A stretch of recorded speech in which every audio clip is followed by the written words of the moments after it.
Hey, welcome back. I'm back. As promised, had a lot to do between yesterday and today, so I'm on a little late.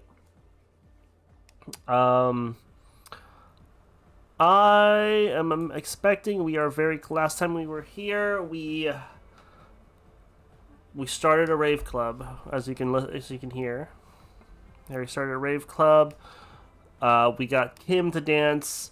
Not before fucking up that check and being very, very rude to Kim, which was terrible, and I could not let that stand. We are close to the end here. We have to we got a dead body in the boardwalk. I want to go clean that up. I have a feeling I know the. I'm thinking about it. He's a working class dude. I think I remember something. I cannot believe Harry's instincts are ridiculous as presented by this game.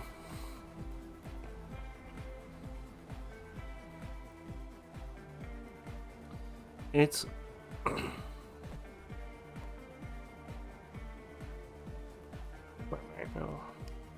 is a banger and this should just be playing the whole time. We invented EDM last time. Alright. Let me run. Let's run back to. Well, no, let's teleport back.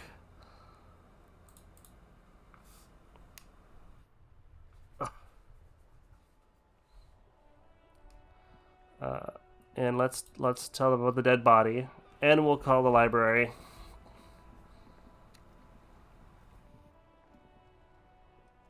Inside, you see a set of steering levers, a radio microphone, a pull-out. This is Precinct 57. How may I assist? Hold on. I've got Central Jamrock Public Library on the line, and I've already introduced you to their librarian. Connecting the call in 2, 1. Yes, this is Central Jamrock Public Library here. How can I help you, officer? He sounds worried, yet ready to assist. This is how people get when the police call. Billy Majon, you said. Give me a moment, I'll have to check our database. Yes, hello, are you still there? I found Billy Majon's home address, is that alright? No phone number, unfortunately. They're too poor to have a phone line. Here we go, sir. Rue de Saint-Ghislain, 33B, apartment number 20. It's in Martinez, I believe. Cape Side Apartments, it says. That's where the smoker on the balcony lives, isn't it? It says here that they returned their last book just a few days ago, but I wasn't at work that day. Marie? Marie? Do you remember a reader named Billy Majon? They returned a Tybalt book the other day. Maurice, what? A woman yells. Then, yes, okay, if it was the police. Yes, it was my colleague Marie. She said that it was Billy's husband who returned the book. He also asked for this new sci-fi release, Lowe's Radio City 87, but we don't have it yet. Good. You have a name now. Sorry, no. Marie only knows him by sight. Marie! She said it was an older man, and that she's pretty sure he'd had a drink or two the last time she saw him. Sorry, Marie wasn't really paying any attention to that. Marie knows Billy. She's been working here longer than me. Sometimes her husband returns some books for her. And then goes for a little drink later. On the lookout. Happy we could help. Goodbye, officer. Anything else you need from me? Just a moment. 10-4, come in, officer. Over. Wait, I thought I could report the body. Roger that. 10-10, over and out. Call the station about the dead body.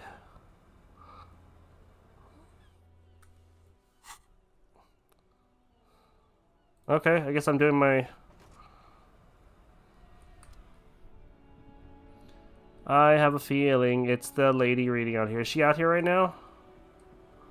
Oh no, she wouldn't be.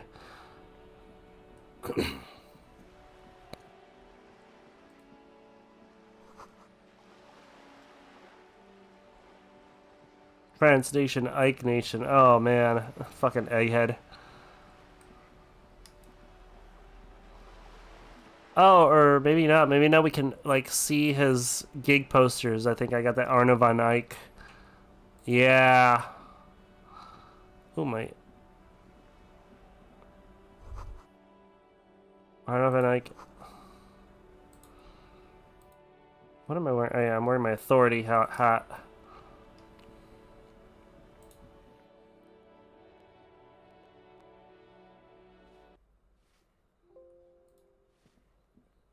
Apartment number 20.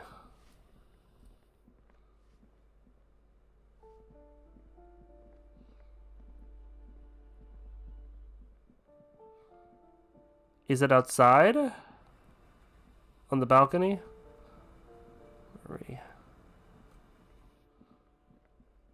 It might be one of the ones on the balcony because this is the bathroom. This is Kuno's apartment. This is the communist apartment.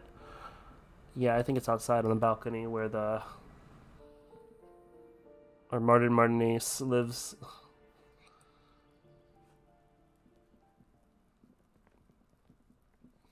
Wait, do I have my glasses? I look bad. Hold on.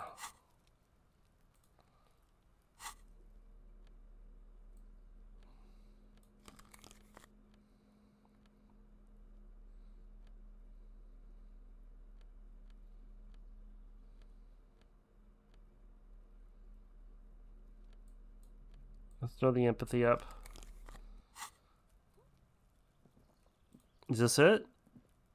A weathered brown door. The Nice number guess. 20. Something smells good. Soup à l'oignon. Alonio. The lieutenant motions to you to go ahead and knock. You're right.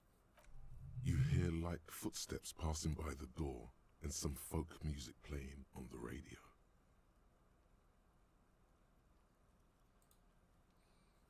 We have our first preliminary identification. In all likelihood, the deceased is the husband of Billy Méjean. We need to confirm this, as well as deliver the death notification to Billy. Now, delivering a death notification is never an easy task. There's a reason why it's often called the most stressful part of our job. This is why it's usually done in pairs. You got this. I'll be monitoring reactions. Dead? Just don't say that you know how they feel. You don't. Good advice. The lieutenant motions towards the door. Hello? Who is it? And someone turns down the radio. He gives you a short, encouraging nod. The police. A moment, please give us a moment. Tidying up.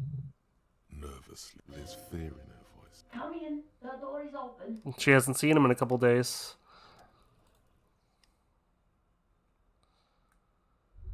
Oh boy.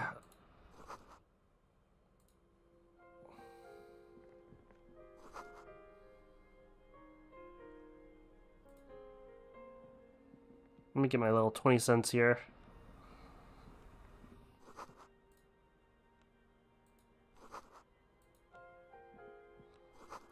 This looks like the daughter. They live in the same fucking bedroom. Man, this is a tiny little apartment. It's you from the book stand. I don't think I introduced myself properly. I'm Billy. Would you like something to drink? Tea? Lemonade? We're out of coffee. The lieutenant has taken off his foggy glasses and is busy cleaning them in his handkerchief for now. He must feel vulnerable without his glasses. Is this why he's letting you take the lead? Is this about Victor, my husband? Is he in some kind of trouble again? I can come pick him up in the station if that's what. No, this is something much worse. Is he in a hospital? How bad is it? How about some small talk before you break the news? How have I been? You're not here to discuss. It's me, Victor, and the kids here. We have 2 daughters, Jenny and Jolie. Jolie is 16 and Jenny is turning 18 next month. The girls are staying at their friend's place tonight. And Victor is out. She swallows visibly. He has a problem with drinking. And so he disappears every now and then. He's probably in the parks drinking with his friends. I sent him to the library a few days ago, but I guess something came up. No, I guess I'll find out when he decides to come back home. It shouldn't be long from now. He's never gone for more than a few days. Oh, it's in Jamrock. The one at Mayro Street. I don't know the official name. Central Jamrock Public Library? I think, yes, if that's the one on Mayro. It is. Just to return a book of mine. Why? Why all those questions, Detective? Did he... Do something? Break something? It's a fool's hope. I think it was, Thibaut's The Glinting Curve. It was pretty good. His old leather jacket. It's just your average brown leather jacket, but he bought it as a teenager, so...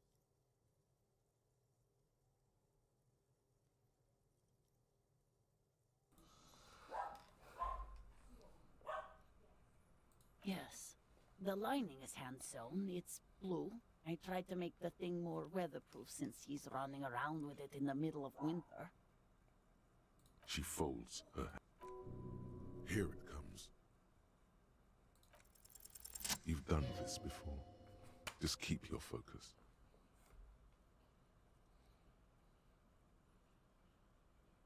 What did you say? A great and terrible spike. The blood freezes in her veins. Oh. Oh. But... he was just... My God. But he was just here.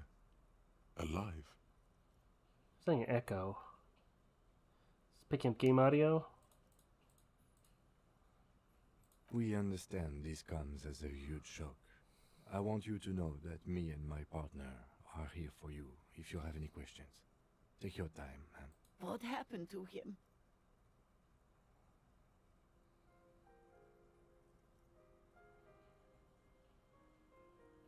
Was he drunk?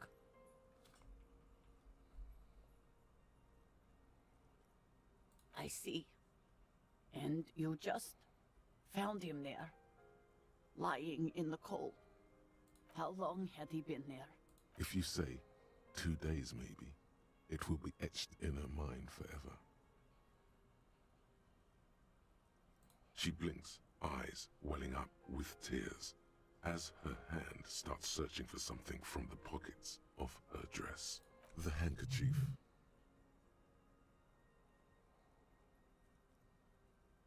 Yes, thank you. Is there anyone we could call for you? A friend, a family member, someone who could be here for you? No, no. I just need to tell my girls. It burns like acid. God, should I call them? Should I tell them to come home? No. A day. Good. That's probably the right thing. Thank you. Just tell me, what do I need to do next? Where is he? Can I see him? We've taken him to the city morgue. The local coroner will be contacting you shortly to arrange the funeral. Here's his number in case you want to contact him earlier. Is there anything else that the RCM could do for you? No, I'll call you if something comes up. I'm still... Thank you. Thank you for telling me. I'll call if... These are her last reserves of strength. Her muscles will give in soon. Already, she starts to shake. We should step outside and talk.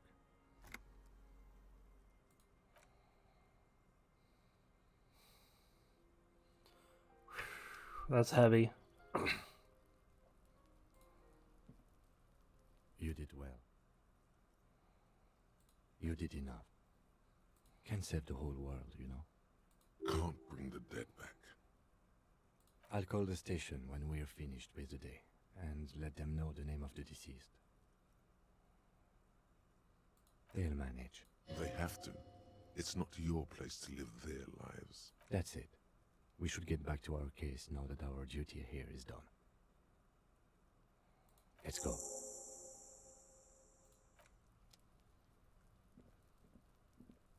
Oh yeah, let me change his clothes. Let me pop back on. Well, let's leave him how he is. Alright, we solved the case of the dead guy.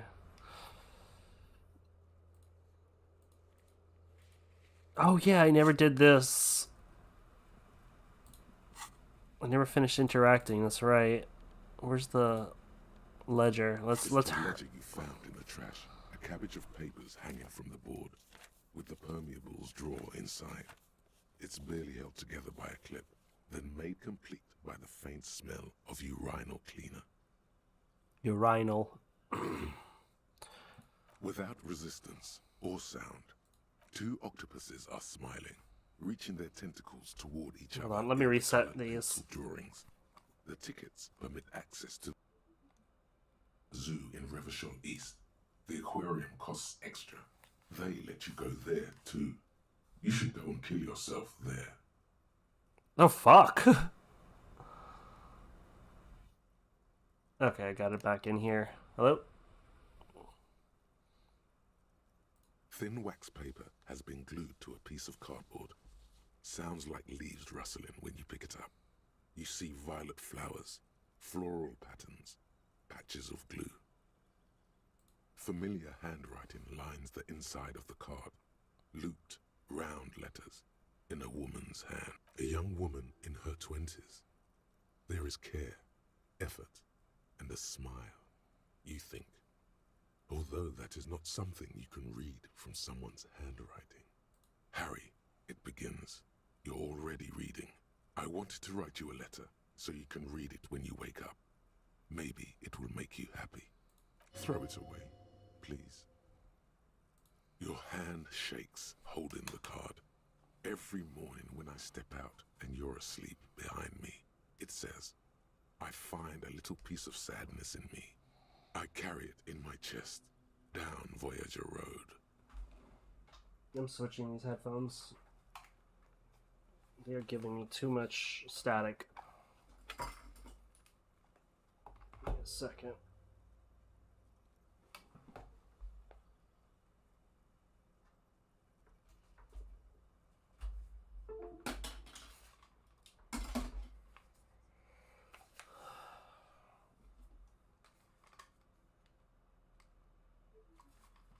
How much can I gotta switch over the source. Give me a second. Just any headphones. Why aren't they? Okay, got it. Yeah.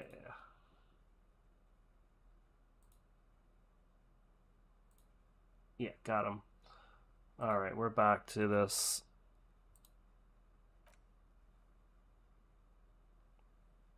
Every step I take, it grows. By the time I reach the fuel station, it has filled me entirely. I step onto the light rail and look back. Sparks fall from the bow collector. I know it will be like this until late afternoon, when I get off the 42 and walk back to you.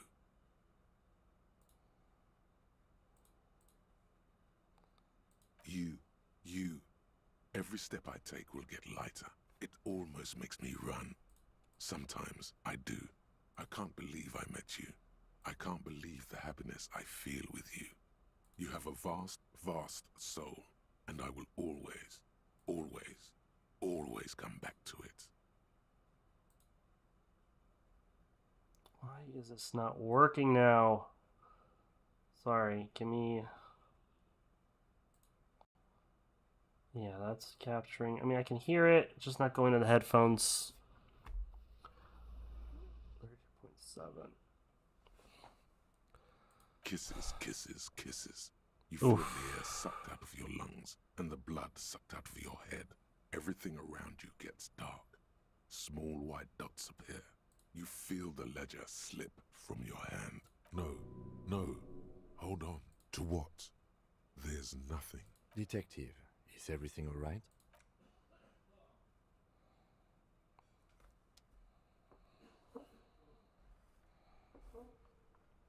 Wait, did I die? What happened? What just happened?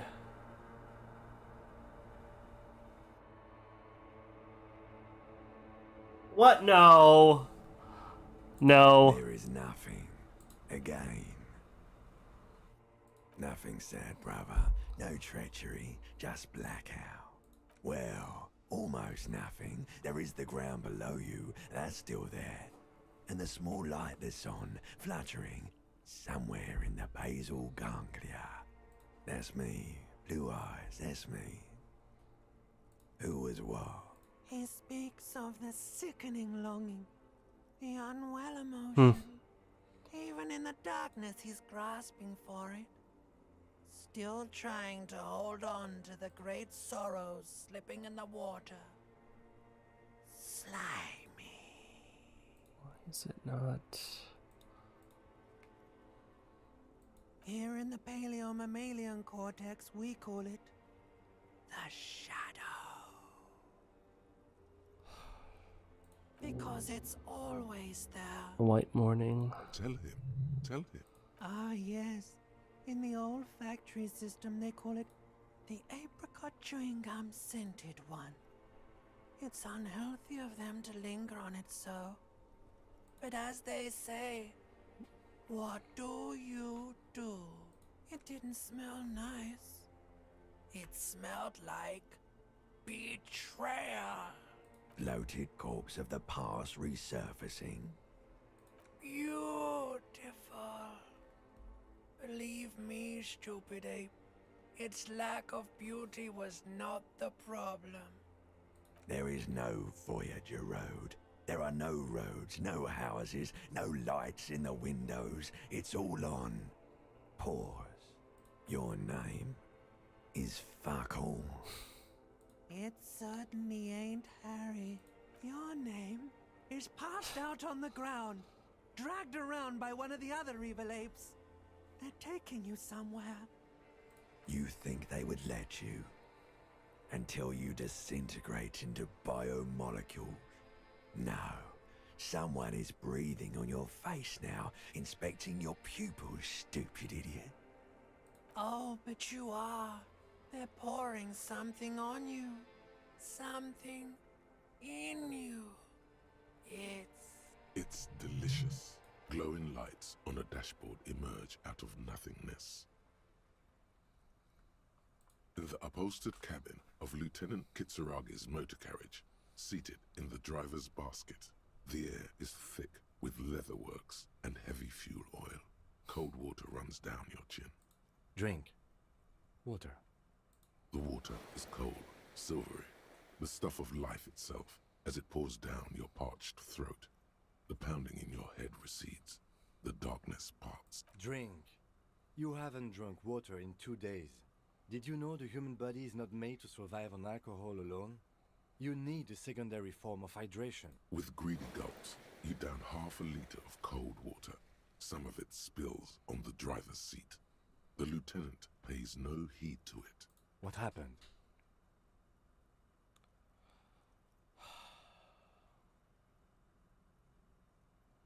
That does sometimes happen. He replies with such understanding, it's as if the burnt-out ruins of the past were an occupational hazard. Athlete's foot for cops. You dropped these. Are you okay to proceed? Let's solve this case. Let's do it! The Ledger of Failure and Hatred is a special Oh. item that can be used both as an interactable and a tool equipped in your held slot for skill bonuses. Find it under the Tools tab in your inventory. The Ledger of Failure and Hatred. It looks better. It's not full of garbage. What does it give me? Inland Empire, plus empathy, negative authority.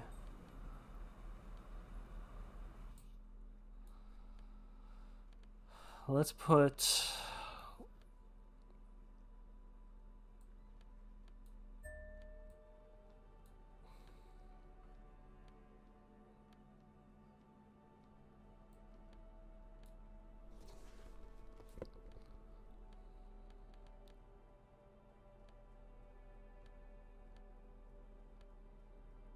Plus volition. I still got +1 to my authority. Let's interact with it. It's the ledger you found in the trash. A cabbage of papers hanging from the... It takes about half an hour to piece one together, using the system you've devised. AKA Let's do this one. Leslie and Burke. AKA the public indecency drunk and the property damage drunk is a cursed case. It has been passed from unsuspecting officer to unsuspecting officer for 10 years. On January 29, the unsolvable case made its way to you. Why you accepted it, it is unclear. Every officer, and indeed most civilians in Jamrock, know it's unsolvable. Oh, I'm gonna solve it now. Leslie will always take his pants off when he's drunk. Burke will always trash everything. It's just what they do. It is their nature. You cannot change the nature of a man, and you can't lock them away because public indecency and small-scale property damage are not punishable by incarceration. The only way for Leslie to stop displaying his genitals and for Burke to stop attacking things would be for them to stop drinking alcohol, which in their 40s or 50s, it's hard to tell because of their distorted features, is a medical improbability. You would think that, but you're wrong. Where's the fun in exposing your genitals or breaking stuff in your own home? No, Leslie and Burke are on the corner of Main Street and Perdition, because that's where the action is. Can you keep yourself off the streets, threatening fines, dragging them to the station, locking them up in the hellholes they live in, locking them up in the station, hypnotherapy, even trying to get the local gang of Zemyaki to take them out? The Zemyaki gave them ethanol, so Burke and Leslie would expose and rampage even harder. You tried it all, and still the complaints wouldn't stop, as they hadn't stopped for 10 years. It's plain to see from the files that you, Satellite Officer JV, and Special Consultant TH had more important cases to attend to. You uncover cross-reference to several ongoing investigations, each brought to a standstill every time you drive down Main Street. Because there they are, on the corner of Perdition. And what is Leslie doing? Good, you're learning. If the files are to be trusted, that's all there is to it. That and Burke breaking things, and the fact that they're both drunk. But then again, so are you. The case becomes considerably less comic one day when Burke takes a swing at your ledger. He must have it confused with the property he likes to damage. But the joke's on him. You're drunk out of your mind on potent Pilsner. You slam the hardened plastic board in his face. Then you proceed to beat him unconscious with it. In the process, the ledger sustains damage. The compartment within, reserved for permeable documents, is jammed shut. You stop your assault on the now unconscious Burke to open it, but are unable to do so.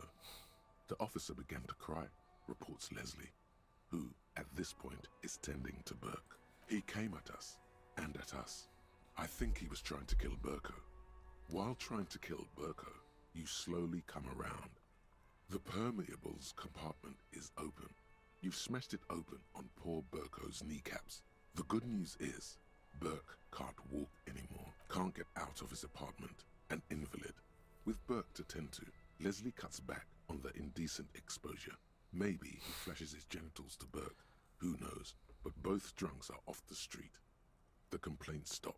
The unsolvable case is solved, which is also why the officer responsible narrowly escapes a disciplinary hearing. The end. Do you want to read another one? Let me see the next world mural. It's relatively easy to reconstruct. Overnight on 1202, a graffito, nay, a mural, appears on an 8-story tenement overlooking central Jamrock. The building is a sparsely inhabited ghost tower, part of a failed real estate development called Grand Couronne. Cause of failure: rent too high. The mural is enormous. 2 silhouettes, a man and a woman, are kissing. The text cut into their form. It's reads, late. We gotta go. True love is possible only in the next world.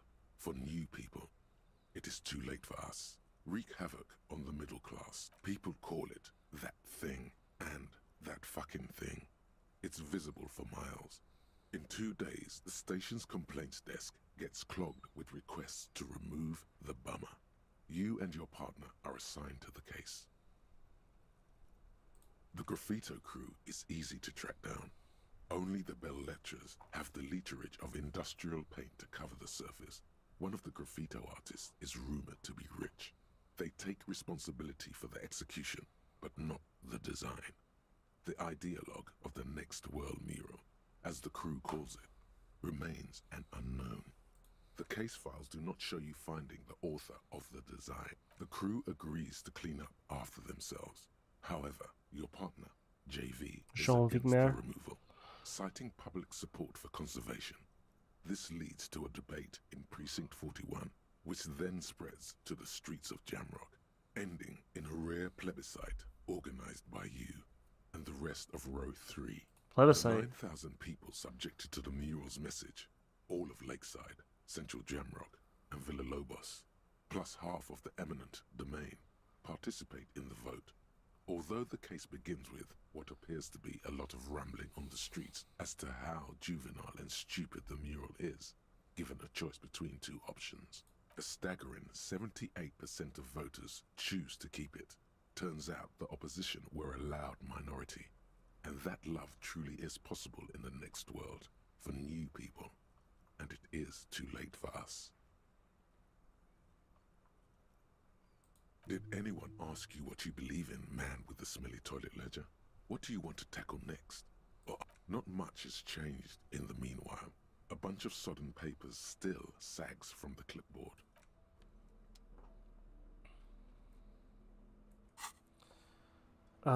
Rhetoric. Do I have anything for rhetoric? I think I need that.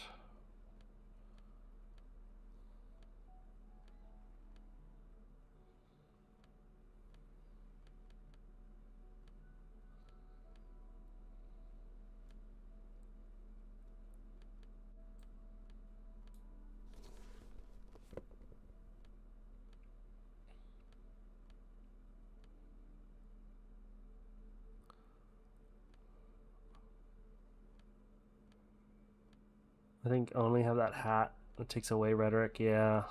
Oh no, plus rhetoric, minus empathy. Got a +2 in my empathy right now. Alright, we're going after Ruby. Let's check that Feld mural again. Should be right here. Let me save.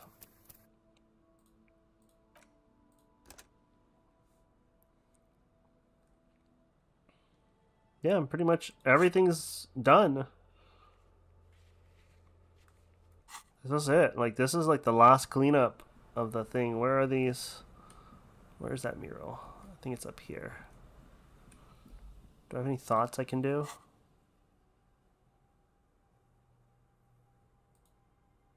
Can't. I would add white morning.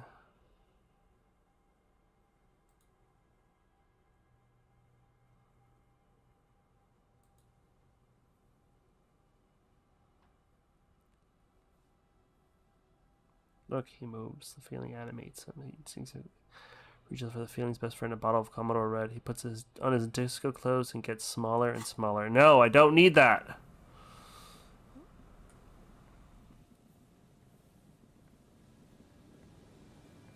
I want Harry to get better. It's here.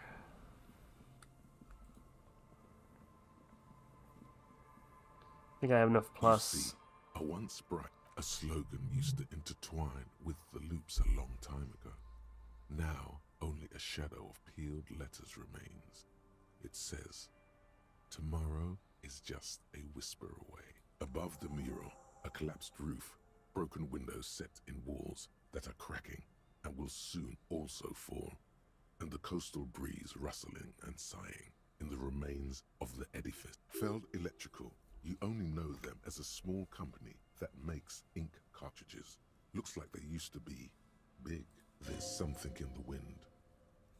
Sometimes the only way to go forward is to fail first. In there? She could.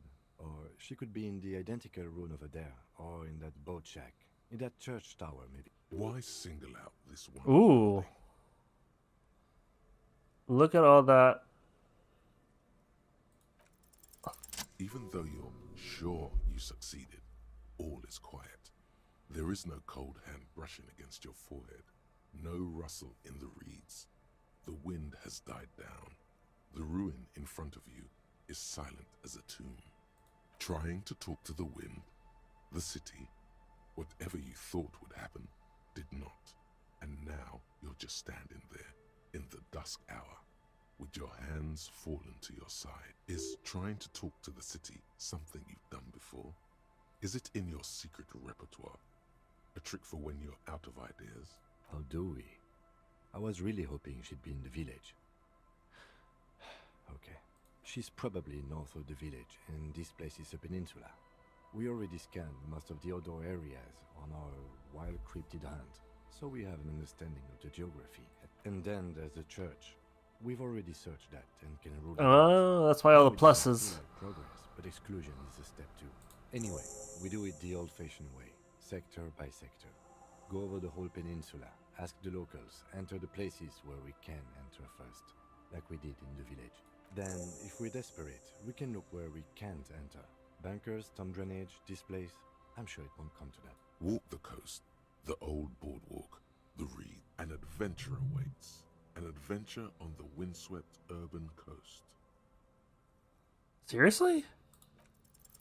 Suddenly, There we there's go. a sigh carried on the molecules around you, moving, flowing from high pressure to low pressure, like that of a woman emptying her lungs. She wraps the collapsing stone box in front of you in her breath, flowing through it, in through the collapsed roof, flowing down a concrete staircase to the basement, sweeping away footprints in the dust on the stairs, and then the beach below the boardwalk, its winding tunnels, a whisper away. She's down there. Okay. Why? Good, good. Yes. Cold spells. So basically your hangover is telling you she's down there? So, how do we get in there? The doors were on the collapsed side of this building. They're gone, basically. Finally, my time to shine. Perhaps you can climb them. We are not climbing anything. I'm 43 years old, and I plan to live to see 70. There has to be a way to use brute force. Climbing sounds unsafe. No, we're gonna climb. A rusty ladder leads. Yeah, that does. The distances between the remaining rungs are rather wide. You'd have to use the mounting brackets. However, in addition, the first rung is going to be tough to reach. It's what? 3. Not to mention that the roof is collapsing and the wind gets pretty brutal up there. What if you were to do something more astral projection? Be open-minded. Teleportation is not a thing. Okay, let's say teleportation is a thing. Wouldn't you need some kind of scientific apparatus to create a teleportation field? You can't just do it without Oh yes, it could hurt. A lot. Shut up. He is restraining himself from using a parental tone with you right now. All you need to do is close your eyes and concentrate. Darkness enfolds you. You can feel the distance between the bench and the first rung of the ladder. All you need to is zoot, zap, pow, crinkle. It's like magic. You feel yourself disappear, your atoms fading out of existence. Okay, well, that's impressive, but... Bam! You find yourself on the roof, having mastered the art of physical displacement. I just saw you climb the ladder. You just climbed it like a regular person. No, not like a regular person. Like a phase spider. The wind at the top of the building starts howling loudly, blowing away the lieutenant's voice. Faintly you hear, Never mind. Find a way to let me in when you get inside. Don't go adventuring without backup, especially if we think the suspect may be hiding here.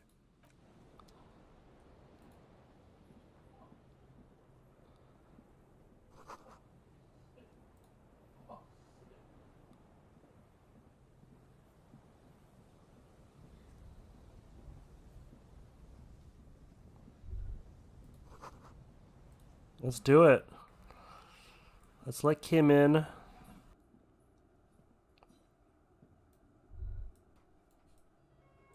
That's something.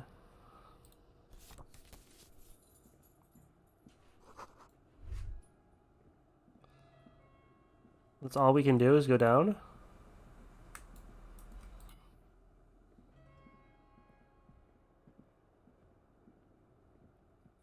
There's a better than the basement already, right? Okay, go ahead, go ahead.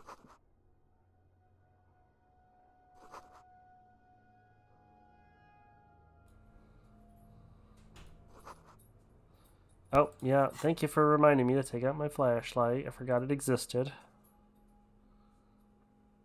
Where is it? Oh.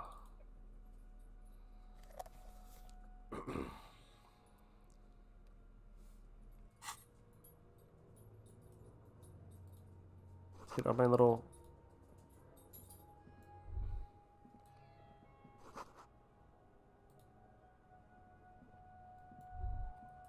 Oh, there he goes. Two rusty metal plates that slide apart form a crude.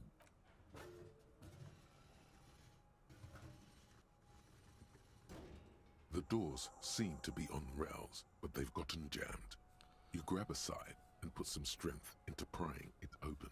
With the help of your partner, the two metal panels slide open with a creak. Huh. I hope no one dangerous heard that. After you climbed up to the roof, you mean? There's a maintenance entrance under the boardwalk. It's next to a drain pipe, possibly a storm drain. It was easy to miss before. He's quite proud of himself. Yes, we have an exit, so let's get going. Time to investigate these passages. Alright, let's do it. Is there anything out here I can... No.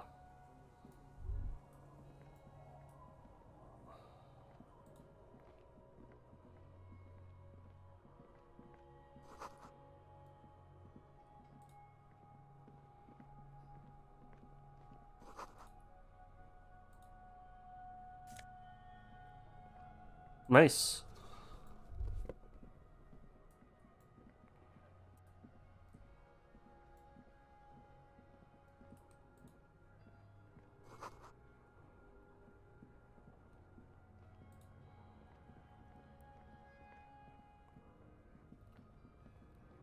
Creepy, creepy.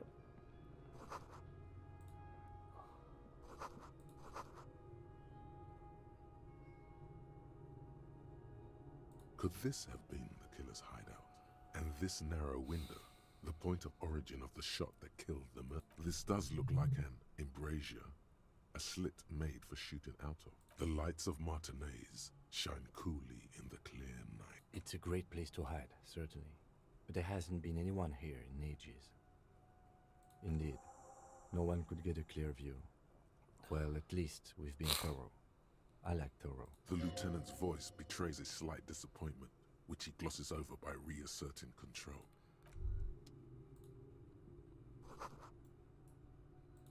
A mustachioed and mutton-chopped man, amateurishly depicted, gazes at you with sad eyes. Years' worth of dust is shaken off. The full head of hair, matched by an ample moustache and sideburns, look a bit silly. Yes, I can see that. Looks like some communists were hiding out here. They left a long time ago. The lieutenant does not seem to share your enthusiasm.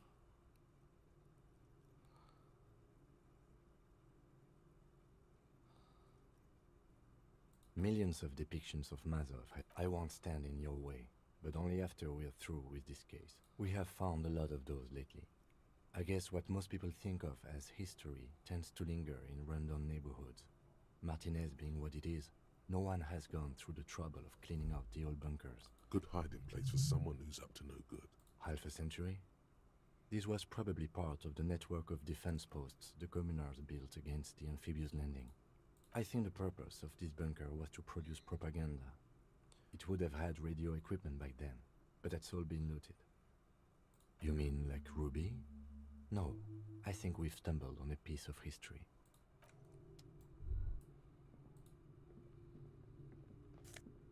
Haha! Nice hat. I might wear it later.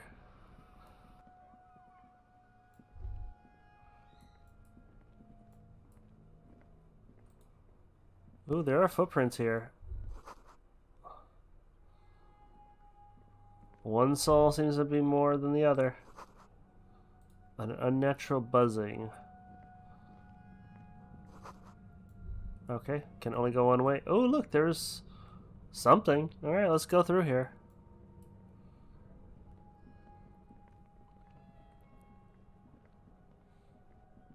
Follow the footprints. It's getting louder. Fuck, what are we walking into? There it is again, like a swarm of hornets buzzing under your scalp. A strange tingling you can almost smell. No, what do you mean? I don't feel it, but we should still be careful. There were footprints back there. No. It's not a quib. The situation is dangerous. Looks like our suspect. If she's in here, we need to plan our next. Once we detain a credible suspect, who knows what the Union and the... You will upset the balance of power in Martinez. The deadlock between the company and the Union will destabilize. This part of town is a fine clockwork puzzle.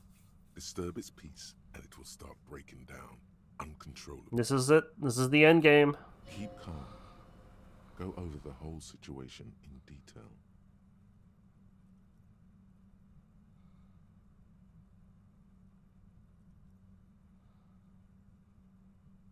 Okay, why not? Not closely enough, you suspect. But still, good idea to visit her. I leave that to your judgment. He just can't be sure. Maybe it will yield. Yes. There won't be time for that once things go down. Matter of fact, I don't think there's time for it now. But, well, we are not responsible for what we can't predict, are we? I don't think the entire city will be razed to the ground. If you can't predict it, there's nothing you could have done. I think I see a cavern. Maybe more cellars? I think we've been careful enough. We still have the element of surprise. I wouldn't be so sure. You haven't exactly been sneaking. Or maybe not. Either way, once we go deeper, there will be no turning. Let's just do it. Let's save. We can do this. Oh, I hear it. I think I hear the thing, unless it's just like an echo. See all these little 10 cents. It feels strange. Ooh, money. Yes, nice. Let's save again.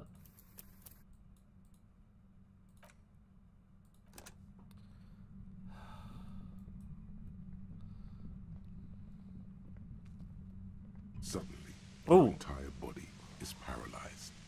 Aggressive white noise fills the skull.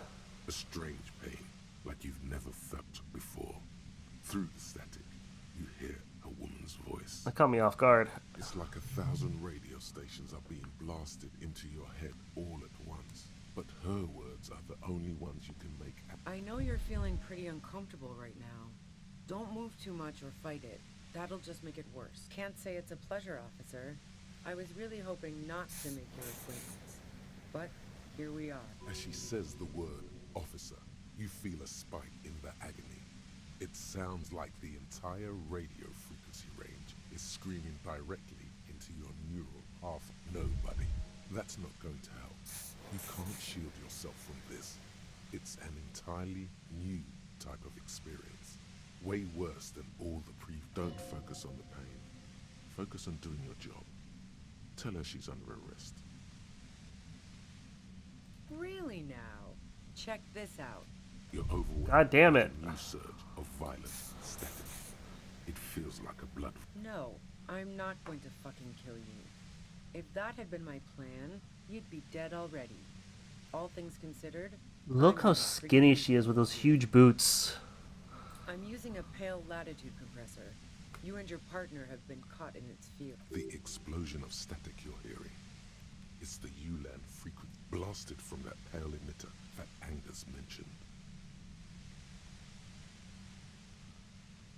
Saw my equations?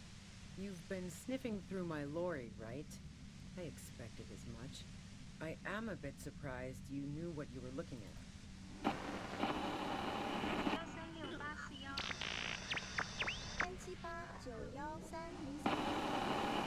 A pale latitude compressor is used to sort of make the pale more manageable. With a lot of these, you can force a radio signal grid on the pale, literally crunch the distance across. Signals are relayed across a series of repeater stations fixed to buoys. Not a fun job manning those stations. All alone out there in the pale, people lose their minds in just a few years. So, what we are experiencing is a concentration of radio waves. Precisely. This is an industrial strength paraboloid. It's meant for forcing dimensions on something that doesn't have them. Needless to say, the frequencies used are out of this world. How do we stop this? Is the large prime number generator station. It's used specifically for pale latitude compression. That's why you may be hearing some numbers. But you might also hear, or think you're hearing, local radio chatter. She likes telling you about the machine. Keep her talking. The pale? It's the end of the world. I built it myself. And she's proud of it too. As she ought to be. This is way beyond your abilities. That's illegal. I'm guessing it's patented.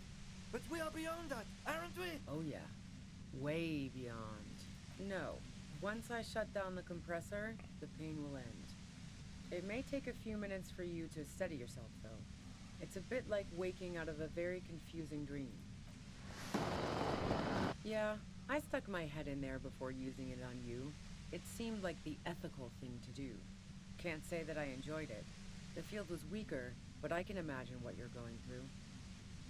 Yeah, let's not talk about that shit. You were hunting me and fell into my trap instead. That's all there is to say about it. So she thinks of you as hunters, not cops, and of herself merely as prey. If you've got something really important to say, you can do it through the white noise.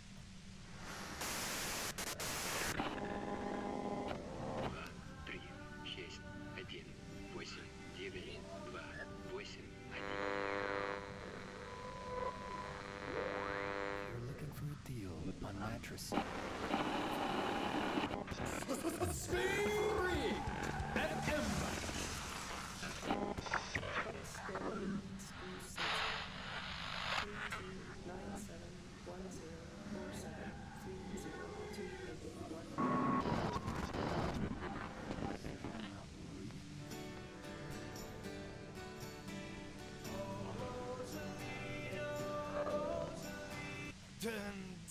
God damn it. Fine. If you really want to talk, I can dial it down. I've also got a gun, by the way. The gun she's carrying is a 2-barreled front loader, not like the murder weapon. Well, it doesn't feel much better, but you can form sentences now. Thinking doesn't seem to hurt as much. Gonna destroy the... I heard you in the passages, and I've been preparing for quite a while. So you found my shack, huh? I'm not surprised. Her tone is bitter. She thinks she's been betrayed. So nice. That's one knife I didn't want to find in my back. As opposed to the other knives she's finding there now. Hardy for one. This could have turned out pretty bad for me if you hadn't walked right into 25 bands of ultra-high frequency. That's her admitting the... No, I didn't do it. I only helped stage the lynching. Though I doubt that makes much of a difference to you. Who ratted me out, by the way? Was it Titus? No, he wouldn't have broken first. Oh, I knew the kitten had claws, but not like this. But she couldn't have known I was on the coast. How did you find me? Oh, fuck. Took some convincing my ass. And those guys liked me, I know it. This is what happens to people whom people like. A dull How the fuck did the rest of you get by?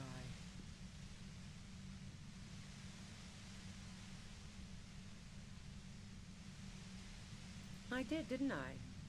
Now you've come for me. Fuck them all the same. That did make her forgive them. A little. Like what? I already told you I didn't do it. A strong moral compass. She still wants the opportunity to make a case for herself. No. Gifts of flowers and candy aren't really my style. Nope. I never did understand why, when someone dies, a hothouse's worth of flowers has to die too. No, I did not. And?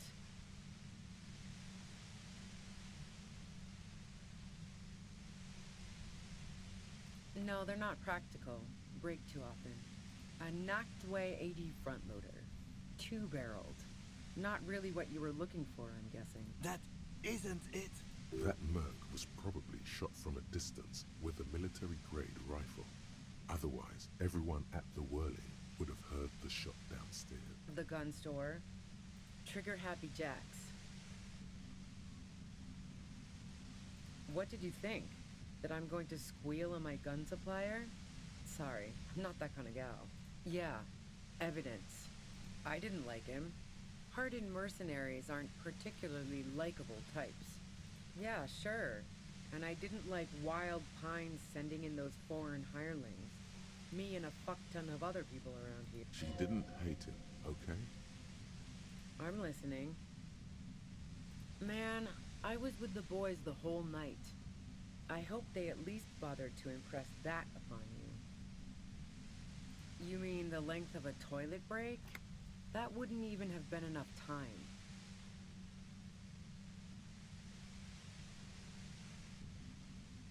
Wow. Now I'm curious.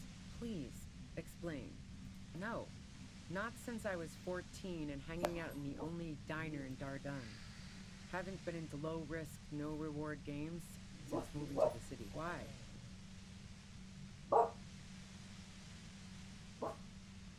Yeah, and probably some ghosts from the time of the suzerain. I'm not really interested in supernatural mysteries.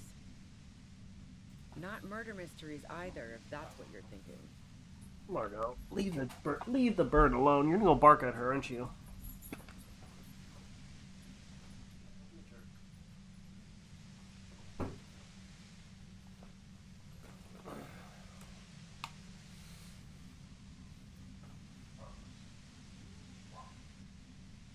She looks you in the eye, impassively.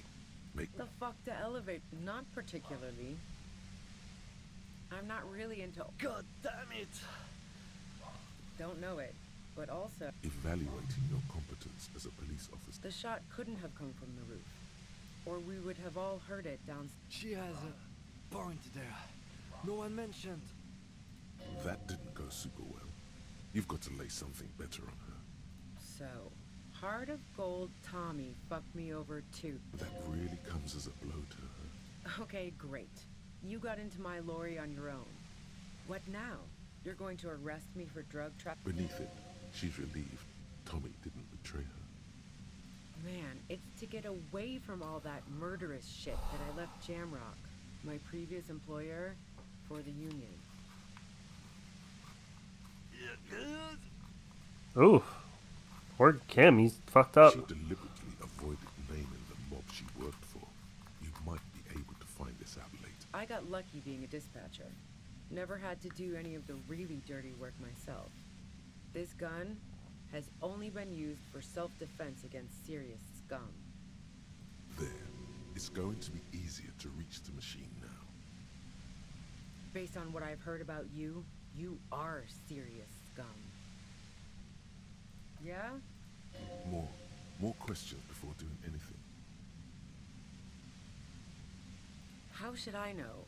As I keep saying, he already had a bullet in his head when I got to him, and there hasn't been any useful gossip over the radio. Those rings around her eyes, her tired voice. She's been staying up late, listening in on the conversations crisscrossing Martinez. Police radio? You've been following the case? Who hasn't? You know, I can still see him there, in Clausia's room, lying on his side. He was still warm, but the bluish light coming through the broken window made him look as though he'd been dead for a good long while. She eyes you warily, as though gauging your sincerity. It's okay. We just want to All right, don't kill yourself over it. I was shooting the shit with Hardy and the boys over a few beers, like always. Then Klasya comes in, all pale and shuddering. She sits down with a drink, trying to steady her nerves. So I grab a seat next to her. No, I really didn't. She's not that easy to read. I just assumed she'd done too much blow. It wouldn't be a first for her. But no such luck. She was in some deep shit. She asked me to come upstairs. The merc she'd been going with was lying on the bedroom floor, dead. I knew she couldn't get the authorities involved, so yeah. You made it look like he'd been hanged. What? No. Faking a lynching was her idea. Ooh. Yeah, in cold blood. It really surprised me how quickly she was able to get a hold of herself once we got up there. It was like she was another person. The party girl was gone. She asked me to help her drag him into the shower so she could wind the shower head around his neck to fake lividity. Then she dressed him while I went to get the Hardy Boys. Yeah, I wasn't sure whether to admire her or be disturbed. As I keep telling you cops, we didn't hear anything downstairs. No gunshot, nothing. But even if this is true, weren't you worried this lynching might lead to... War? The thought crossed my mind. But the mercenary's death was going to have repercussions either way. Although the way things are going, fuck it. I'm not responsible for these people after what they did to me. I saw you roll into town.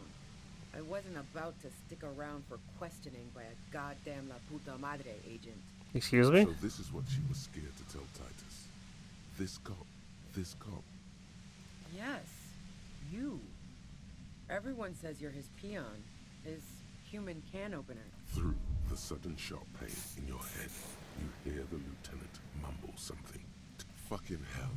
And why me? It's especially bad suddenly. Felt like a vein exploded. Everyone in Jamrock. The cops, the criminals. Why do you think I'm holed up in here with a goddamn death ray waiting for you? If she knows that about you, she must know your real name too. Harry Dubois. One corrupt motherfucker with the disco pants and a funny tie. Agent to La Puta Madre. So she knows your name. That doesn't mean you're on the tape. Criminals make up bogeyman stories about cops all the time. Right. Sure. You don't know. Yeah, sure.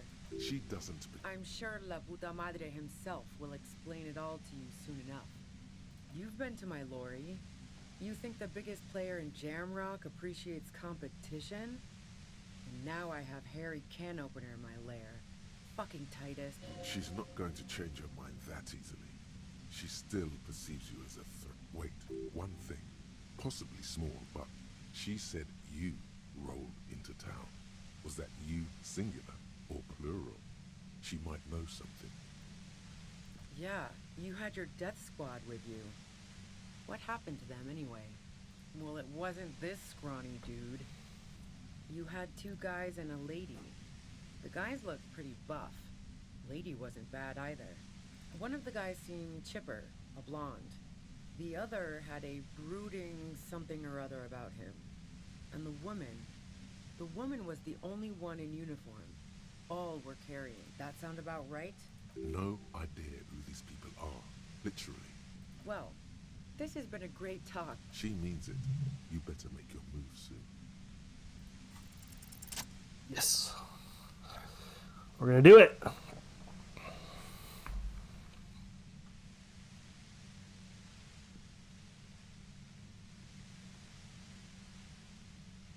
She's just like standing there letting me do it.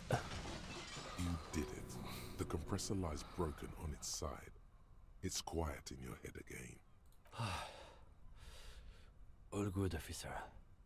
Be careful. She looks at the machine, assessing the damage. Her hand trembled. Oh, fuck it. Whoa. Problem solving. Ma'am, put the gun down. That's not the solution. Oh, yes it is. She's truly desperate. She thinks she has no other options.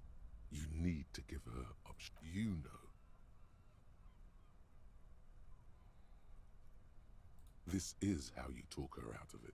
It's the only scenario in which she lives. Oh! She pulls the trigger before you watch as her brains trickle out through her knee. Oh no, I fucked up. I need to fix that. God, I'm gonna go through all this as quickly as possible. I should just let her walk away.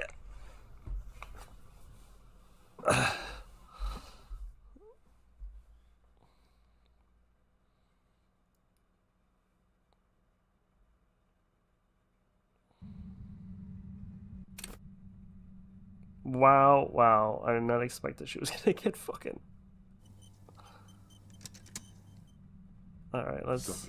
Alright, let's... Her body is paralyzed. It's like a... I know you can't say it's a pleasure, officer. As she says the word nobody, don't focus on the pain. Focus on doing your job. Tell her she's under a... No, I'm not. I'm using a pale light. The explosion of blasted from that pale emitter that angers. Saw my... A pale signal so precise at the upper... She likes telling you about them. The pale? It's... I built it myself. And she's... That's it. Oh yeah. Wait, no. Yeah, I stuck my head in there before using... Yeah, let's not... So she thinks of you as hunters, not... If you've got something...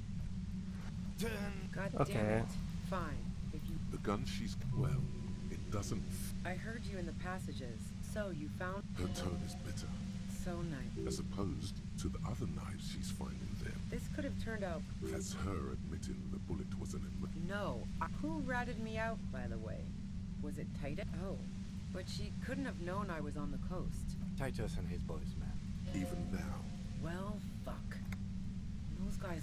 A dull... How the fuck did the rest of you get by? I did, didn't I? That did make her forgive them. Like what? A strong moral... I didn't like him. Pardon... Yeah, sure. She didn't hate him. I'm listening. Man, I was with the boys the whole night. Yeah, and I'm sure they also made some fun... Can't do either without some power of... Wow. Now I'm curious. Don't know it. Evaluating your... The shot couldn't have... She has a... That didn't go super well. And? The gun still... Trigger happy. What did you think? Sure don't. The breach? No. This is such a wipeout. A knock... That isn't it. No, they're not practical. Yeah. Evidence. Who doesn't?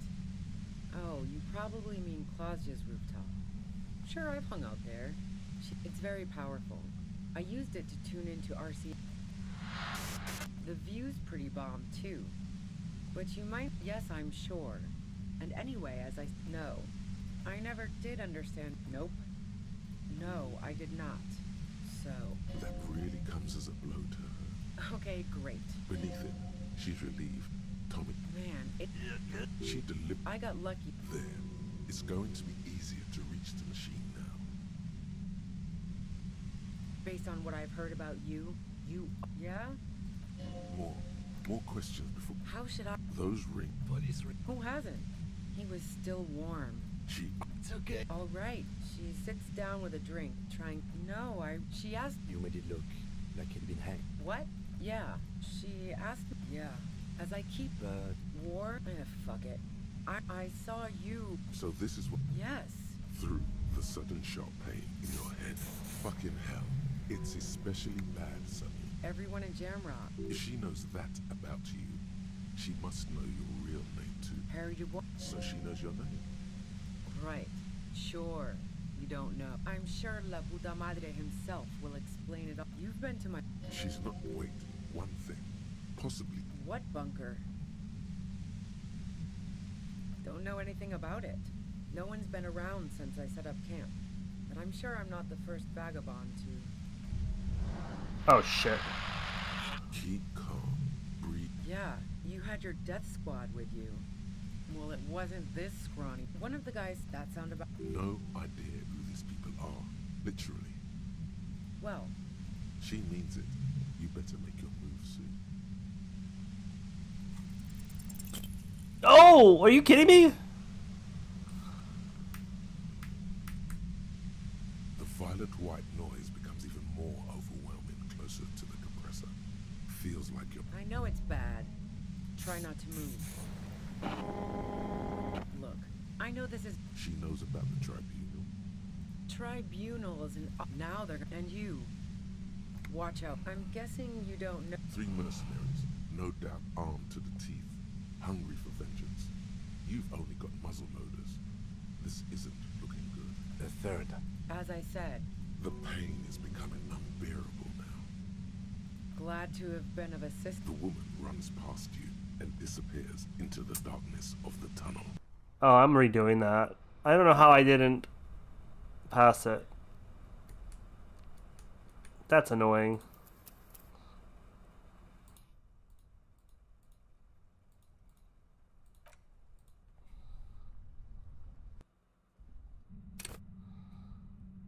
How the hell did I not pass it this time? Suddenly, your entire body is paralyzed. It's like... I know I can't say it's a... As she says the word, of nobody. Don't focus on the pain. Focus on doing your job. No, I'm using... The blasted from that... Saw a pale signal. So precise at the up... She likes telling you. The pale? It's... I built it... And she... That's elite. Oh, yeah. No. Yeah, the pale. It's the end of the world. Yeah, So she thinks of you as hunter. If you've got some... God damn it, fine. The gun she's... Well, it doesn't feel... No. Who ratted me out? Oh, but she couldn't have known I was on the coast. Titus. Even now. Well... A dull... How the fuck did the rest... I did, didn't... That did make her forget. What shit? I told you... A strong moral compass. Man, Yeah. Can't... Wow. Now I'm curious. Don't know it. Evaluate. The shot... She has a... That didn't go super well. You've got to... So... That really comes as a blow to her. Okay, great. Beneath it, she's relieved. Tommy didn't. Man. She I got luck. There. It's going to be easier. Based on what I've heard about you, you are serious. No. Gifts of... I never did No, I did not. Who doesn't? Oh, you probably mean... It's very... The views... Yes, I'm sure. And... A knock... That isn't it. Sure don't. A breach? No. This is such a wipeout. No, they're not practical. The gun trigger happy... What did you think? Yeah. Evidence. I didn't... Plenty of broken people who don't come with that kind of body count. Besides, they're paid well for what they do. Yeah, sure. She didn't... I'm listening. Yeah? Where? More questions before doing anything. She eyed... Took it. All right. She sits down with a drink. No, she asked... You made it look like it'd been... What? Yeah. She asked me to help... Yeah. As I keep telling... But... War? Fuck it. I'm not... How should I... Those... What is... Who hasn't? He was still... I heard you in the passages. So you... Her tone is bitter. So nice. As opposed to... This could have... That's her admitting the... I saw... So this is... Yes. Through fucking hell. And it's especially bad suddenly. Felt like a vein exploded. Oh my god. Oh yes, they do. If she knows that about you, she must know your real... Right. Sure. You don't know. Yeah? What? What bunker? Don't know anything. Keep calm. Breathe in. Here we go. After the pain recedes. Yes, okay. Jesus. Alright. Let's not let her kill herself this time.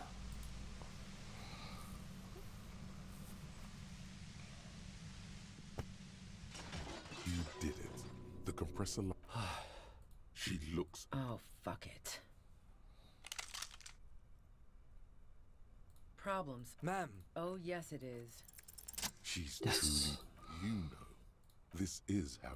She stares at you, frozen. The gun still in her mouth. Eyes filled with dark intensity. Then something shifts. Gratitude. Doubt. She's still ready to... Her neck and shoulders relax. And her grip on the gun loosens. Day of miracles. I'll take it. She runs past you, then past the lieutenant, and disappears into the darkness of the... Good call. I would have done the same, had I not been incapacitated. Her tent. We should check it out. Okay, finally through that. Without her dying. I think it's going to be important.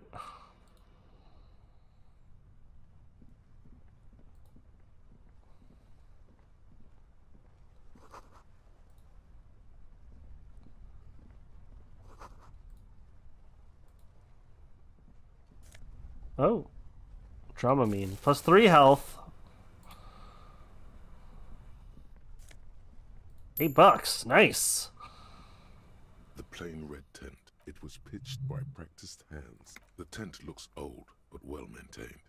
In the darkness of the tent, a rolled-up sleeping bag, cooking utensils, some books, and a kerosene lamp. It reeks of cigarettes. Assorted soft covers, mostly pulp horror. A motor carriage lies buried in the snow on one cover. On another, a ghost airship. You also see a collection of radio enthusiast magazines. See anything? Rager Monthly, Journal of Material Science. More Technological Digest. One of the magazines doesn't have images on the cover. It's not a magazine. It's a leather notebook. You pocket the worn, a trusted friend. We should read this immediately. Like, right now. Sure. Thick journal. It's made of full-grain leather. The lower left corner of the back cover sports an embossed brand name. Schneller. Schneller is a stationery brand from Gottwald, beloved among architects and engineers. The journal falls open. About 2/3 of its ruled pages have been filled. The large cursive of someone who writes quickly and confidently, perhaps too confidently. Many phrases and even paragraphs have been crossed out, with tiny corrections scrawled above and in the margin. It's a mix of logistical notes, diagrams, and personal reflections, all dated. It's good she left in a hurry. We could learn a lot from... Hard to tell exactly. It's mostly noted down in code. Looks like contact information, quantities, direction. There could be useful information about local operations in those notes. That name isn't mentioned as far as you can tell. Small wonder. Would you talk about La Puta Madre in your journal? You do see an M, though. La Puta Madre. M is mentioned on March 9th and March. Great. M's peon is coming to town, no doubt to investigate the lynching. But also, I feel it in my gut to finally put a bullet in my head while I'm napping in my lorry or on a smoke break. Well, I won't stick around just to twist my own neck by constantly looking over my shoulder. Then again, isn't that what I've been doing ever since I got the call? The call? Did M call her personally? Were you supposed to find her, even apart from the investigation then? On M's request? No, you wouldn't do something. The thought steadies your nerves. The journey been holed up here for 3 days now. I'm used to being alone and all, but I don't know when I'll be able to leave, or if I'll be ratted out. They will rat me out, of course. I've made it a point to believe in the best in people, the boys, for example. But experience tells me, did M feel truly betrayed by me? I was feeling threatened. He'd have to know if he threatened people, they'd take measures to protect themselves. Even I know that. Economic measures, first of all. Gotta make a living, right? I can still hear his voice in the receiver. Taste the plastic. The entry ends abruptly. Nothing on March 4th. March 5th, though, well, that's bound to come back and bite me in the ass. I'm bad at this. Loyal to a fault. But that's another matter entirely. You have no idea what she means. The first entry is from August 2nd of last year. It reads simply, I know my position is precarious. All I can do is make myself as useful as I can while looking for a way out. Short, wry observations of people and places. Probably a way to pass the time on the road. Also, what appears to be attempts to sort through some difficult decisions. There are a few passages with many questions in them. The way some of those question marks trail off into ellipsis. She was going through a tough time. Staff issues. Always tough on the leadership. You smell traces of betrayal, esoteric radio technology. The most recent ones probably pertain to the latitude compressor, sketches, calculations of distance and density. You make out a familiar spiral shape. The thick journal bound in brown leather. The most recent entry is from today. It reads, "Even when I leave here, if I leave here alive, what's my next move? Staging a lynching is a crime, even if I'm not accused of murder on top of that. Forever on the run. Not really my idea of the open road. Man, I was really looking forward to winning." It looks like she might have been framed.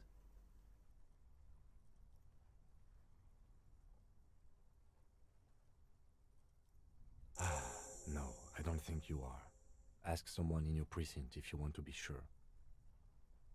The head of a major Jamrock gang, specializing in drug production and trafficking. A very bad person.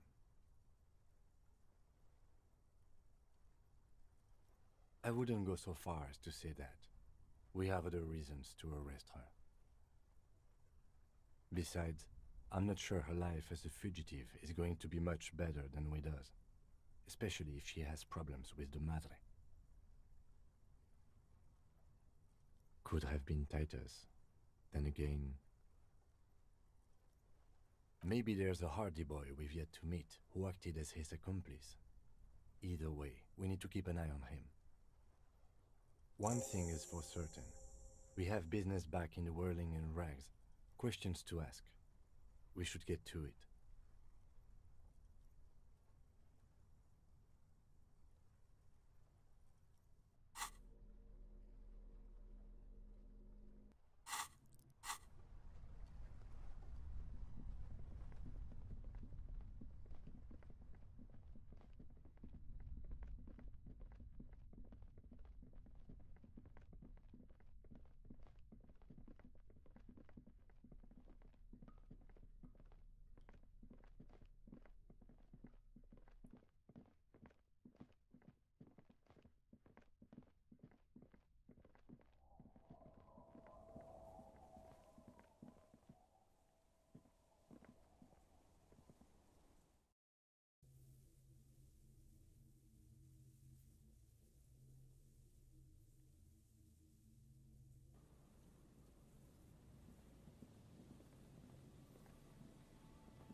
"There's no way the perp is in here, officer.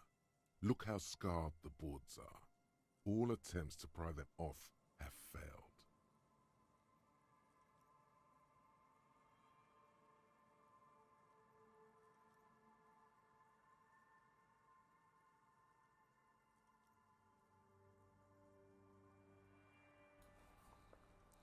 Can I? Not this time.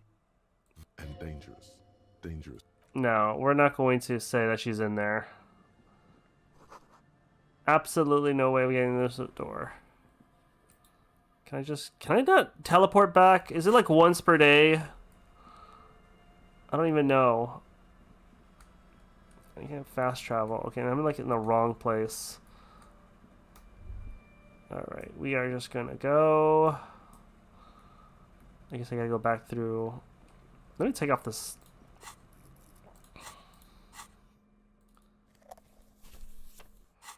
Let me go finally talk to my boys.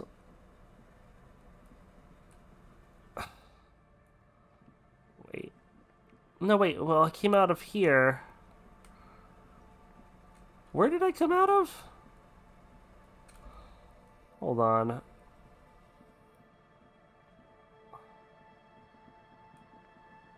I can go up here. Okay.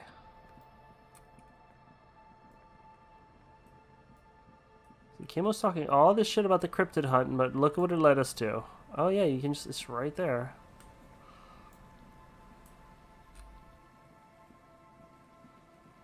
Alright, this is... I guess I'm gonna go into the next day. I guess.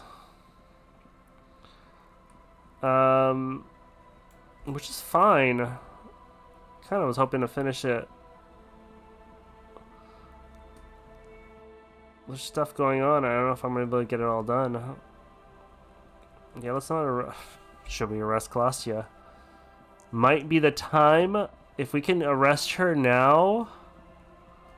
No, we don't want to arrest her though. We don't want her to get murdered.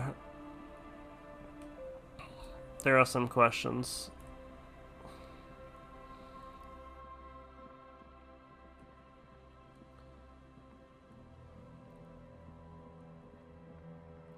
It's getting like really narrow though.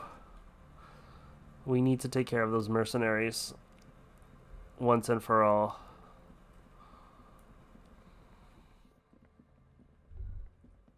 Stop. Now. Crisis. Death. You can feel it. Be prepared. Make sure you have your pepper box in your... Your fingers reflexively reach for the Villiers 9mm pistol in your... Then you'd better get ready. Alright, let's put the gun in the hand. I have 2 bullets. We're not gonna shoot anyone. Holding the gun feels natural and it reminds you of the day you first held it. The gun, your gun, can be an item of destruction, but also creation. The Villiers-LaSalle Art Project. Time to shoot some beauty through the heart of Martinet. Let's do it. I'm all out of shit to give. Oh, there he is. Welcome to the fucking reckoning. Call him Loincloth. Put your damn gun down.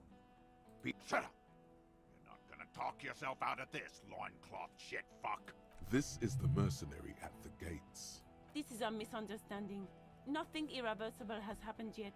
You can just return to your unit and forget all about this. The Kypt is merciful, willing to spare us if we just forget about our murdered and humiliated commander. I think we should just kill everyone caught. You are all drunk. Come to your senses. You won't gun down 7 people in the middle of the street. This isn't a frontier town or a jungle outpost. Easy, Lizzie. Let me handle it. I know guys like this. I'm sure we can come to a peaceful agreement. He is facing overwhelmingly superior firepower. Peaceful. Nest in your abdominal cavity like a little wild mouse. The masked man's words are barely intelligible, but you can hear them.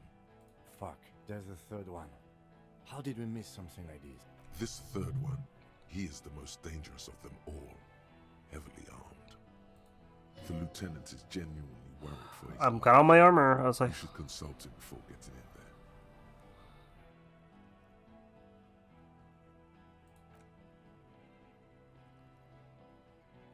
there. Get lost, comedian. You cops had your chance. Now it's fucking time for some justice. I think he's calmed down a bit. Pig fuck!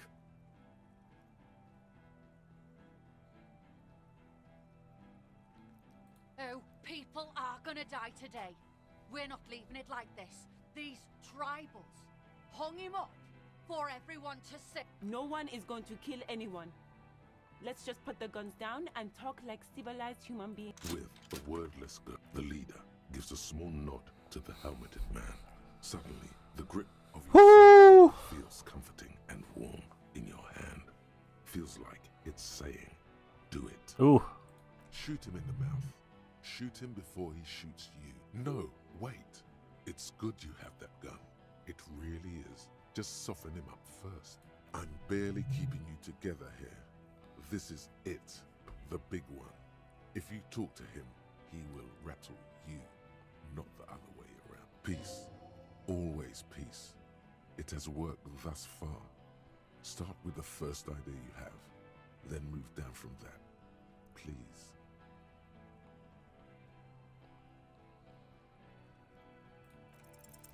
Alright, here we go.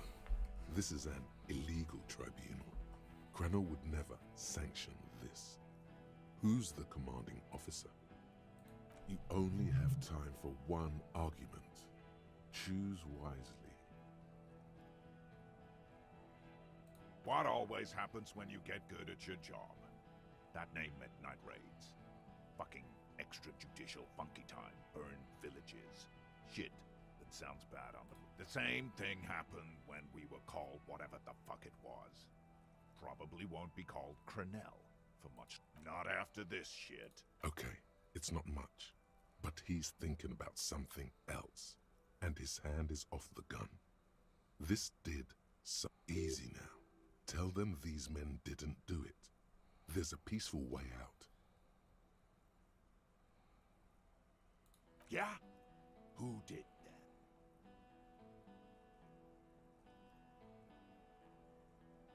How fucking convenient. His fingers are twitching. That's a draw reflex. He's about to draw. You think I'm fucking stupid, cop? What if I just shot one of your pals here, right now? How about the kid? Tell me. It's a magic fucking... Listen, please. This cop and this drumhead court-martial won't decide who... Your mind grinds to a halt. All you can see is the revolver in the man's armored hand. He pulls. Oh shit! A plume of smoke erupts from the muzzle. The shot rings in your ears. I'm okay. Fuck this! Gene! Cancel Lizzie! He'll be ripped apart. They all will. The moment the third man opens fire, and he knows it.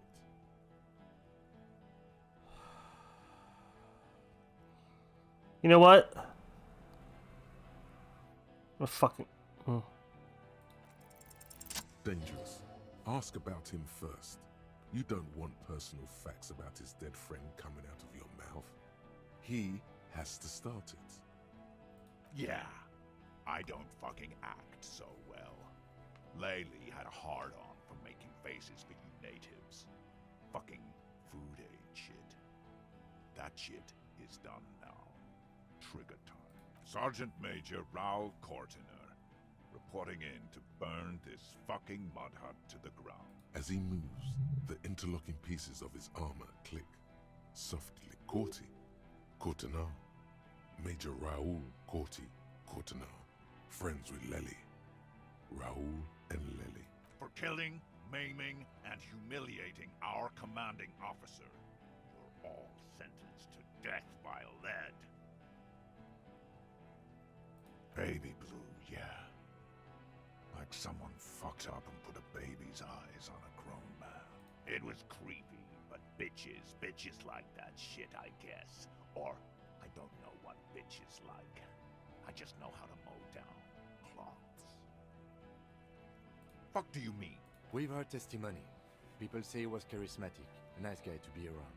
Yeah, he liked to chat up the natives. Share leaflets. Squeeze a bit of kit tass here and there. Great fucking idea that turned out to be. If Laylee was here, he would spare the lot of you. Maybe shoot one for sure.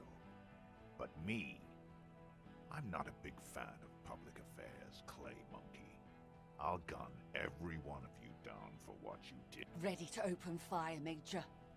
Our colonel did what he had to do. It was either one cunt or 100 of them. Rude here. In your ship pipes, right in the fucking... He likes to fire mortars at random coordinates. Wipe out mud huts like that.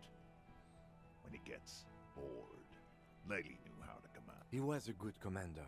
I can see you miss him. Oh yeah, he would have commanded this fuckhell way better than I did. But that didn't happen, because Hayseed Bill and Kipty the Kipt here fucking murdered him. Had him stink the village up for 2 weeks after. And you, Fox, did nothing. Listen, man. We told you we... Told us what? What did you... Find his killer? Cop, his killers stand right there, shitting their pants. And you're standing in the way, protecting... They didn't... Shush. Blood's all gone out now. Not long to go till the battle starts. One down, girl. Big talk, but you got him to admit he's a bad leader. It's a small thing, but it got him off center.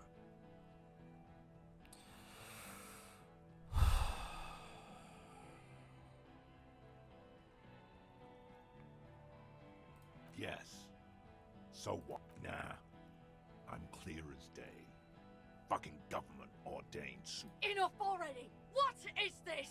We didn't come here to fucking jack. Interrupt me again and I will execute you on the spot, Lance Corporal.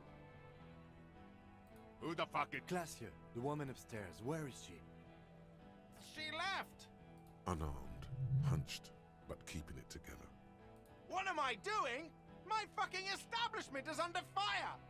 You know how much windows cost? She left! Her room's cleaned out! Right before these assholes showed up! We should have arrested her. You can feel how upset he is with himself. Just for a second. Then the fear takes over and he's back in the mood. Hey, Bushman! Your little cunt isn't gonna help you out of this one! Should I fucking shoot this man? You know what? I'm doing it.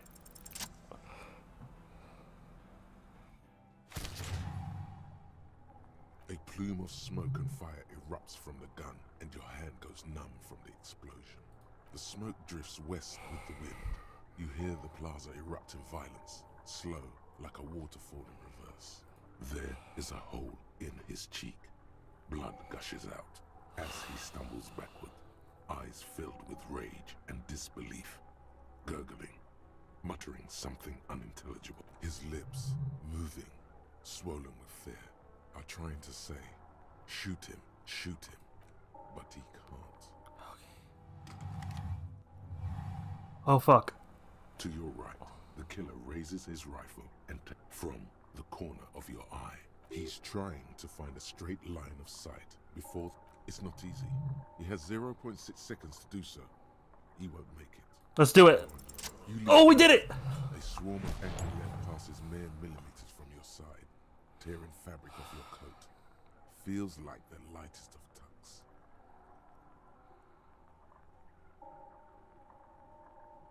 The man tilts his head, trying to see. Watch out. To your left, the Paul is about to take a shot too. At God, please. Oh fuck. He's aiming for the eye slot in... Are you fucking kidding me? An extremely difficult shot. 2 shots ring at once. One from the lieutenant's pistol, and the other from the Paul's. It's aimed at the lieutenant. Oh fuck. It misses. You hear a scream behind you. Blood gushes from the helmet's eye sockets as Rude staggers back, disoriented. The sounds coming from his helmet are not human. An unbelievable shot from the lieutenant. Glenn, dying. Oh fuck. Blood behind you. His mangled torso has 2 gunshot wounds. Blood gushes out of them like red geysers. You see 2 crazed eyes stare at you through all the smoke and the panic. With blood gushing from his face, the man raises his pistol at you. Then he squeezes the look of vengeance, framed in blood, lips shaking. This is the last thing he'll do on Earth. But he will do it. He is your end. Here it comes. Death. Oh fuck. Did he get me? I had the armor. You can't. There is no time. Something inside your pelvis explodes. Your entire lower body is on fire. And Okay. you can't support you. You fall down like a wreck. The pain is too immense to scream. It pushes the air out of your lungs. Everything goes dark. feels slick and warm with blood. The pain is too strong to know what has happened there. But wasn't I wearing, well, pelvis? Everything you got. The Hardy Boys are screaming, fighting, dying. Someone jumps over you. Nearby gunfire. Stop! The cop! Protect the cop! He's down! Wow. Most of what's down there. It's all gone. Open your eyes now. Nothing. A persisting darkness. Dancing lights of pain. Distant shadows cast by them. Like a hellish... You're bleeding out.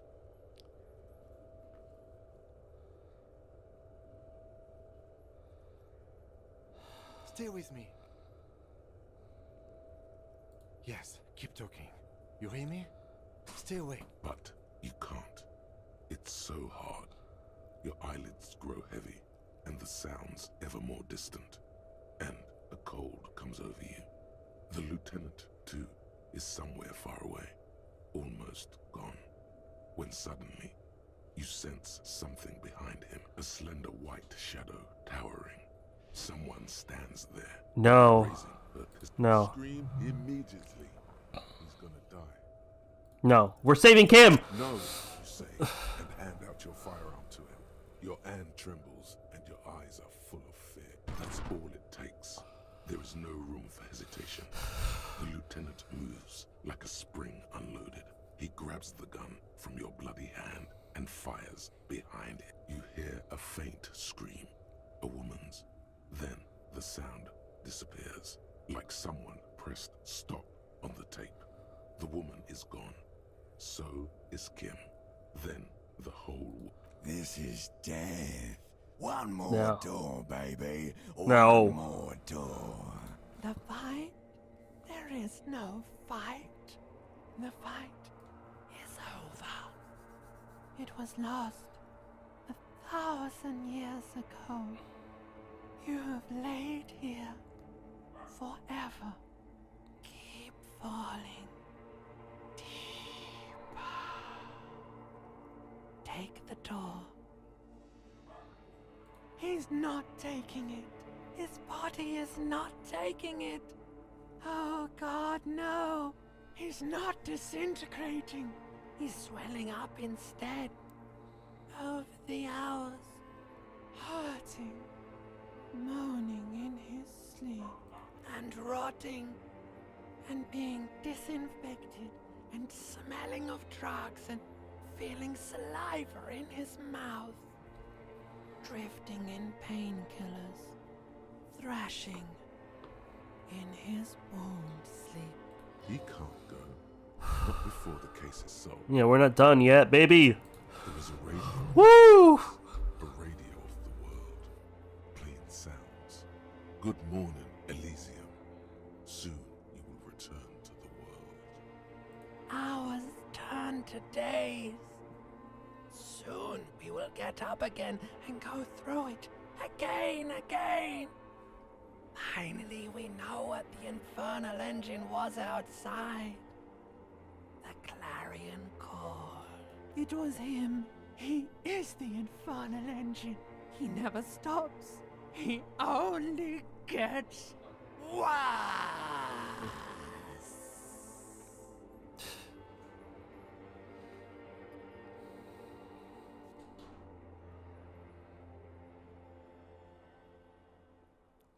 You see the lieutenant's familiar shape in the orange jacket.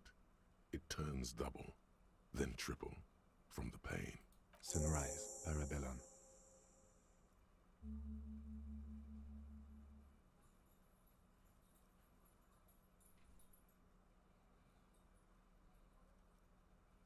Mr. Gart cleaned it. It took him an entire day. 2 days, in and out. You've been up enough to take Dramamine and curse. And drink water. It's not ouch time yet. You just got the Dramamine pill an hour ago. Wait until it wears off. Dramamine. Then it's not that bad. Neither surgical nor organ damage bad, but still under the counter bad. What happened? You shot the major in the face. A firefight ensued. Yes. As retaliation, their rifleman tried shooting you. He missed, or you dodged. Then I shot and wounded him, while Glenn took a bullet in the spine. It was meant for me. Glenn did not survive. This is not the first person to die in his place. He goes on. Titus, Fat Angus, and Theo charged. Angus and Theo did not make it. They both died before they made it to intensive care. Titus survives. So do Alain and the musician. I forget his name. Yes, he's still alive too. You were bleeding out by then. I think you said something about your wife, and you warned me. I was able to disarm one of them. Disarm? Before she got a jump on me. I killed her. Oh. And that's what happened. And that's what happened. This is the one. The Paul was the last to die. Everard had their bodies returned to Crenel for a funeral. The company is yet to retaliate because we deterred them? Or Joyce did? Maybe the harbor in full lockdown is too costly a target. Or maybe they are simply taking their time and will attack soon. I don't know. 5. Glenn, Theo, Shanky, and Angus. The fat one. He took a lot of bullets. And Elizabeth too. Oh, Elizabeth man. Beaufort was her name. The gardener. No, she bled out before Everard's surgeon could help her. Everard sent his personal doctor, but a costly loss for the Union. She was being trained for leadership. She never had a chance. She should not have been there in the first place. There was no way to convince them. Stop this line of thought now. You're too broken for ghosts. All. Oh no, officer. It's pretty bad. 7 people are dead. But what's done is done. The violence is cordoned off. The Hornets did not get into the beehive. The worst scenario has not materialized yet. And we are still alive. Both of us. He did not expect you both to survive once you stepped between those two armies. His smoking, his hunched back. You have it worse. But he took a real beating. Yes. The joke wasn't funny anymore. I took it off. That seemed like it was a glitch, because he was not wearing the jacket. You can do it in hardcore mode, though, I heard. The close proximity of death must have made the lieutenant contemplate his... Sunrise Parabellum. Sunrise, prepare for war. It's an old revolutionary saying. Isn't that written on your... It served you well. The gates of the harbor are boarded up. The streets are a little more empty. Apocalyptic violence is yet to erupt, I am relieved to say. I think we may have held it off, for now. Barely. Yes, we have also completely failed. But that's okay. Reasonably bad. You were shot in the left quadriceps. That's your thigh. The outer side, thankfully, no major arteries were nicked. The bullet was removed and a bacterial infection treated with mercurochrome. We will see. You won't be able to dance much. That's for sure. You should be able to live with limping around. No. I called your station after the fight. The injury was logged in. They told me they've sent officers to join you on the... I'm sure they're worried about you. That means he hasn't seen them around while you were out. They're not really worried about you. Sorry. I did. No need. Not very. I have a concussion from that woman beating me with the butt of her gun. I tried to not move too much. Things would be worse if you didn't warn me. Thank you. I did not see her coming. Stupid of me. Alright, we're getting up. Because we're not done yet. We haven't solved the mystery. Easy now. Your balance is way off. You feel like you're about to fall over on that thing. How are you? Your disco days should have been done quite a while back, Lieutenant Jeffrey. I honestly don't know. Do you? Because we can't talk to Everard. The harbor is in lockdown. Everyone in there is outside our grasp now. And Joyce has left. Yes, she left yesterday morning. To meet the board of Wild Pines, or that is what I've heard. There's a pin somewhere in the machine that keeps Connell from sending in a death squad. Maybe it's her. Maybe she kept her hand. Either way, Ruby's gone. And Claudia too. We really should have arrested her, you know? I don't know. I think the theory you presented, it's someone else, outside our circle of suspects, was right. It's better be. Everyone within the circle is either dead or gone. Honestly, I think our investigation has not produced a single credible suspect.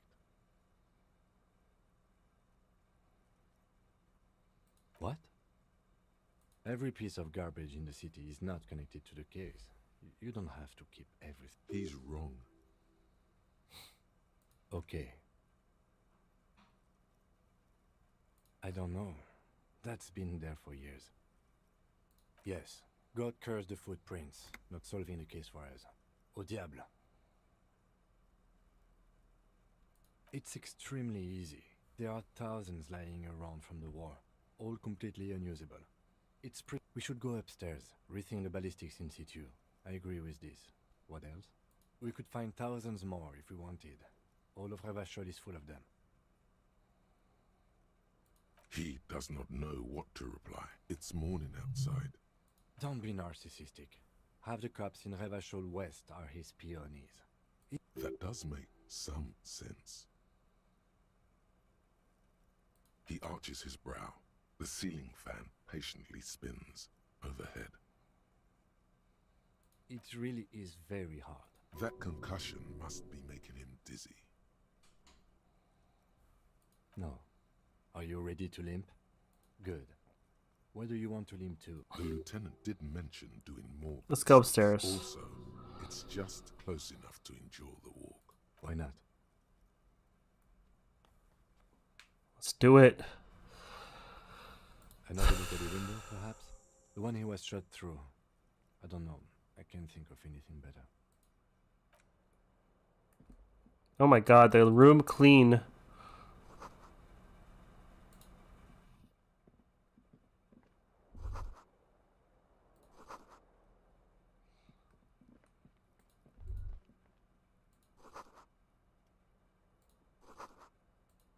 Let's walk into Kim's room. Oh.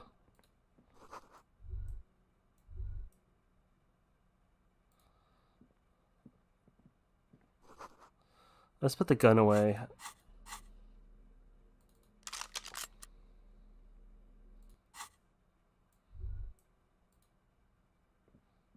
These papers bear the... I had Garth open the door to your room. You were running a low bacterial fever the first night.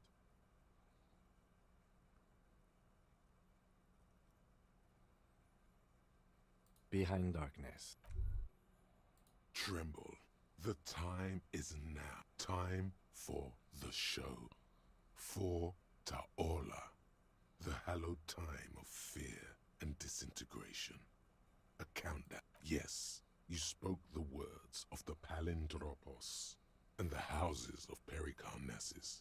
Items, people, even words will tumble. All will lose its meaning in the coming years. That is why you marked yourself. It's totally also a coping mechanism. So you should be.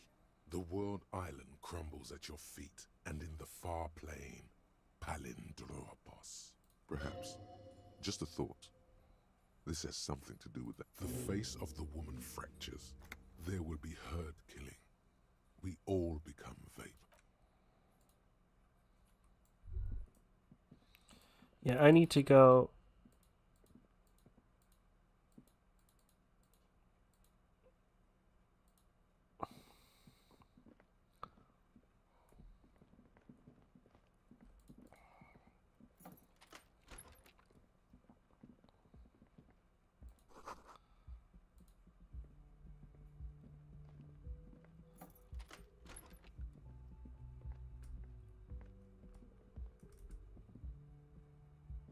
There, I fixed it. Next to the stack of bills, you see a note. A few lines jotted down in large, uneven handwriting. And take a just quick as the break in writer was about to rush out the door. 2-hour mark, about 4 minutes, maybe after we do this. I'm sorry, I fucked everyone over. P.S. I didn't kill him. P.P.S. Gift upstairs. A gift. I am not drawing my gun. Yet. But I don't like gifts. He says he's not, but his hand moves instinctively toward his hole. It's hardly... You look at her rough, jagged handwriting on the note.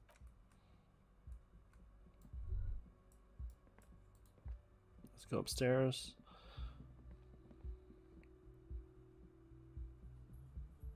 Oh.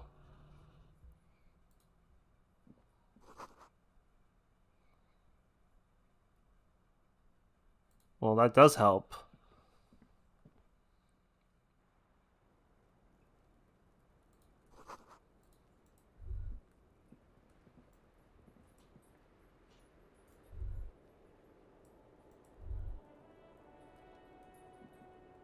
Wait, how do we react to this?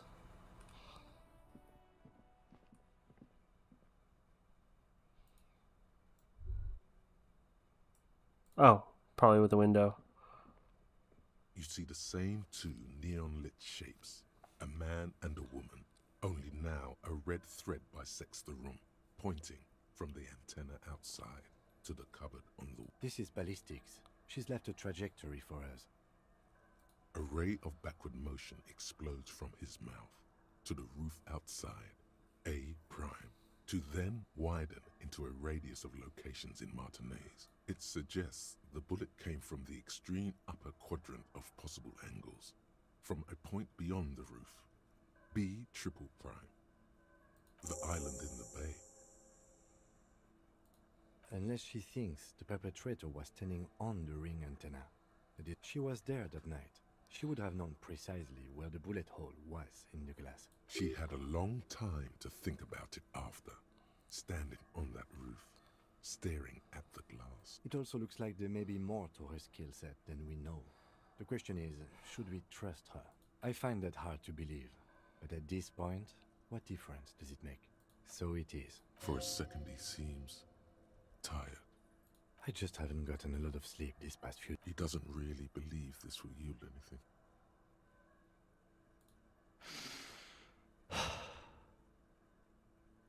Okay, let's go to the fucking island. How do we get there? Joyce Messier had a sloop, but she's gone. Maybe there were boats there. We should ask around. Our friend, the lady, the fisher, the net lady. Liliane.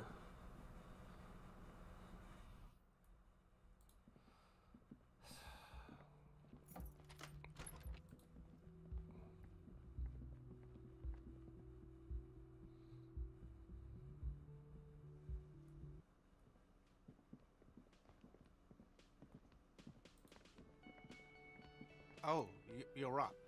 It's good to see you back on your feet. Did you like your room? I cleaned it for you. You're welcome. I thought it would be nice for you to wake up in a clean place after you, let's be fair, defended this establishment and its clientele from gunfire.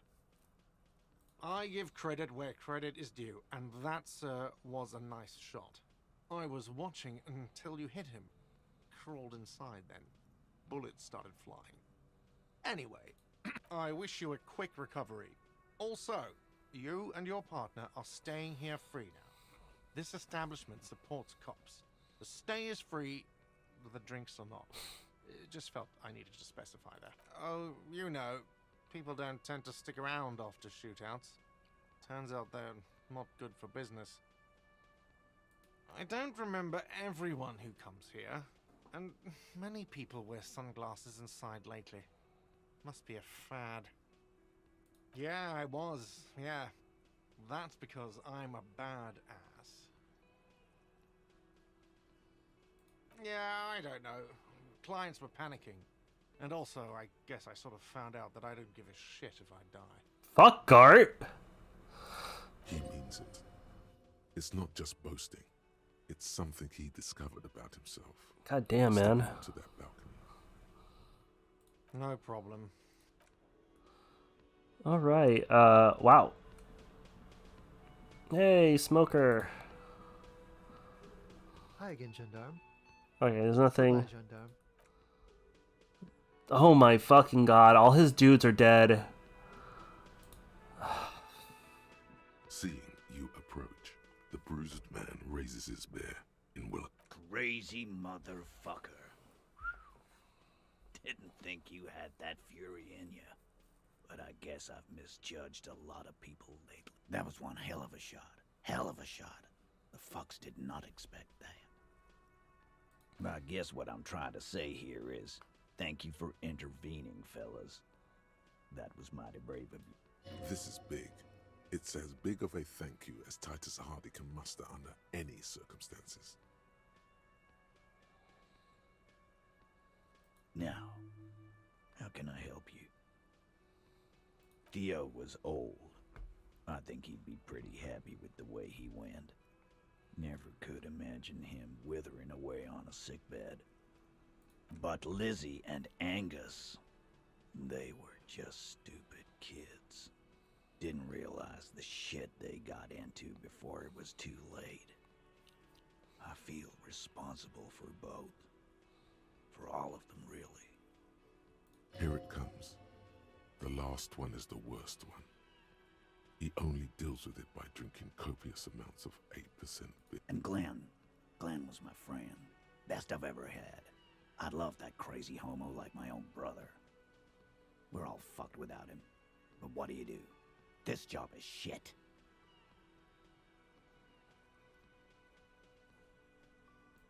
Well, yeah. Memento Mori. Right. Absolutely. Today, I'm going to get drunk, eat good food, and bet a good-looking girl. 'Cause tomorrow, a motor carriage might run me over. Or you might die of a heart failure. Or syphilis. Hey, fuck you for ruining a beautiful idea. I guess I'll take a closer look at our union members.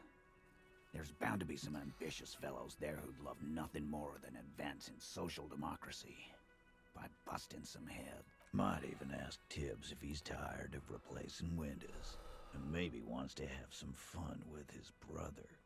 Anyway, don't you worry. As long as Titus Hardy's standing, there will be Hardy Boys. Don't know? Don't care. I'll be glad if I never see that fucking woman again. Nope. He did. He shrugs and tries to look uninterested. Judging by the sight of you, I'd suggest crawling into bed with a bottle of whiskey in one hand and a big tit in the other. Yeah, go pay Monica visiting Janrock. She's got a knack for making men forget about their worries.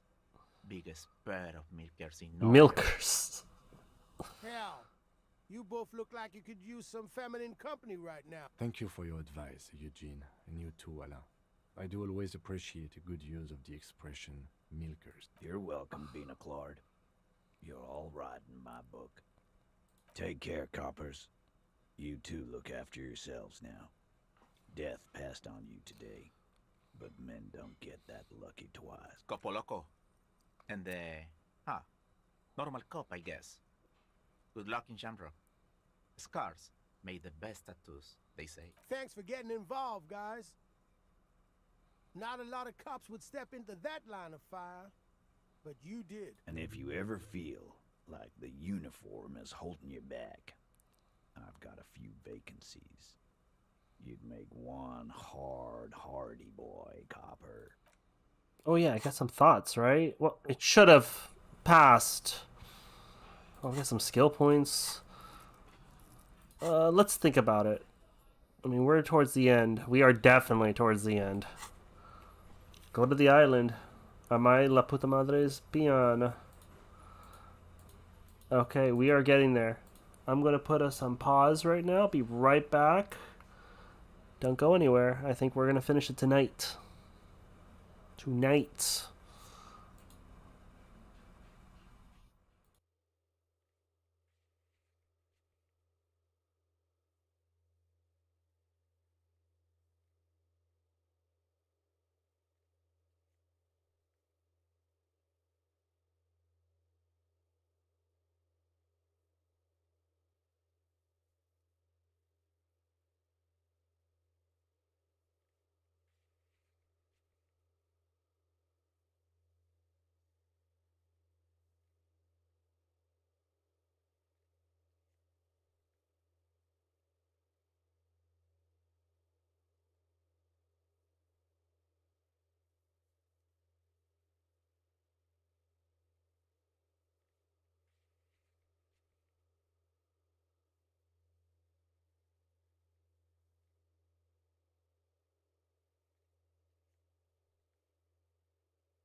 Alright, I'm back.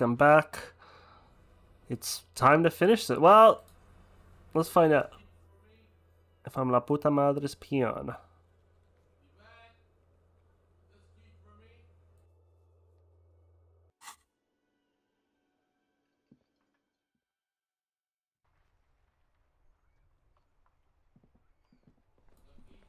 Un joie de serai de retour près de toi. What does this mean? The graffito has been painted over the traces of the fight that took place here. It smells of blood and heavy fuel oil. This is Cindy. This was Cindy the Star. The lieutenant crouches, touching the fuel oil with his finger. Looks like it, yes. And blood. Some of it is even yours. Heavy fuel oil. Isn't that flammable? The fuel catches fire immediately with an ominous hiss. A bright orange flash across the surface of the letters. Black smoke rises from the burning message. The lieutenant has taken a small step back. He looks at your face illuminated by the flames and nods silently. Then the fire falters. The flames warmed him too. Not at all in a bad way. Let's go to that island. Slowly. Fuck yes. Subside, the fuel burning out. The air still smells of mazout and springtime. Hell yeah.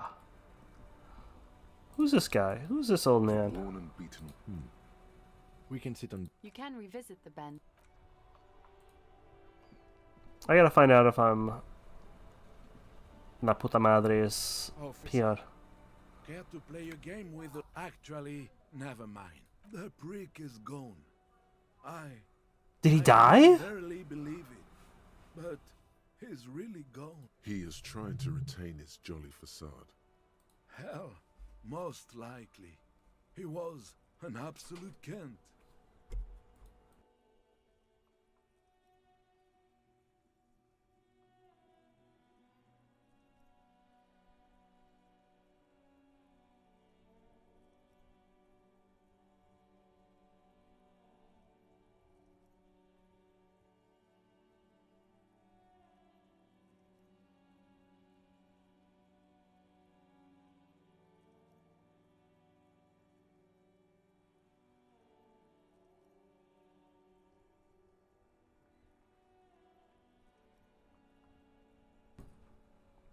Oh, he would have liked that.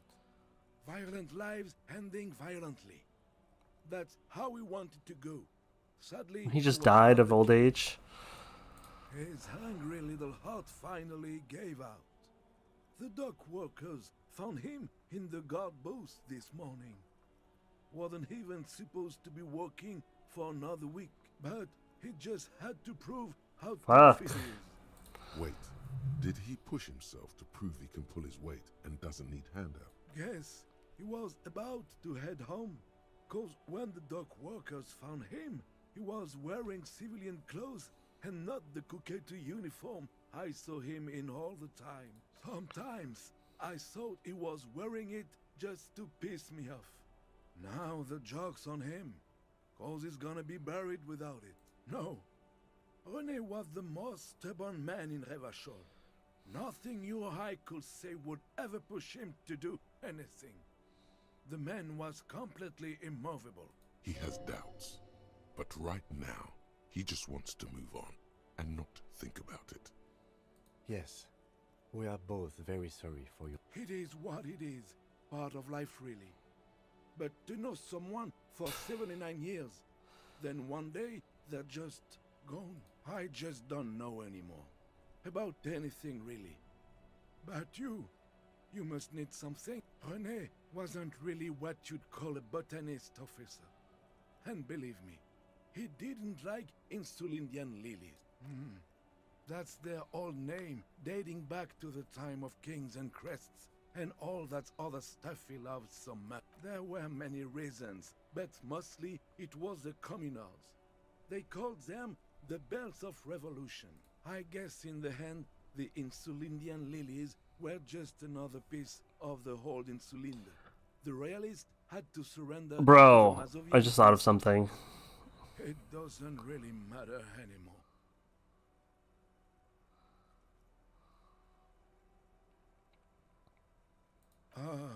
Everything, really.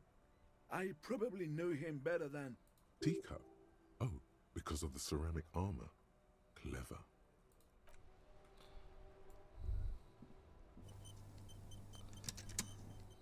Let's call my station.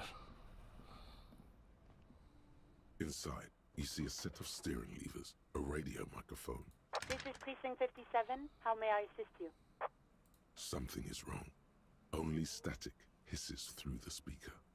No reply. Precinct 57. Only Oh the yeah. mindless drone of... It's been this way for a while now. My guess is the Union is listening in on our conversations and jamming out what it only happens when someone mentions the attack. The rest is unaffected. Our best bet is to carry on like nothing happened. That is, if we don't want us cut off the grid no more dangerous than stepping between. I don't like it either, but that's the way it is. You can try calling again. Everything sounds okay. In the cabin, you see... This is Precinct 57. How may I assist you? Just a moment. 10-4, come in, officer. Over. 10-4, sir. Well, there have been some talk, sir. I only meant that there have been some talk in the station, that's all. But there are always some talk in the station. You know how officers in Jamrock. But then again, some of us truly are on the take. It's unfortunate. Over.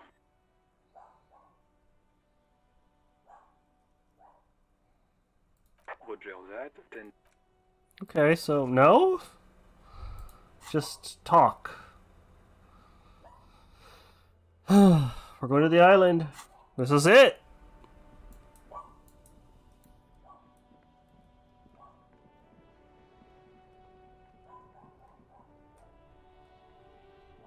At long fucking last, man.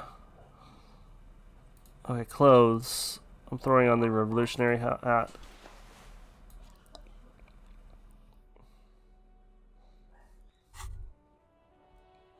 This hat is so soft. Kraz Mazov, glory to... I mean... I feel like an Ushanka. This is time. Okay, so I need to go talk to Lien. Almost certainly gonna be able to... What's that?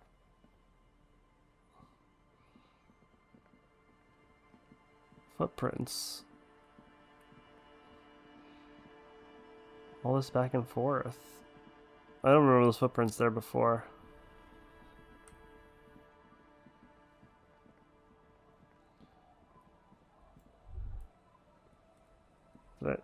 Did I just miss something? Hold on. I just saw like a thought pop. No. What's this? No, not where I want to be.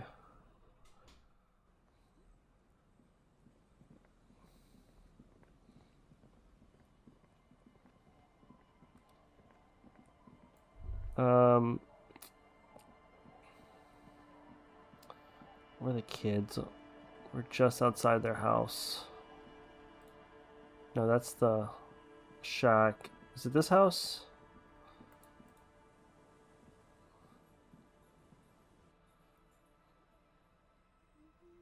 No, it's just a little girl here. Okay.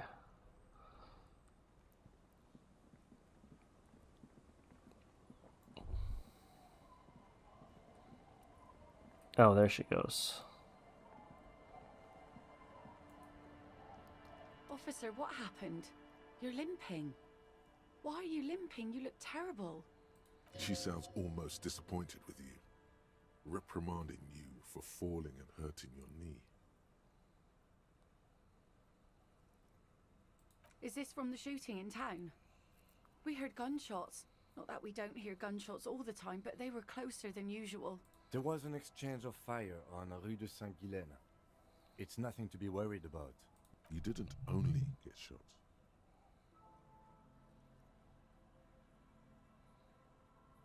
Well, good for you. Of course. Can I help you with something? That won't be a problem.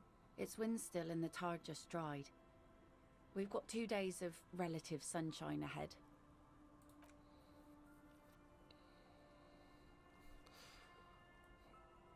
Hasn't been there herself. Who has then? If you promise to bring it back, and no scraping the hull, I just got it nice and yellow, and no drinking on the boat, and no joyriding either. Of course, ma'am. It's only for a day or two. Official police business. Aye.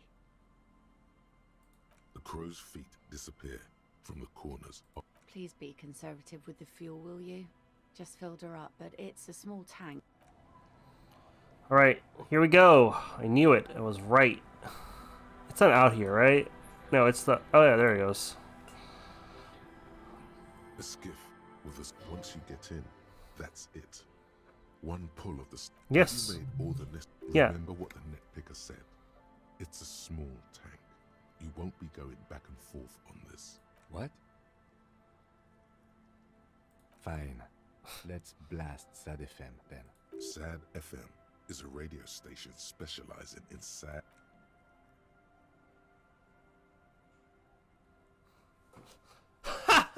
I love it. How do I do a...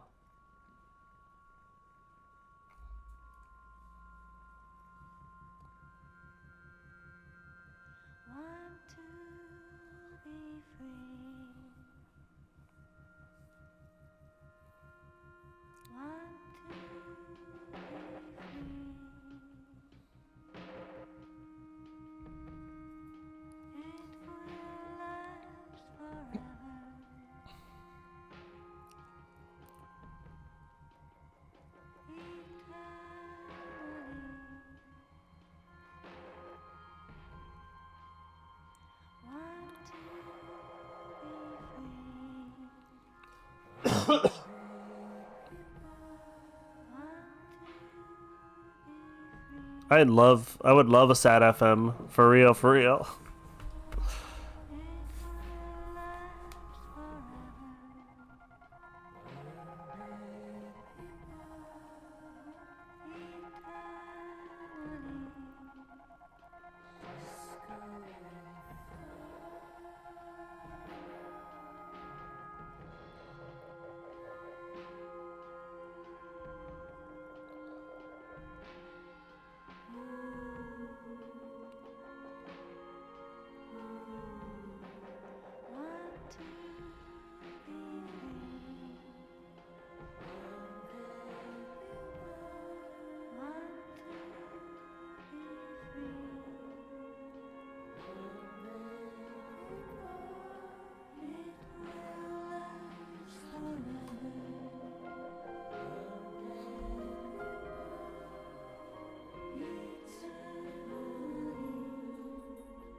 God damn it.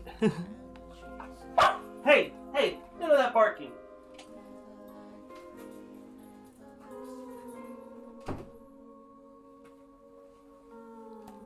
She decided to be a little cuckoo.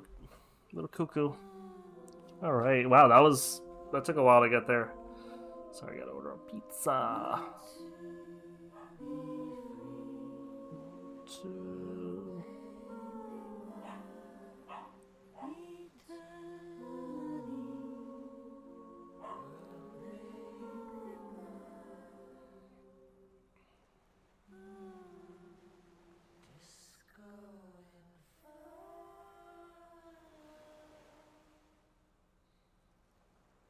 The boat comes to a slow stop. The lieutenant turns the engine off. Then there's silence. In the silence, a sputter of wings. A flock of quails takes off in the distance.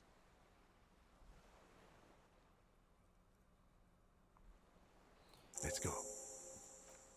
Let's do it. How many? I think I'm gonna save my last level ups for whatever is awaiting me here. I want to pass some damn some checks, you know?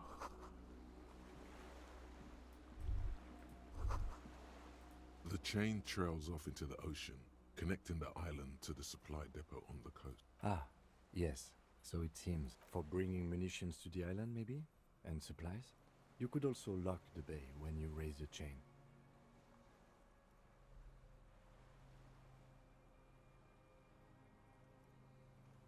As a defensive measure, locked from enemies.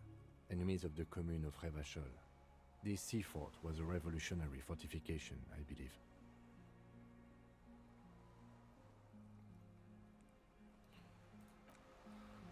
Okay. What else can I look at here? That's the chain. Oh, that's the tires. It's so funny. I don't even... Spelling tires like that looks wrong, but feels right. Like, okay, yeah, that's how you would spell tires, with that R, with that Y. Alright, we're gonna keep going. This is the... What is this? Oh, but this is not where I need... I know that something's here. I need to search around for something before I go in there.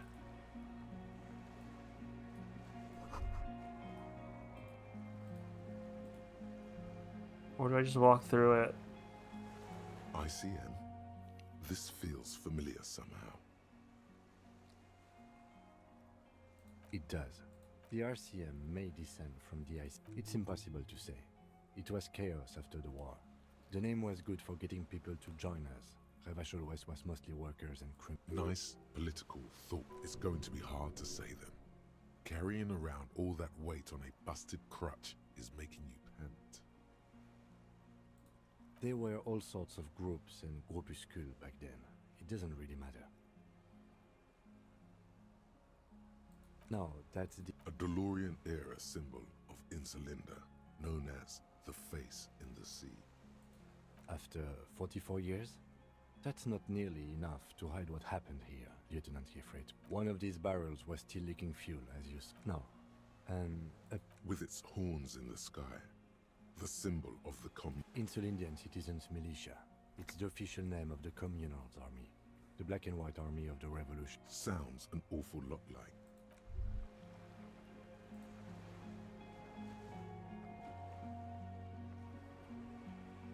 Right. I can't go anywhere else, right? Okay. Gotta go through here. Ooh, there's something in there.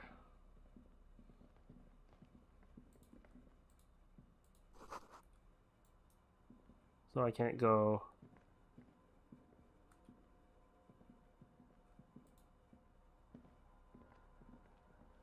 Oh.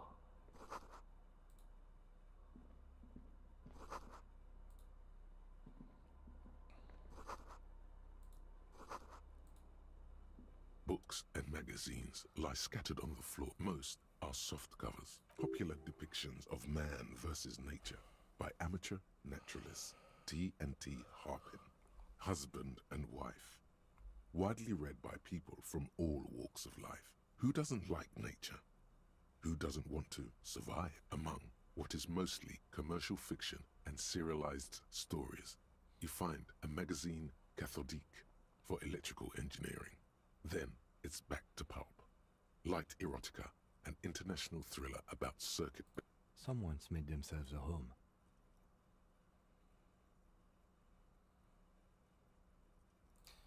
Let me do conceptualization. Hold on. What do I have for conceptualization?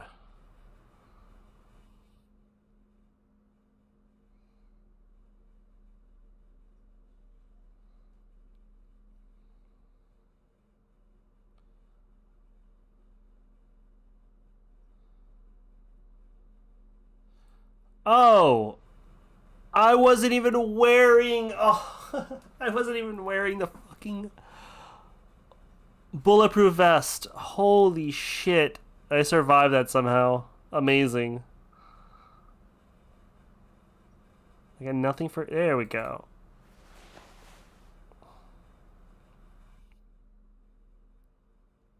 Oh.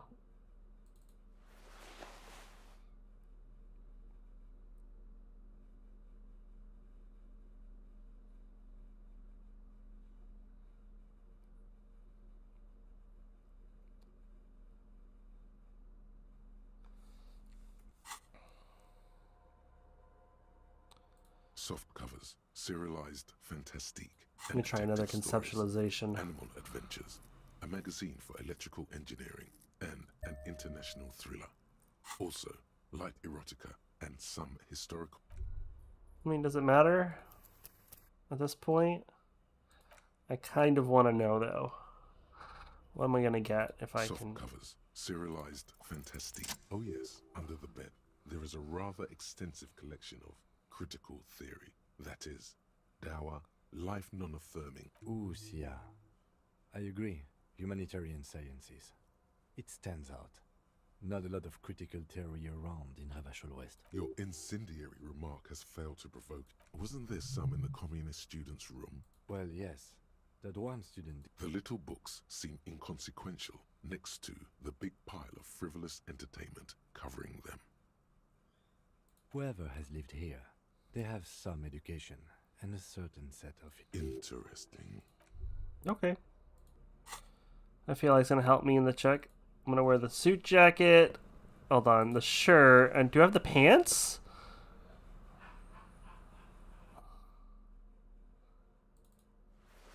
Oh my god, it's so pathetic. I don't have any shoes to go with that, right?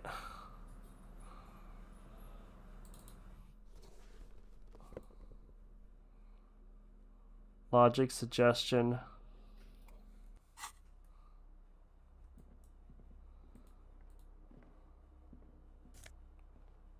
Oh.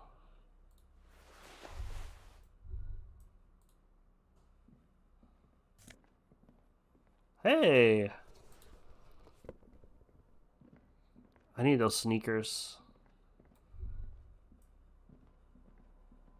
An old cylindrical generator is nested above the ammo lift, with makeshift electrical wiring running out of its side and across the floor. The cables disappear into the wall. The lieutenant puts his hand... It's cold now, but someone has been maintaining it. Downstairs, somewhere? Liquid carbon.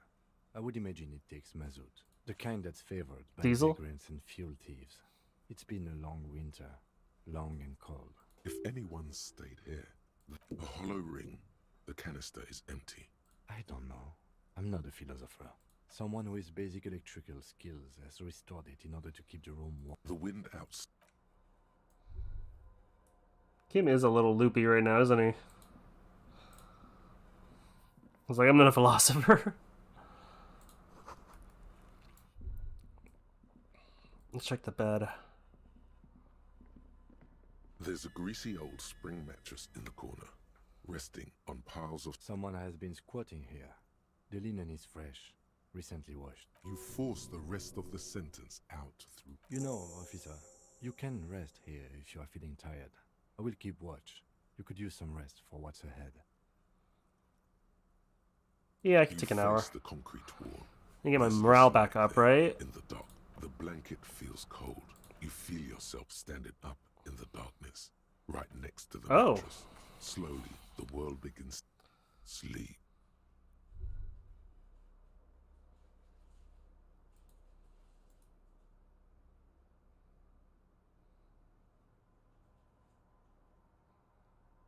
I guess that helped.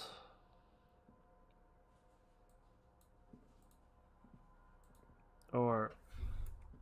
oh, something's happening.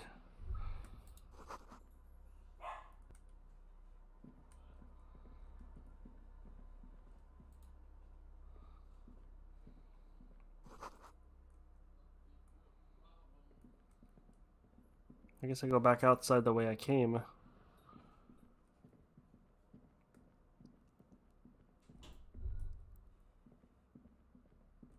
Wait, how do I...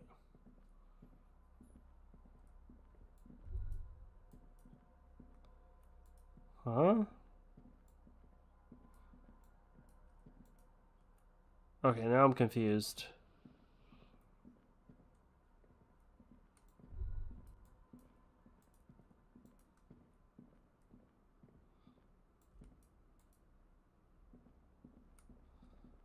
Oh, okay, I think I see it. Hold on, I gotta go down here and over here.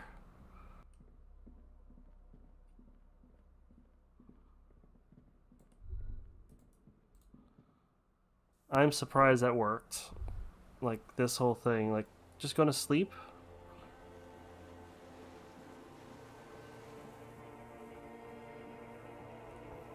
What have I done? Have I fucked this up? Where's Kim?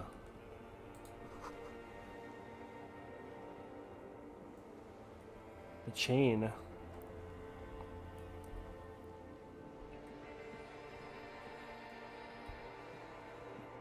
Where's the chain? After the pizza your mama made.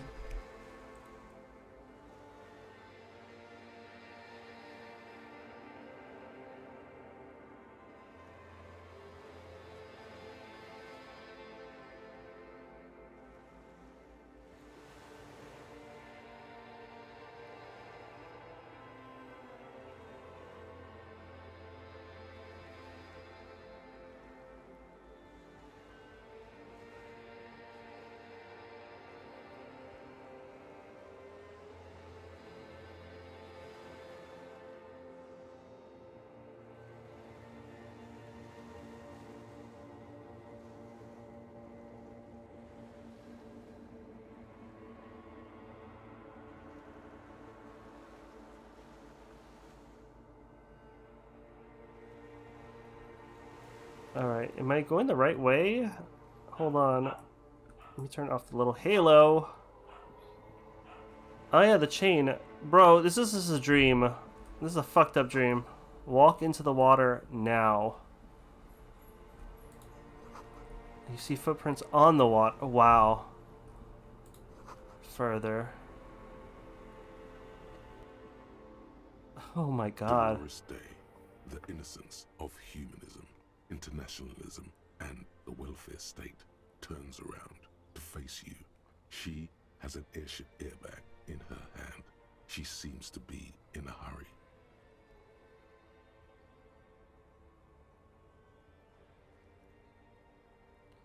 Okay, don't say you need to talk right away. Melt the ice first. This way you're already talking, but you don't even want to talk to her. She would only be cold and mean. Let her go. This is the Holy Queen of the territories of Muindi and Insulinda. I'm going to Morova, to live there in Grad. It's 1 million kilometers away, Harry. Might as well be another lifetime. I'm sorry. I was heading to the aerodrome. I just don't have time to... She means she doesn't have time to tend to your emotions. Hey. I mean, hey to you too? I'm doing really good, actually. Both professionally and romantically. I've come to a fulfilling and peaceful period in my life. Well, how are you doing, Harry? Well, I'm in my head too. We're all in our heads. Sometimes. Not as often as I used to. So much time has passed. More than it seems here. She sighs. What are you doing? Stop saying things like that. Just my scepter, my globe cruciger, a spare silk gown, a toothbrush, travel documents, the crown of immortality. Oh, this is just a wreath. The crown of immortality is made of rarefied light, mana and raw palladium. It was passed on to me by the rulers of late antiquity.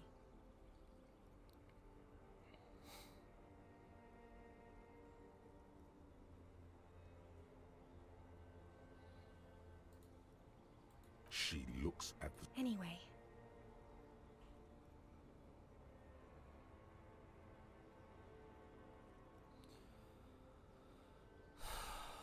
No, Harry. No. I don't want a massive, epic showdown. I want to go to the aerodrome. I have tickets for the 10:20 flight to Morova. Really.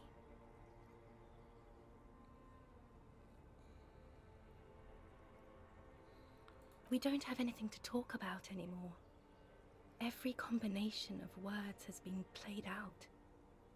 The atoms don't form us anymore. Us, our love, our unborn daughters. It's all gone. I have to go to the aerodrome. I have to leave Revachol and you. And you have to be alone. In hell. Forever. What the fuck? That's just the way it is. Oh God, whatever you do, don't try to kiss her yet. Not after that. You're still reeling. You'll fall over if you try now. I don't know what you mean. Dolores Day.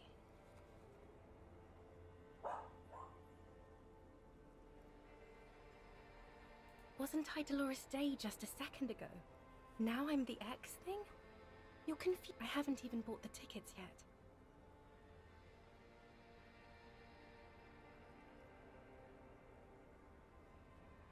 My friends are waiting for me on the platform. I can't let them wait. It's impolite. It is. Useless. Oh, Harry, you shouldn't have done that. Call me like that. You ruined it. There was still a chance. You should have waited longer. She would have called you instead.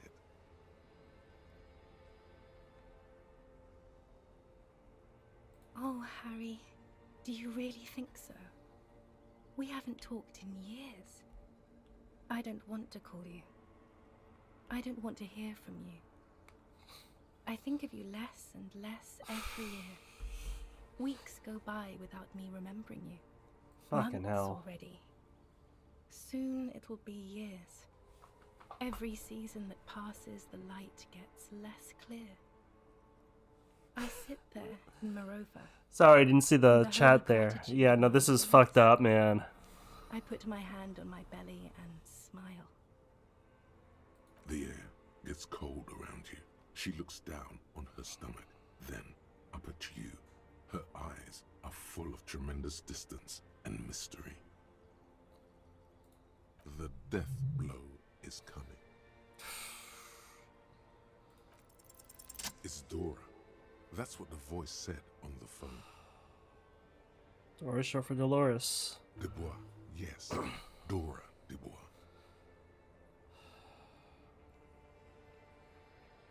Oh no, no, no, no, no. We're not doing that again. That was not the death blow yet. You say The morning? I don't understand. Oh my god, Harry, stop.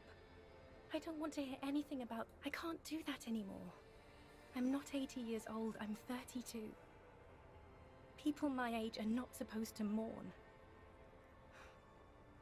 Yes, Harry. a tiny golden watch with red straps. Let's do it. around her bony little wrist.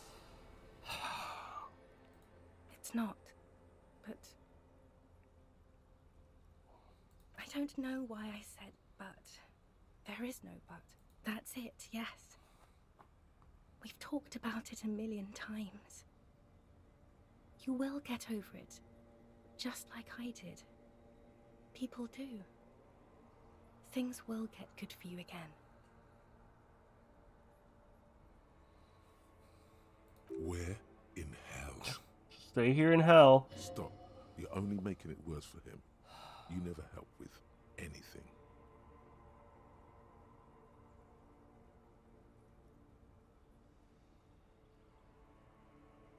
It just takes some time. For you, I think it will take something like 20 years, maybe? It was hard for me too, you know? I used to think I couldn't live without you. But I can.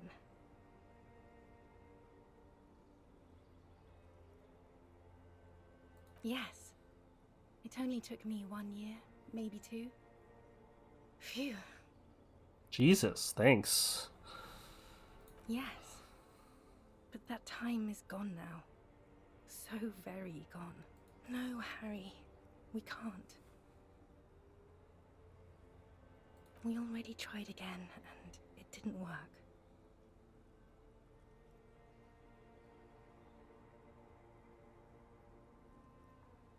Is that how it is now? We should just try all good things twice and then give up. By that logic. Not you too. I don't know. Please. Harry, we can't be together because you're insane. Oh, fuck. She avoids turning them to you. They're turning moist now.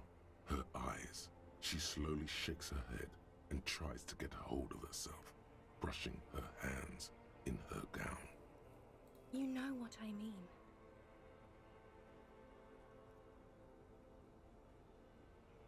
A little down. You've worked there for so long, you can't even talk like a normal person anymore. It's always lists with you. Questions. Questions? Did someone say questions? They're trees. They're for dialogue trees. This is another one, isn't it? We're in a tree right now. In descending order, usually. It's best to do them like that. This man's got the tism. It's not just the lists or trees or whatever. You get sad, Harry. Too sad. People can't get that sad. It's impossible to watch. Other people get sad too, but not like you. You stay down for too long. You only communicated with encyclopedic trivia. I was so alone. In conclusion... My god, it must have been... You're an old, insane man. And you have to be in hell until the end of your life. And I have to go to Morova. The fuck? We both said a lot of things. We were very young. It was her. I can feel it. I can see it in her tender, long fingers, in her wrists. Her hand wrote it, said those things. As Queen Regnant, I write a lot of letters. You need to recite it to her, for effect. All of it. No summer, yeah. Put a stake through your heart. She'll get hurt too. Collateral damage. She won't get hurt. She'll bend out of the way. Please, Harry. I just don't have time for this.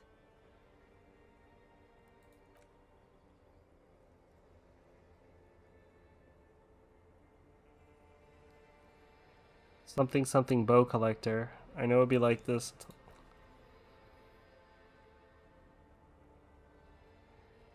Okay, stop. Yes. Very well. I wrote it. It was morning. You slept. There was hoarfrost on the ground when I left, on Voyager Road. It was autumn. The first autumn. But Harry, please understand, it was 1,000,000 years ago. No, it was 100 million years ago. I was someone else then, filled to the brim with love for you, hanging on your every word. Oh, Harry, you were the coolest. But I'm no longer that person. This has taken her place. It will devour you. Harry, I will eat your mind. She said that. So matter-of-factly. The light of the video rental shines through her dress now. A DeLorean figure, cut in black, moves below. And my crown of immortality? No. You scared her out of me. With your crying, the awful time we wound up having.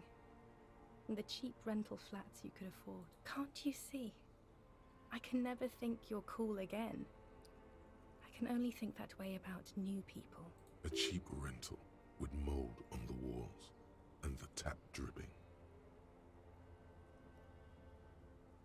Yes, I have found someone for whom I can feel the same. A copy of my love for you, only this time he is careful and rich. He This will man's not fucking lose. himself up. It will go somewhere. Badly. It will grow. Your heart burns. Through the blackness you feel the trickle of blood on the mattress below you. Harry, do you notice how none of this is very funny? I hate being that. I don't want to be anything for you. I hope the decades it takes for you to get over me have already passed. It's here, Harry. We are on Voyager Road. At the end of it, 300 meters from the stop. There. You could not pay the electrical bill. It became a lightless tomb. The years you spent training for the militia, my parents' money, it was not good. Surely the alcohol didn't help either.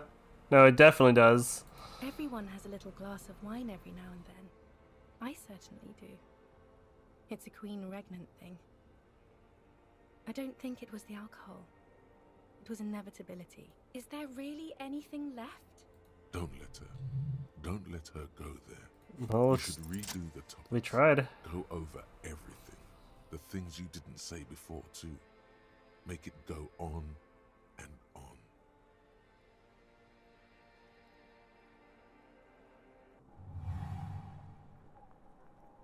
With your feet trembling from the steps you took, tepid and fearful, you stand against her body close to you, radiating warmth. With your eyes closed, you move your lips on her mouth. She is not kissing you back. Jesus. Oof. But I succeeded. Fuck off. The moment is ending. She is going to move her face away from yours.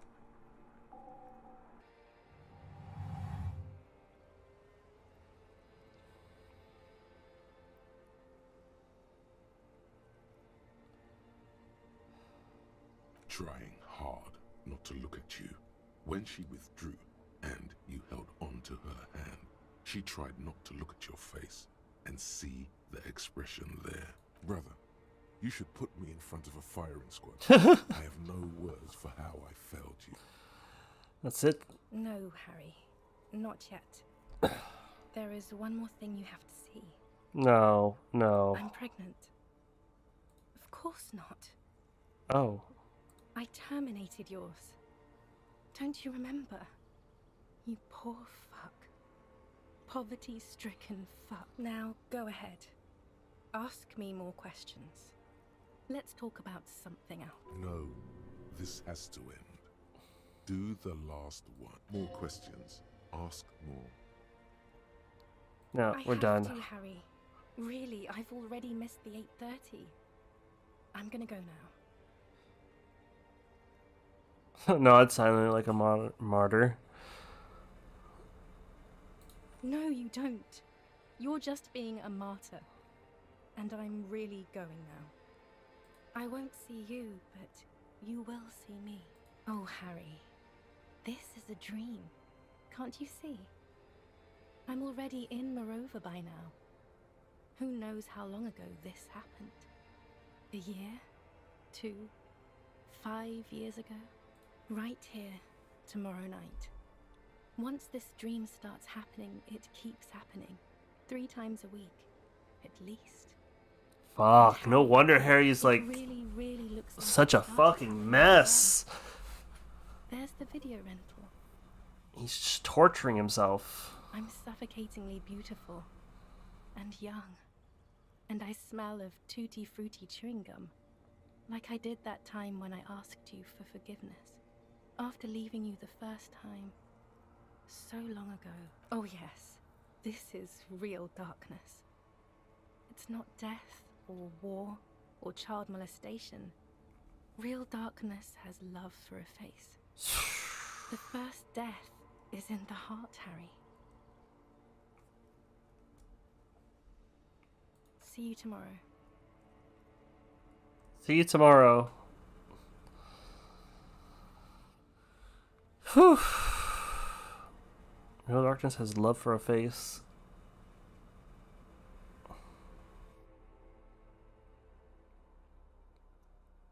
Did they just bleed all over the fucking bed? Or was that really like that?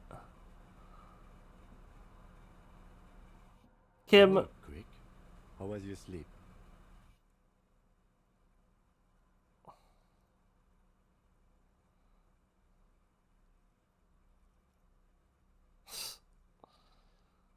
I did not want to wake you. Perhaps I should have? Was it a job dream? The lieutenant nods solemnly. Let's solve the fucking Sure case. you're okay? You thrashed around and you bolted up, half covered in blood from your wound. Okay. He's still worried. You must have really thrashed and squealed in your sleep. Oh, I got my thought. The coldo mama kadakwa. It's not only your eardrums that register sound anymore. Your very skin has become an organ of hearing. Looking for a whisper, light and low. A god whose... Okay. Not something I really need it. Alright, we have no time for any more thoughts. Let's save that because we do not want to ever do that dream again. Oh my god.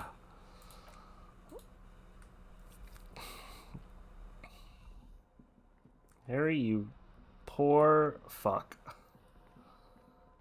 Is this the way I came in? I guess I'll go out this way. You see a small metal door nested inside. Wait, there's something in here.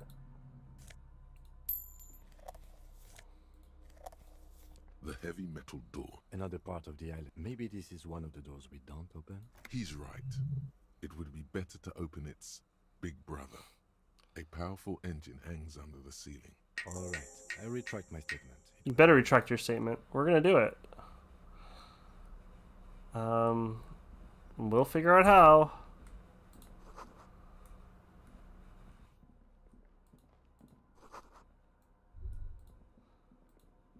Green paint flicks off the monoblock.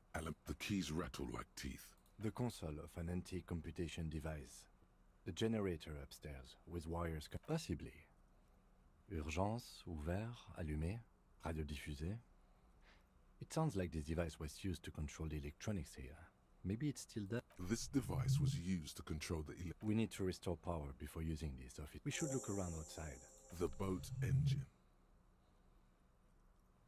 But officer, then we would have to swim back to... The console stands by. Fair enough. What's that? Oh. Okay, we're gonna go outside.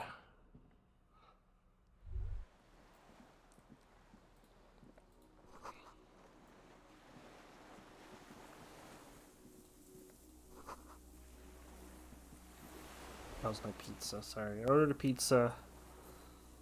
Where are we at? Where are we at with that pizza? Okay, we're still on prep. Alright, Domino's.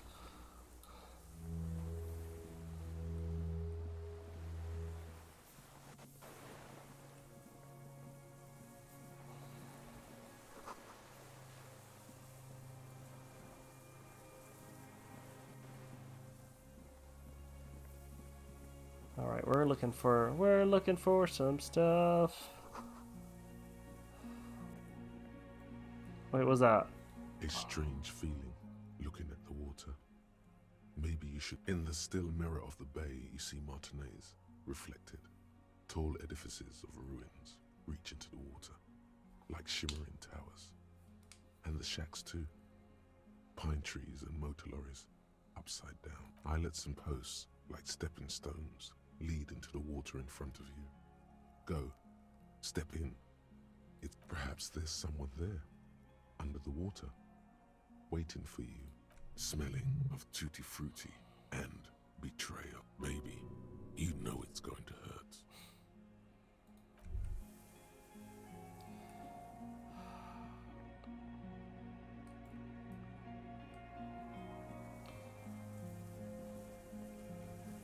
Okay, I need to find a couple things I need to find here, I know.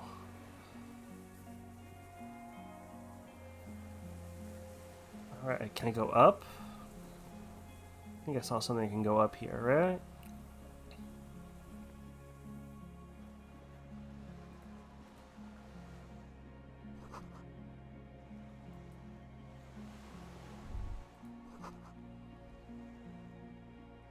Can I keep going? I'm not just gonna run into the end of the game here, right?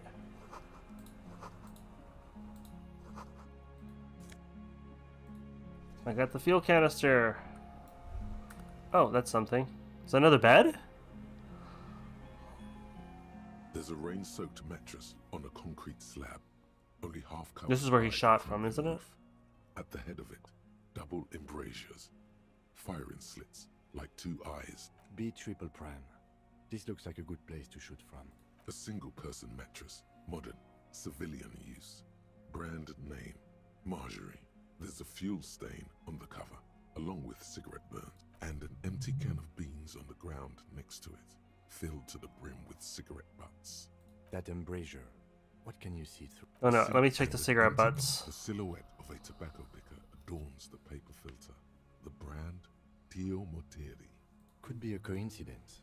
Or the same person has visited Lens and here. I didn't see any signs of smoking inside though. If people live there, they keep it tidy. This here may also be a smoking spot. There's a firing slit in the wall in front of you, like a little window. Quite old and grimy, from years without cleaning by anything other than the rain. You can see the springs screech as you lean on the mattress and crane your neck. A small piece of Martinez coastline opens up in the square in front of you, like a tiny landscape painting. 1 kilometer across the water, the ruins look familiar. A towering skyscraper, its top floors shaved off by artillery fire. Capeside apartments, Rue de Saint-Ghislain, 33A and 33B. The red chimney and collapsed rear wall of the 4-story tenement in front of the Whirling in Rags, Rue de Saint-Ghislain, 10. The box-shaped silhouette of the Whirling in Rags. Its sloped roof, a tiny fleck of light catches your eye on the rooftop, sunlight reflecting off the upstairs window of Clausia's room. What does that mean? Do you have line of sight to the window? More than that. A pair of binoculars? Or a scope of a rifle? You'd be prone, lying on a mattress, barrel resting on the embrasure. Cheek against the cheek rest, hand on the hair trigger, on a calm day like this. Good. I think we have it, Detective. The origin of the shot. This is the sniper's nest. Affirmative. In our defense, nothing pointed here. Many leads pointed elsewhere. Don't beat yourself. Ah, I should have known better. We did not put guns in their hands or get them dry. The lieutenant pauses. Regret comes over him. We will make up for it. Here. I feel it. Where? He does not answer. Just nods. We should move now. Okay. We did. Okay, we solved that part. Find fuel for the generator. Open the blast door. I'm gonna find that armor piece. It's here. I know it's here. Okay, we gotta go through the other entrance. We have the fuel. It's so dark here. It's like only 1 in the afternoon. But yeah, let me stop wearing this ridiculous outfit. Hell yes. Hell to the yes. What does this do for me? It takes away authority.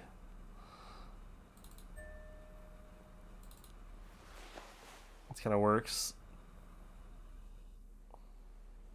What about more shivers? I don't think I'm gonna need any armor. My track pants.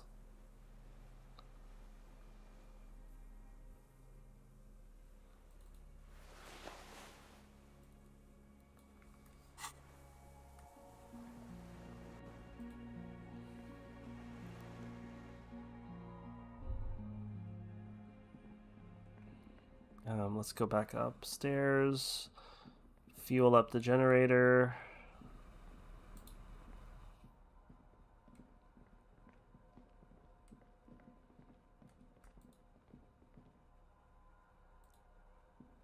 This old cylindrical... The lieutenant assists you, holding the canister up to the fuel tank as you tilt. Dark brown, viscous fluid pours out, and the room fills with a chemical smell. All right, they're making my pizza. There's a red starter switch on the side of the cylinder and a start rope on the other side. The lieutenant flicks the switch. Pull it like a The recoil start like wakes a the old lawnmower. generator up. The machine sputters like an old warhorse before settling down to a rattle. That should do it. All right. Let's open the blast door. See, I told you, Kim. Ye of little faith, constantly. Why must you question my expertise? A dim gold. It's on. Automatic boot. The blast door opens with a series of clicks. A shaft of light appears, then widens as the light shines in.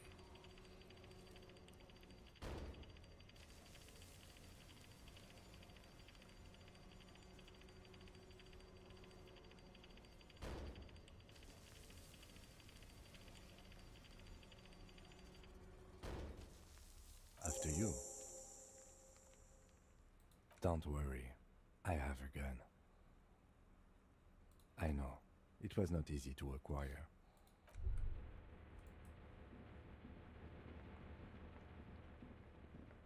Let me take up the hat. Well, what does the hat do for me?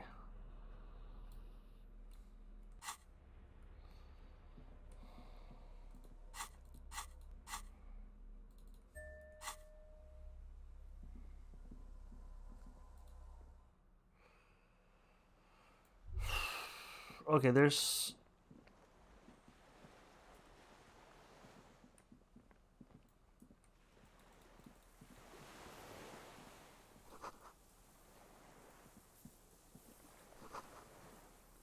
the flowers.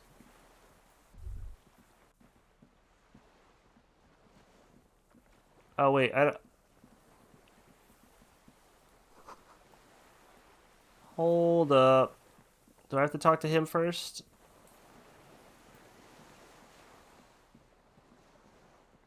I can't do the other thing? Okay, just want to make sure.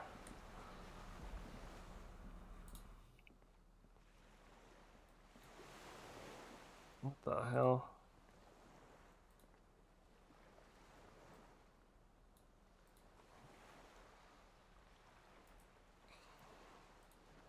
I mean, this solves the mystery. Hold on, my browser's fucked right now.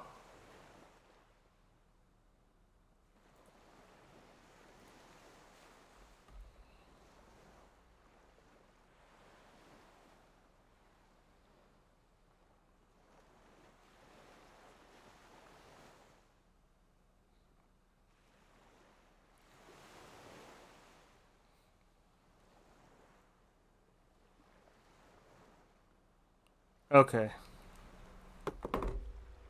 Wow. Okay. This is it. We're solving the case.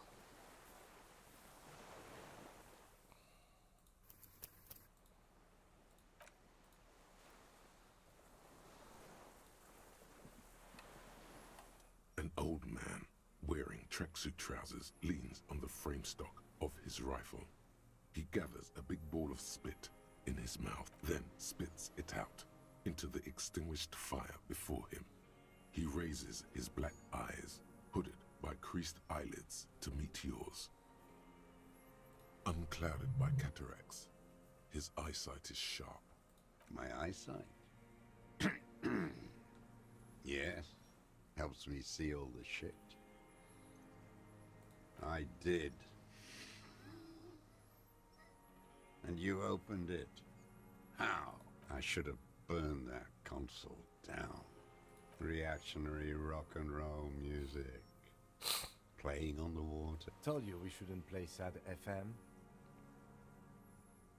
Sad FM, huh? I always hated that station.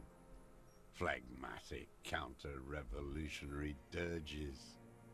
Sadness is a mental illness. A weapon of the bourgeoisie. The fascists were right about rock and roll. It is degenerate. Hip gyrating, mental illness music. It's not nice. It's a piece of shit. But it gets the job done. It's a Triangong 446. A Samuran rifle. How did you get hold of one? It was sent to us by our brothers in the Sinyao commune. Military aid. It has stayed true to him. He can still make it sing. You heard me. It's good now, like chalk, wiped from the board. Yes, I bet you've killed a lot of people with it. You fascist fuck. Have you come to make me one of them? We have come to ask you questions, nothing more. If you do not comply, we will take you in. Do you understand? Haktua.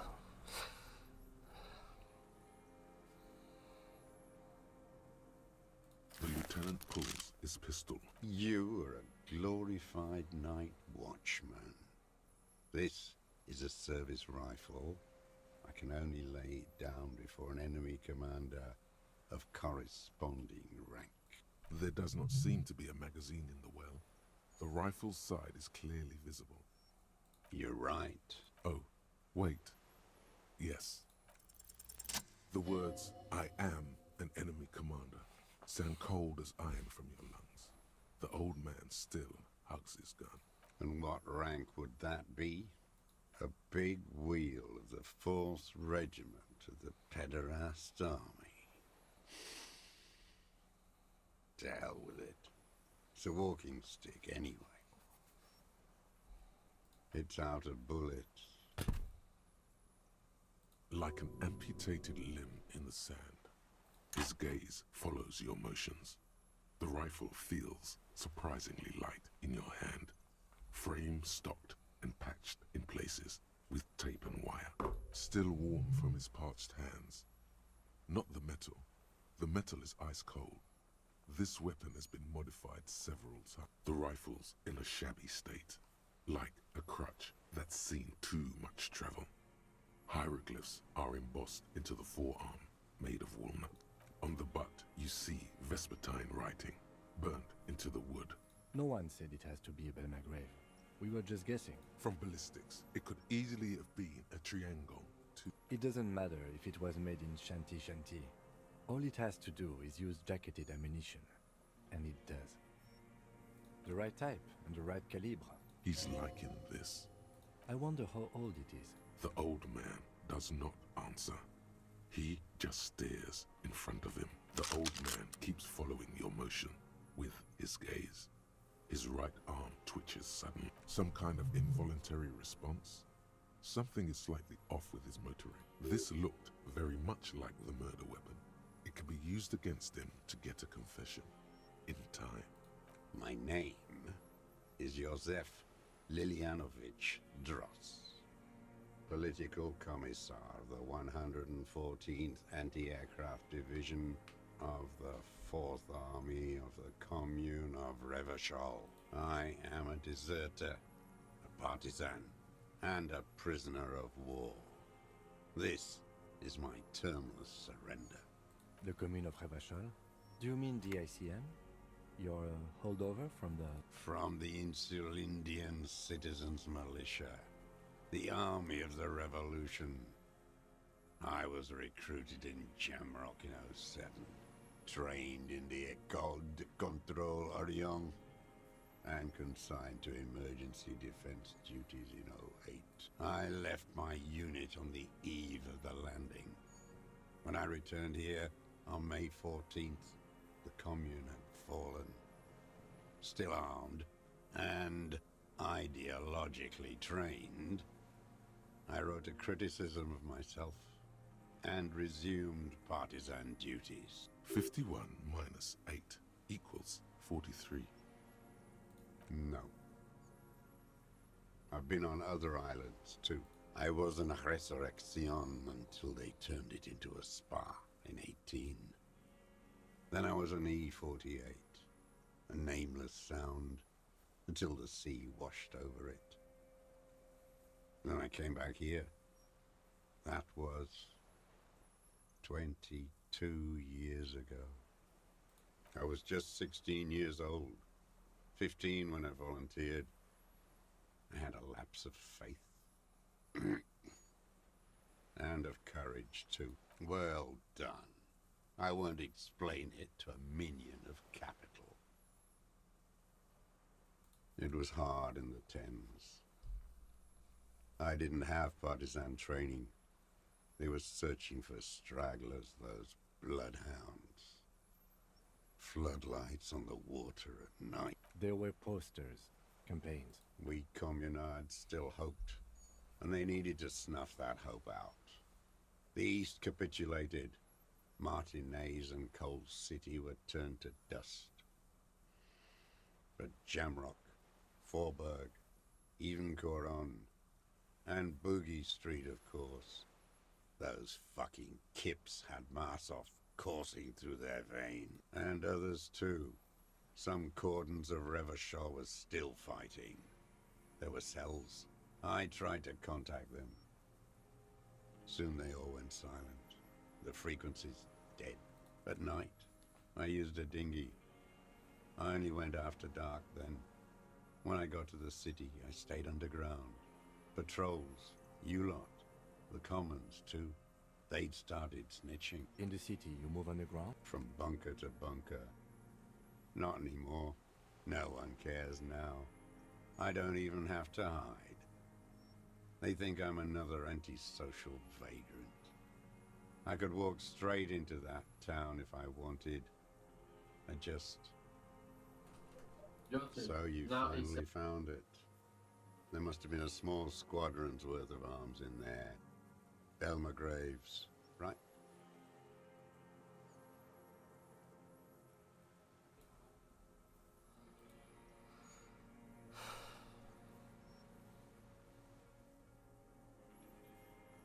I know. So you've been there? Sleeping. Some nights. Ammo scrounging on others. Those McGraves were shit, even before they corroded. Some had bullets in the chamber, however. You feel the dots connecting. Little dots on the map he's walked He's across. literally just been... Wait, how did he get down there? I didn't have to. Came in through the storm drain. Storm drain? There used to be a system that connected the bunkers, tunnels and such, under the church and everywhere. Most of them are gone now, collapsed, just bricks. All the old infrastructure has the propaganda bunker. I used to, but not anymore. Propaganda bunker? They stored leaflets there. Broadcasting equipment too. Made broadcasts, I think. Propaganda officers. I buried them with their leaflets. They killed themselves. 2 young boys. And a lot of our boys did. I spent some winters there. Never liked it. Kept thinking of them. No need to go underground anymore. It's better in the ruins, on the ground. I do. They're good. Plenty of tar. I like that boy on the pack, too. Reminds me of the last century. I don't want to. They're all traitors. Pigs, rabbits, and dogs. Men without ideals are only animals. He does not want to see life moving on. People forgetting, drinking, laughing. The old man looks across the water, at the city, the ruins, the motorways rising above it. You're with the RCM, the coalition-appointed mob that enforces bourgeois morals in Revachol, a so-called Lieutenant W. Freighter. You're the RCM. You represent the Moralist International, the enemies of humanity who took this city. I represent their adversary, Le Parti Communiste d'Insolande. Take me to them as a prisoner of war. I have relinquished my weapon. I can no longer serve. No superiors can relieve me of my duty. You bulldoze them all to a mass grave for trying to free humanity. A spray of blood from his mouth on the black charcoal in the fire pit. No, I am not a soldier. I am an ideological officer. Like you belong to the Moralist Party. 43 years and 10 months. It's inhuman. It's sick.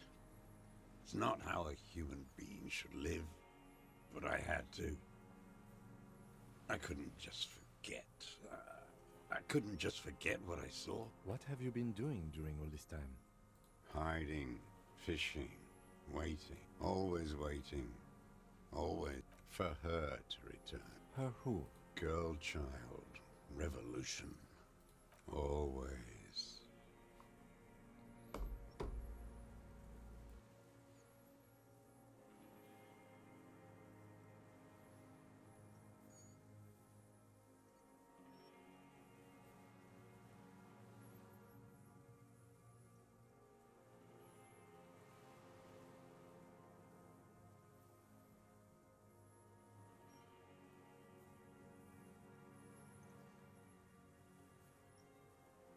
The material base for an uprising has eroded.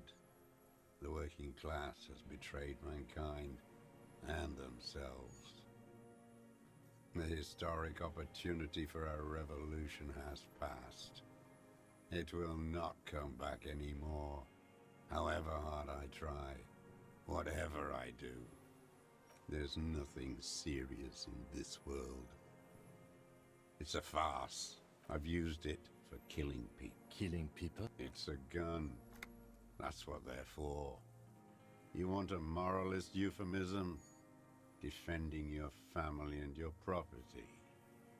I haven't done that. I've used it to kill people. Interesting.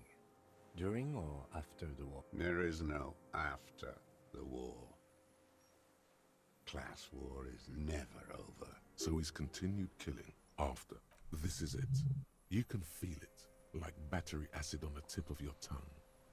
Of course, you're for the kill. Go in straight. No euphemisms. He doesn't like them. No. Be careful now. Slow and steady does it. Make him repeat it first. Don't mess this up. Remember, he wants to tell you.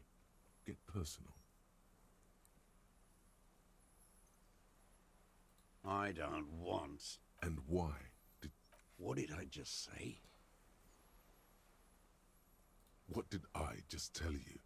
Don't drop the ball now. The who? He heard you. He just wants to hear you say it.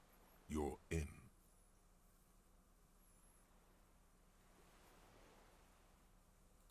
Oh yes, that one. Ugly piece of work, that boy. Did you kill him? I am a son of a welder and an officer of the commune of Revachol. I do not collaborate with murderers and pederasts of the liberal regime. A drop of blood in the salon. Exhaust him with proof. The gun. The murder weapon is the perfect open. The scent of blood in the air. But what else? There was something you can't remember. Something about the tracks. Suddenly, all those tracks are so confusing. Go with something else first.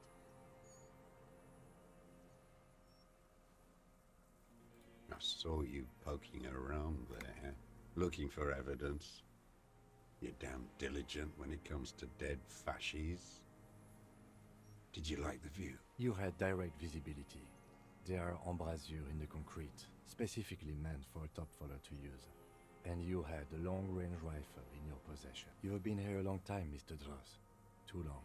You need medical aid. I'm ready to die. I've done my part. He's practically admitting to it. Dead fascies for fascists. Done his part. Because it's a sniper's nest, you stupid fuck. Radio Gosh is right. You have Not a lot of guns around that use military-grade ammunition, are there? It's a real gun. Not like your little musketeer pistols. I've seen you prance around with those. Jumping hoops for the liberals. You look like imbeciles.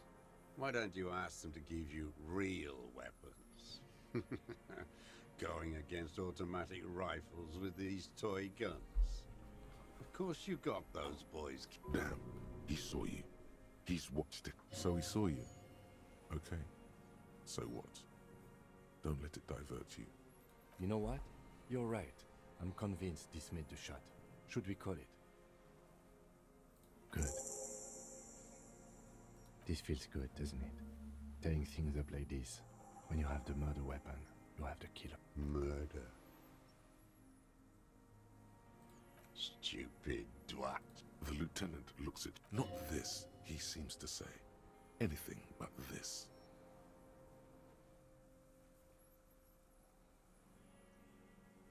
Intuition is an aberrant psychologism. Your brain is rotting from the radio wave. He does not answer the provocation. It does not look like... But still, somehow you knew it was a communist. No, the miracle is still awaiting. Okay. This is the darkness. I know it's a bad place to end, but I gotta go get the pizza. So I'll be back in, I don't know, 20 minutes. You can hang around. See you soon.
And we're back. Sorry for the small break there, but Perhaps you suspected it before you took the case. The vision was you remembering that. Was it supposed to? The inland sea is dark, vast, and on the surface, meaningless. You are. Soon it will happen. Standing there, slack-jawed, brain festering. Wait, here it comes. The goddamn Maybells. The dried Maybells on Clausia's. There were Maybells in the grass when you got here. They're revolutionary symbols from the war. Nowhere else, nowhere in all the Martinez have you seen them this spring. Wait, don't forget the footprints. The diagonal prints in the dust in the secret space behind Clausia's bedroom. Now, they're gonna come up. You got it. Remember? The boot prints were like no modern soul. Damn Maybells. The whole island is turning white with them. He seems tender suddenly. Nostalgic even. A strange mood swing. So many this year too. The spring is coming. No, it's already here. Wash the filth away. They blossom on the islets before we fertilize them with our blood. Resurrection was snow white in May before they ruined it. The coast too, before they piled their containers on top of it, filled with broken, useless trash for fat-fingered bourgeois children to play with. You must get around a lot to stay undetected all these years. Do you know any secret paths? Pinball workshops? I may. Classier. With the victim. There is a small tremble. Looks like a smile. A crooked smile. Yet isn't quite voluntary. He's about to burst. Don't leave any loose ends. Get him on everything. Everything is brands with you individualists. Who cares what brand my shoes are? Sansa. Some shit. Show me the souls, please, Mr. Doras. Fucking imbecile. The maker is Sensorique. The model is Cordobe, and the size is 43. These are not the unusual horizontal pattern souls you saw in the dust on the floor of the hidden room. They do, however, seem to be about the same size. The size fits, but not the soul. Sire, he doesn't have to be wearing them right now. Racking those brains, are you? Desperate to report something back to your masters? They must have really loved that dead fuck. The lieutenant gives you a quick sideways glance and nods to acknowledge. The prints were his. You can see it in those eyes. He can't keep them from flickering, looking for something. The old man stares at his own prints in the ash around the fire. Silent suddenly, some strange process within him. A gush of wind. Seagulls in the distance. You know who he was. A coalition-trained murderer. Armored and armed. He wasn't human. The blunt end of a hammer. Dripping with blood. Beating us to the ground. Moaning with joy. You hounds get so thorough when a company-trained killer dies. I haven't seen you on this coast for 40 years. You know, maybe I should have killed one sooner. Got your attention. Now you stop beating druggies and prostitutes in your basement. Now you come to investigate. Not when they die by the hundreds. This is it. Shot him. Shot him. Say shot him, not killed him. Oh, the inhumanity. One paramilitary less in Revachol. The lieutenant raises his right arm to hush him. Hush. He does not need to be pushed anymore. The ball is rolling, while the lieutenant listens, holding his breath. I had them in my sights. Both of them. Him and the whore. I was breathing with them, in phase, and I pulled the trigger and flew on the air until I landed in his mouth. I didn't think I had a shot like that in me anymore. I did. I saw him kneel there with his mouth full of death, and that stupid look on his face. And his dick still in her. Nothing. I went to sleep. Next morning there were Maybells everywhere.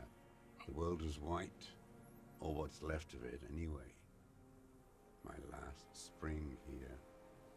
I knew the fascists would come to avenge their own. And so they did. Mr. Dross, are you aware you're confessing to murder? Yes.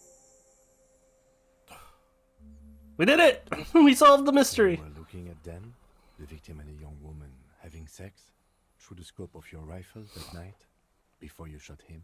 The old man nods. Why? Because that's what they were doing. The motive.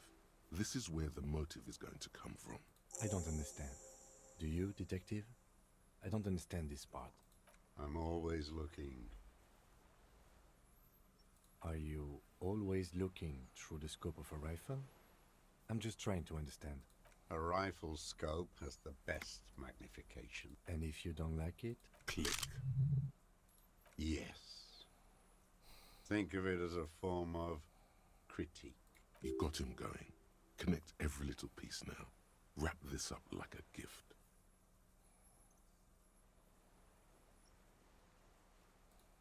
Them fucking. I didn't like that. Jealousy is a reactionary concept. I didn't like the Reaver enjoying himself. Drugged out, soothed in the arms of a young woman. I wanted him to die so he could not enjoy life anymore. And I wanted to see his head explode. That too.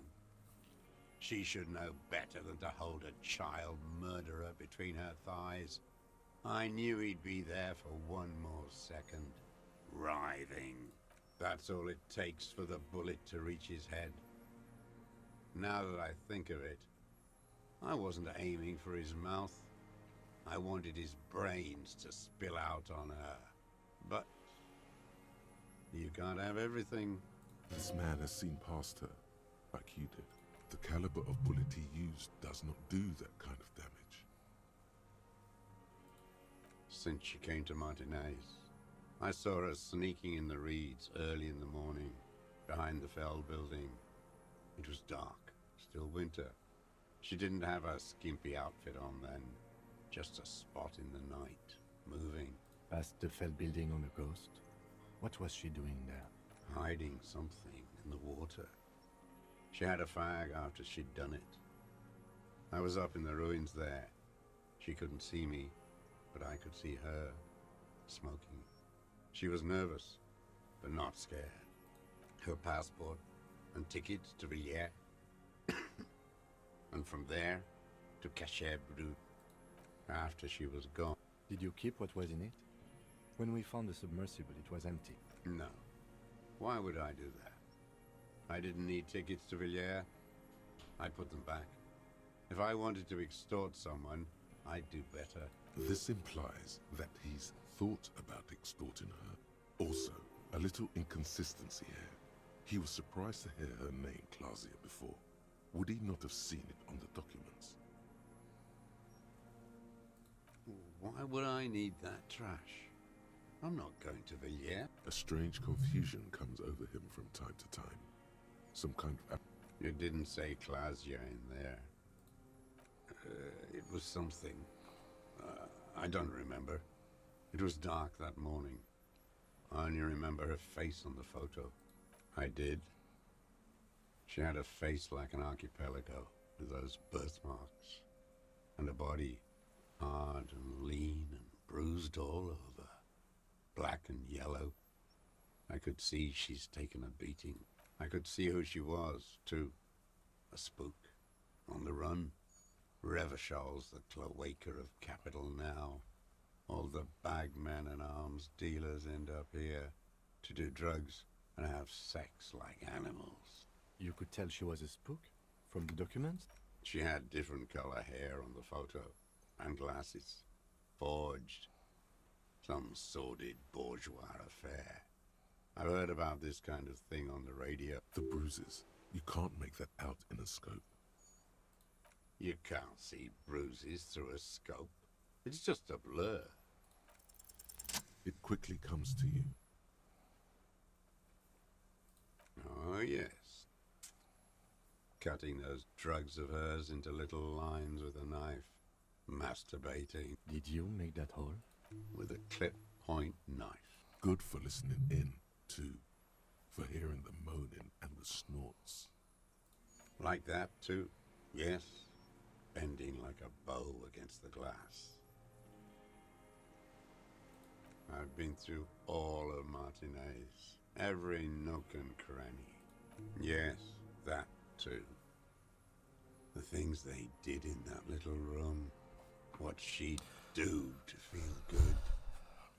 Funny the way light works. You turn it on inside, and it gets so dark out, you can't see a man looking in.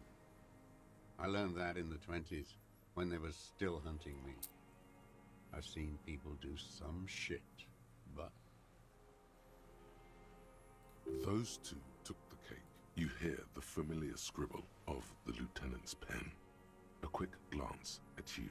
One more loose end down. We're doing this, detective. How did you get in there? The hidden pinball workshop. I can just walk in there now after a good wash. I told you, they think I'm an antisocial. Closing hour is a good time. The kitchen's empty. You had to open the steel door in the kitchen? How? I got that open a long time ago. Some bourgeois game merchant lived there. I don't know, 15 years ago.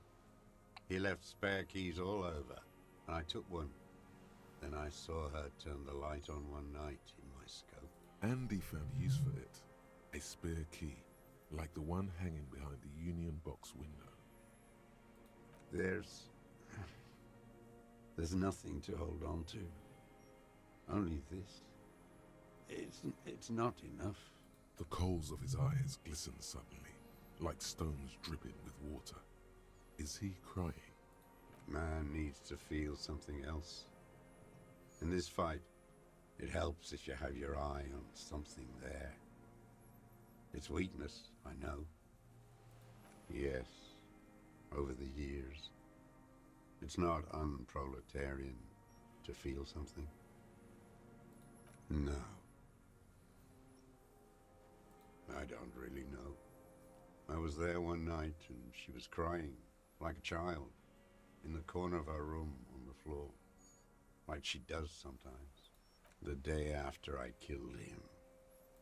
Yes, I don't know why I do the things I do anymore. Maybe I have these holes in my brain now. I wouldn't just sit here waiting for you. If you came 10 years ago, I would have killed you. In the silence, the lieutenant draws a line in his notes, then nods at you once more. One more down. Her. The lieutenant nods at you in acknowledgement. That's it. Motive. Means, motive, and method. Where is she, that Clasier? I haven't seen her there for days. Good for her. That girl kept staring into the scope, you know. In the end, this last week, kept staring at the island at night, crying or smoking on the roof, like she knew I was here. It doesn't matter. He knew she knows. She was looking at the island, figuring it out, day by day, cigarette by cigarette. We could get more. We've got him talking. Who knows what he's seen and done over the years? Enough. Take him in. Bend is a tragic comedy. Druggies, prostitutes, and rentiers. A strange little engine seems to fire up in him again. It straightens his back. Specifically, the whole city is a charnel house. Stripped clean and draped in neon. But Martinez is the worst. Because of the racists. Everyone is a racist in Martinez. It's their favorite thing to do in the whole world. Listening to race-themed radio shows. In the ruins, in their lorries. Pumped full of steroids and Radio Revachol 92. Race this, race that. It's all sanctioned by that Social Democratic Union and the farce of a Social Democrat who runs it. Yes, the fly larva in his container. He let some nihilistic advertising yuppies erect a statue of Philippe III, a syphilitic murderer, on the town square, to spit on the working class. Not since the serfs of ancient Pericarnassus has history produced a more inert social class than the Martinez proletariat. The rest of Revachol at least pretends to rebuild. These people still live in ruins. In tents, like animals. Like those boom-boom morons on the ice. A pity they didn't drown in that tent of theirs. The worst of them is the blood-drenched Sucrion on her yacht, licking her lips. The old whore's gone now. Her gun-toting porcelain men are dead. So, actually, no. The worst is that old cock parading around in his uniform, throwing balls all day. It's not enough that the racists and liberals are dancing on our graves. The old loyalist ghouls still parade the ruins too. Every morning he's there, while the parasites he fought to protect are off in Ozon, or Coyamorang, or some other island they built their palaces on, feeding on drugs and having sex with their own children. That's all the rich really want. Sex with their own children. Throughout history, even the royal bloodline of the suzerain, it's all just an excuse for them to have sordid sex. At least that old cunt, Frisell, is now dead. Brain rot, man. We did good when we pushed him under the horse car. Until, in the 30s, those disco whores.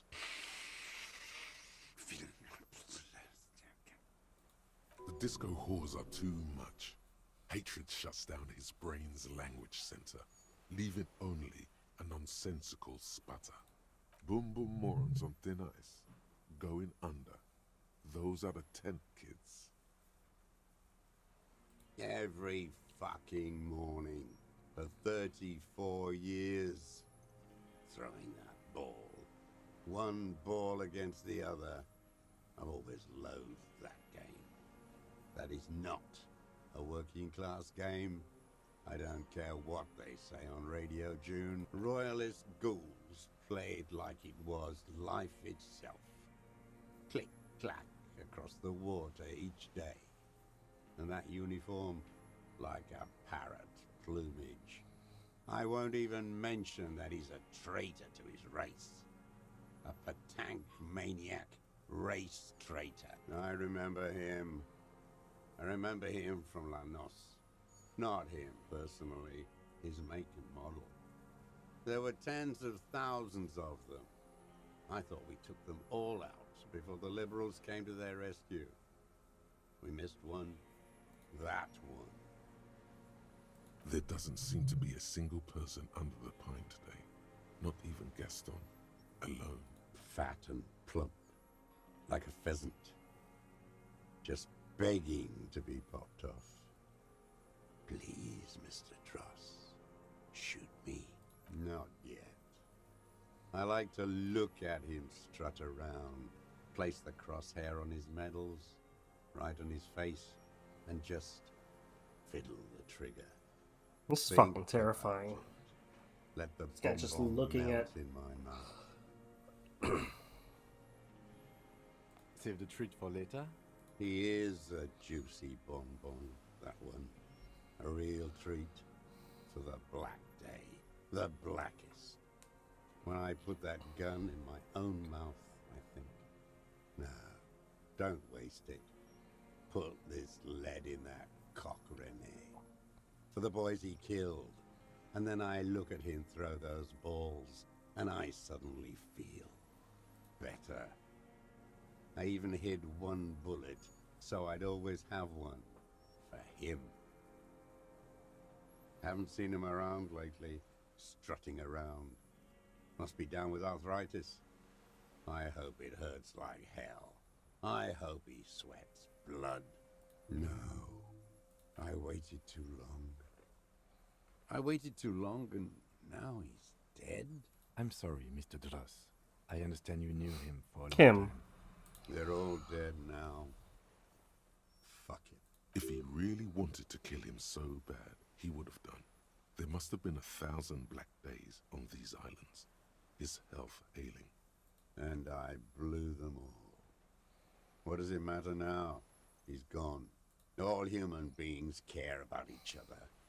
I cared for seeing his head explode. Now, God damn this world. Fuck you. You think I haven't seen people die? It's all I've seen them do. Fuck and die. All the other plans we had. To love. To colonize the Pale. It's all fucked. He's not okay. This is just another black day in a row of black days. Something strange is keeping him together, making him endure. I don't even care about those whores anymore. Get it over with. Take me in. I don't want to talk about goddamn social democrats. Traitors is all they are. Brain dead. Rene still presses on his mind. Glad we talked about what? What? But you said I would be taken to the... The sum of all the erratic movements, fidgeting, and mood swings he's been exhibiting. Your Wayfarer rights have been suspended. Information provided to the officers on the scene will be used against you by the prosecution. You will be given legal counsel within 1 week and must face court in 44 days. Do you understand? Do you understand? But... No, I don't want to. I have to stay here. He's sweating. Beads are forming on his forehead. Your confirmation is not required, sir. Now on to the boat. There it is again. To your north. Oh my God. Since you came to the coast. The reeds This is it. Stalks rubbing against each other. But then, in the middle of it, something completely different. It sounds like a bow, very slowly being drawn against the strings of a violin. A very small violin, made of reeds and rushes. Maybe there is room for 3 on the boat. What? What are you talking about? Is this... really us? Your skin crawls. I'm so glad I got that perception thought. I didn't even think about it. Holy shit.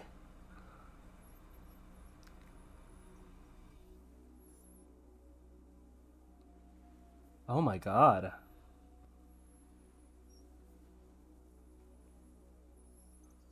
A delicate tangle of arms and legs unfolds from the reeds, limb by limb, to then just stand there, moving its scythe-like arms in ghostly silence. What are you talking about? There's nothing there. The stick insect is over 3 meters tall. It looks straight at you, with its tiny pinprick eyes and its grotesquely small head. You feel your legs shaking under you, and your gun hand move to your holster to grab the gun. Tell me what you see, damn it. I can't make out one small thing in the reeds. I can see it. 4 simple words, thank God. If he can see, then you're not insane. But that means it's really there, spinning slowly, in absolute silence, its limbs long and slender. Be very, very careful. Oh my god.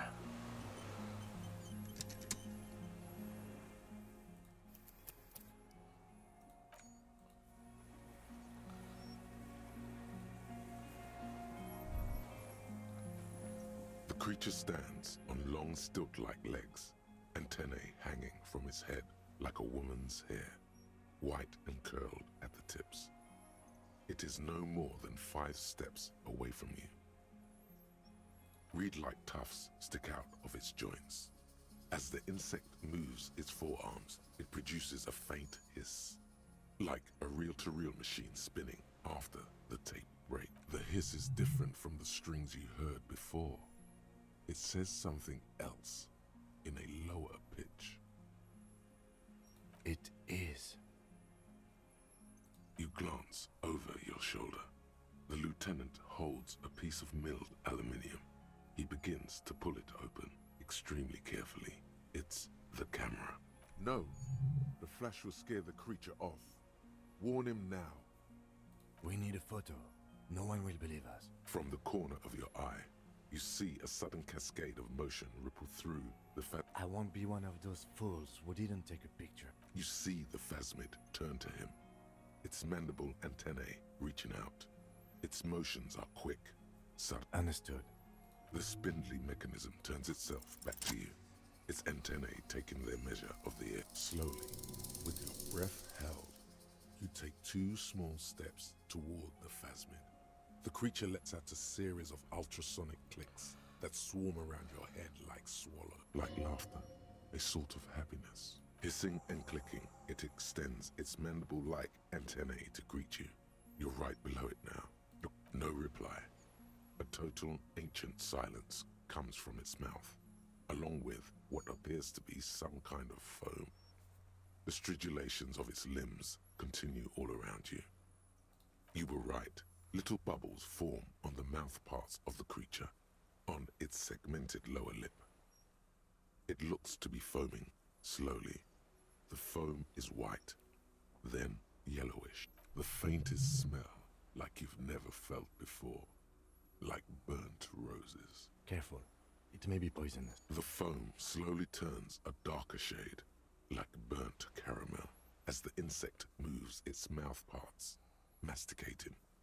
The little bubbles begin to burst, one by one, letting out that same smell, like summer burning.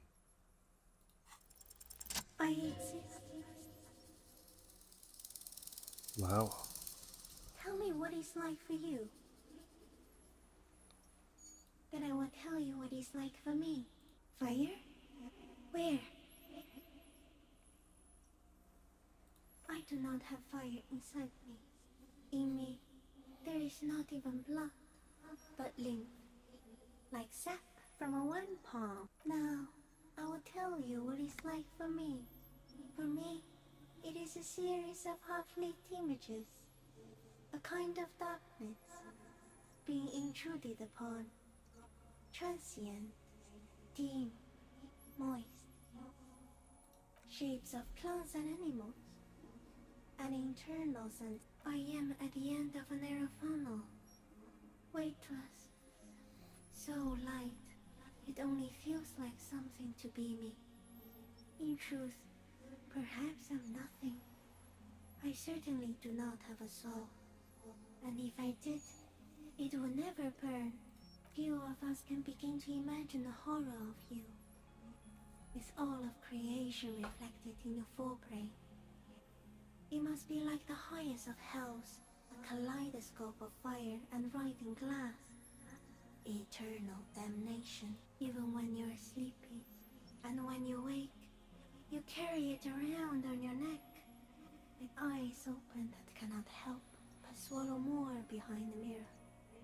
I feel great, mute empathy for you. That must be incredibly hard. The Arthropods are in silent and meaningless awe of you. Know that we're watching. When you're tired, when the vision spins out of control, the insects will be looking on, rooting for you.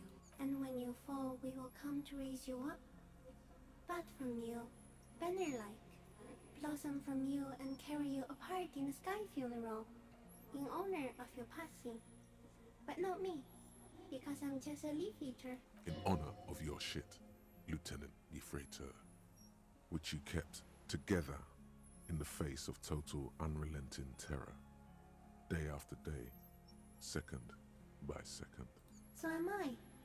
I was born to detect sucrose rewards and semiochemicals. What were you born to detect? He's in a bad state, deteriorating fast now. He thinks I am beneficial to him, but I am not. I only quicken his deterioration very slowly, and only because he won't go away. It is meant to keep them from noticing me, to interfere with the pictures in their heads. But he has looked at me for too long, and I am destroying him. No, you are awake. I am real. Light is foaming me. This is real. Not even the birds know that. Not even a water lily. I think we should eat it. If it's a leaf, you can put it in your mouth. Or read. Yum yum. Wait, so... Yes, they don't mind. Yes, I once cloned myself and ate the little ones. It was winter, and I woke up at the wrong time. It was an accident. I am an unknown species of the order Phantasmadia, endemic to the Insulandian Insula. For the last 350 years, I have hidden in plain sight, masquerading as the reeds, molting, cloning myself, unfolding at night to play with trash bins and boys, and went unnoticed by the first settlers and the land surveyors of the suzerain. Also, by the soldiers of the revolution and the officials of the occupation. Even the Seminese islanders who came here first, but did not stay, have not seen me. I have stayed hidden through 4 forms of government and 2 scientific revolutions, until I was accidentally discovered by a detective of the citizen militia in Reverchot, district of Martinaise, March 51. No. You are the miracle. The moral of our encounter is, I am a relatively medium life form, while you are extreme, all-engulfing madness. A volatile simian nervous system, ominously new to the planet. The Pale too came with you. No one remembers it before you. The Nidarians do not. The radially symmetrics do not. There is an almost unanimous agreement between the birds and the plants that you are going to destroy us all. It is a nervous shadow cast into the world by you, eating away at reality. A great, unnatural territory. Its advent coincides with the arrival of the human mind. You are a violent and irrepressible miracle. The vacuum of cosmos and the stars burning in it are afraid of you. Give me enough time, you will wipe us all out and replace us with nothing. Just by accident. We suspect it will be something like the oxygen holocaust that wiped out anaerobic life 2.6 billion years ago, when organisms first started breathing. Only much worse. Instead of air, you exhale thoughts. There are no trees that eat thoughts. Everything your eyes touch goes back there, behind the nose mirror. What if you blink? Are we still here? Please don't blink. What if you misplace us all one day, or just forget? No, you're only thinking it now. This is a revelation. Simian Butcher. Soon, one of you will close your eyes and open them to see that none of it ever existed. It doesn't look like that, no. You're just staring at it. Okay. Is it somehow related to the case?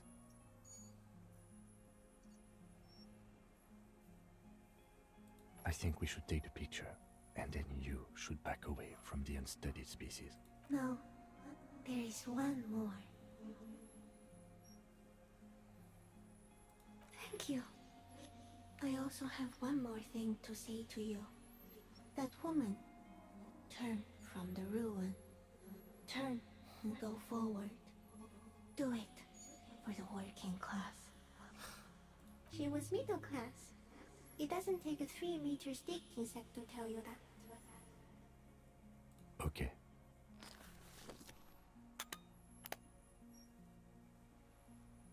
There is no change in the insect's motion while it's being aimed by the camera. It remains fixated on you.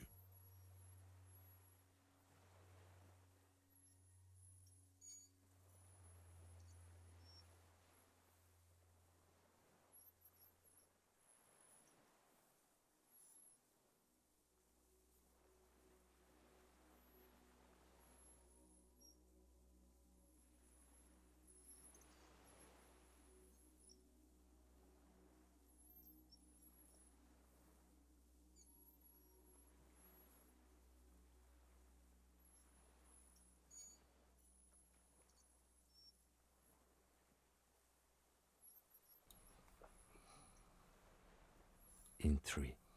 If it moves, you jump back. I'll shoot. Here we go. 3. You will not shoot this thing. 1. The shrill flash of the camera cuts the air like the blade of a sword. The phasmid freezes in its bright light. Head turned toward the lieutenant. Hypnotized by the flash, it stands frozen before you. Khaled, I missed your your message before. I got it. But the antennae hang from a great height. With your hand shaking, you barely touch the tip of the left whisker. On contact, the kiting curls into a spiral, like the tip of a poison ivy. Its touch on your fingertip feels cold, ticklish. It is surprisingly delicate, the curly end of the whisker, like a young vine. It's even a bit wet. Be careful, detective. It's moving. You were right. It glistens with some kind of moisture. The creature in front of you stays frozen. It tastes like sugar, very faint. The anthropod towers above you, tufts of reeds pointing from limb and head alike. Odorless, mostly comprised of water. The limb before you is incredibly light, like eggshell. It's much lighter than a reed. You feel a soft push could tip the creature over. Its hollow exoskeleton collapsing. Warning! A sudden shiver passes the limb. Looks like the creature is awakening. Wave by wave, from its stoop, some sort of countdown process is happening. That's all you have time to think. Another shudder pulses through the creature's limbs. It jolts back to life, like a record continuing where it left off, in a swaying, praying motion. Even the small black pearls of its eyes do not stray from you. The insect stops its stridulation, seeming to observe you. Below its crown of reeds, little pinprick eyes detect motion, glittering. The world stands still around you. Suddenly, there is silence. As you do, the invertebrate comes to life, its limbs moving independent of each other, as if each has a mind of its own. They are white, like stalks of porcelain, knitting above, praying to you.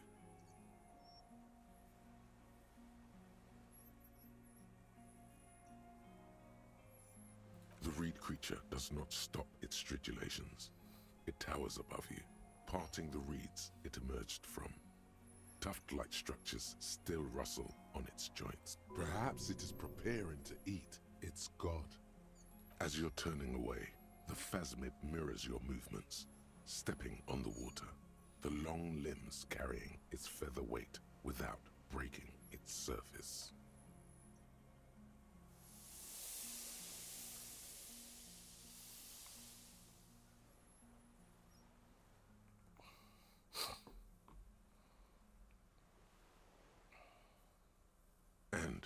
Just like that, it's gone, skating away across the sea's calm mirror like a skipping stone, leaving nothing but circles on the water. And something under it, in the place it stood, bobbing there, among the reeds, a collection of items. It's gone.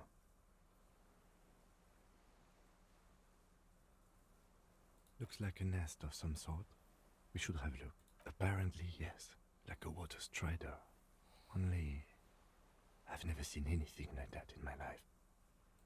What now? In some kind of strange, semi-catatonic state. Our suspect is not looking so good. We need to check on him. Now let me get the nest. Hold on. The helmet! That gun. Brother, you've managed to collect all the armor pieces. Too bad it's too late for the big showdown. It would have looked very impressive. Still, you found it all. Now your mortal coil is completely protected. Let me put it all on.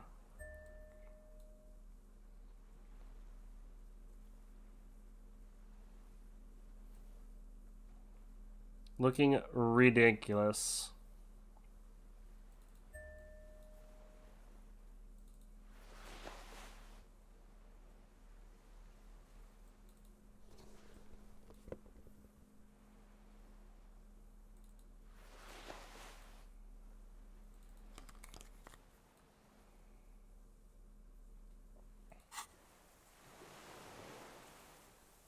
Oh no, I did already. I did do that one.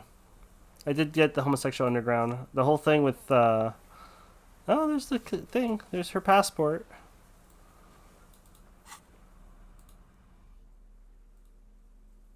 This passport, issued by the Sovereign Republic of Oranje, is issued to a black-haired woman called Katarzyna Alazie. Classia's hidden documents. From the MT boy. It's Klasia, with short black hair and glasses. She looks boyish, younger somehow.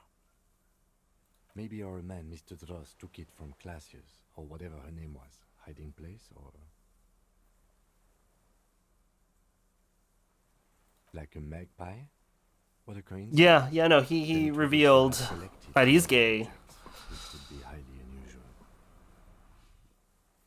I can see how the helmet could wash up on the island. And the scope. Maybe Mr. Dross lost it.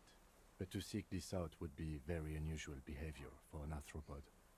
She said it would be for Anouk Meyer-Smith. Anouk Meyer-Smith. I don't know who Katarzyna Alazie is, but it's safe to say it's not her either. In short, we got lied to, again. In a way, she's still lying to her. I don't know, but it's not Katarzyna Alazie, or Klasia, or Anouk Meyer-Smith. We didn't even scratch the surface with her, detective. Perhaps it's better that we didn't arrest her. Who knows what hell she'd be raising in my district by now. Alright, so we are... I mean, we're done. Hold on, give me a second here.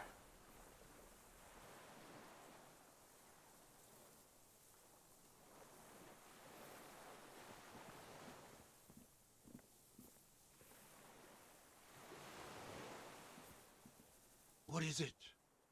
What do you want from me? I can't. Something is very wrong with him now.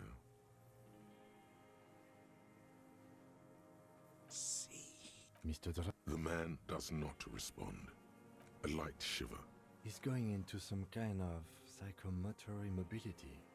The good news is, this solves our transportation problem, doesn't it, Mr. Dross?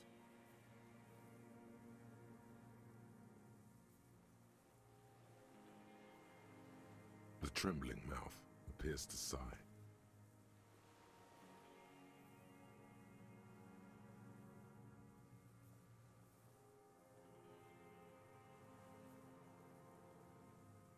Between this and the broken tire he's used for a boat, I think it's safe to leave him here, while we go and get help.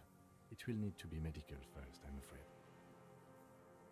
He stares into the reeds. Your words don't... no reaction. Did you take this passport and... The spirit. He hears us. The spirit? No reply. Try something else? We got him back for a moment. I lost. He turns his eyes to the reeds again, as he's done so many times. Bathed. He lost the scope. Then it somehow made its way over there, with the help of a magpie phasmid. This sight is a T9, Mr. Dross. Was it attached to the rifle when you made the shot? Silence. You've gotten all nothing. The last embers have gone out. The war is over. If Kuno kicked it into the sea, as he said he did, the ebb would put it back here. This makes sense. Mr. Dross could have picked it up. Or the phasmid even. If it did, this is incredible. The plastic cape flaps around his face in a gust of wind. His back is slouched and his mouth open. The blacks of his eyes are receding. His old age and shock. Yes, the arrest and the appearance of the phasmid, the combined stress. But you think it's something more than that, don't you? You should be more careful, detective. Are you sure it wasn't having an effect on you? A valid hunch. Long-term exposure to something like that could be neurodegenerative. Also, please be careful when approaching unknown species in the future, detective. He did seem distressed when it finally came to arresting him, like he didn't want to leave this place, and the insect maybe. I have absolutely forgotten to take notes. I hope I remember all of this. This will be one hell of a report. Thank God we have the photo. We should think about getting back to the mainland, to get help. He'll be safe here, if we don't take too long. Oh, I mean, we're just gonna go? Okay. Let's run. Can I just... No. God damn it. Shit. How do I go back in here? Run for it. Like, we are done. Game is over. I did everything. Actually, who called it in? That's the only thing. Like, is that anything... Is that anything we figured? It was just Sylvie. And she didn't want to say anything. Oh my god.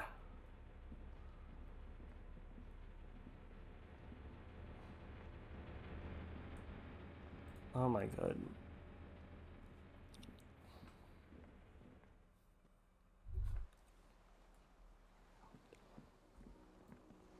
What was that? The dry grass crackles under your feet as you... The flock of quail departs. Now more than 100 meters on the islet, there is like a silent orchestra tuning at the beginning of some major work. Yes? It is. Is that why we are stopping? Why am I doing this? No, no. We are done.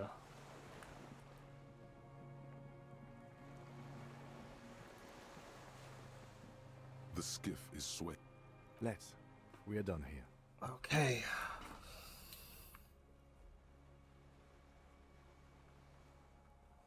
Whose chops?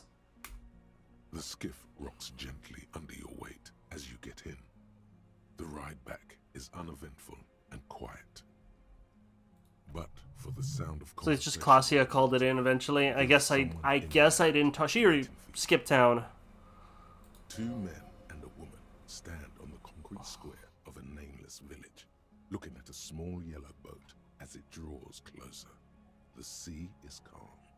You reach the jetty and climb out of the skiff. Alright, we did it. Okay. Can I just teleport back, please? Oh, I'm gonna have to run over. They want me to take my time with this. Look what the tide brought him. My boy. Harry, you're bleeding all over the place. You're half dead. Whatever this is, it is completely unimportant compared to what you've just... This is the man with sunglasses from the whirling in rags. But where are you? That's right. And you're bleeding. We're not forgetting about anything. Look at you. Bothered by it. Harry, you look like you need a fucking organ transplant. Oh, fuck it. Let's... Hello, I'm Trent Heilerstein. I believe we've met on several occasions. I'm your goddamn partner, Jean-Vic Quemar. Your goddamn partner. Special task force. Or what's left of it.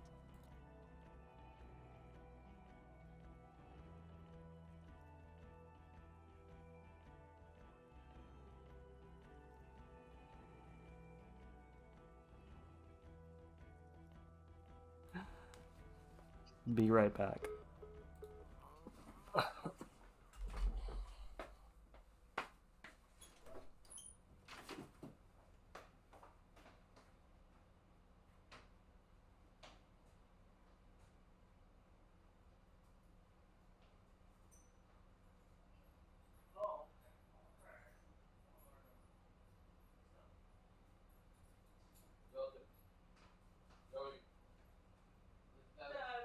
Give me a second. Just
it. The guy, by the way, he's going through a whole bunch of actual stuff. He's Hilton, you're ridiculous, dude. You're a very close-minded person. I know it. Okay. I have gone through all this. Okay, could you listen for a second? I've gone through all this nonsense. Okay, this guy. I have finished my mind. No. I was available. This guy was an original. No, this is something else. This guy was an original priest. He even said, and then he got into this by reading the first Bible. And then he starts reading Genesis. And then he starts finding out stuff. And they find tablets, not named, but they found all this shit, architectural shit in Iraq not too long ago of the ceramics. Anyway, this fucking thing were like 6,000 before BC. Okay? And they find that this information about this whole being and the Americans were the ones that invented the 360 and the 60 seconds being a minute, and a minute being 30 minutes being an hour, all that shit, 60 minutes being an hour. So this guy, and they're trying to figure where all they got all this information, and based on what they're saying, there was another being here, fucking telling them what to fucking do. And it's crazy because you start thinking, okay, well, but this is in the fucking Bible. But it doesn't really tell you this shit, but kind of giving you hints. Okay. It's really interesting. Okay. Okay, bye. Love you. Bye.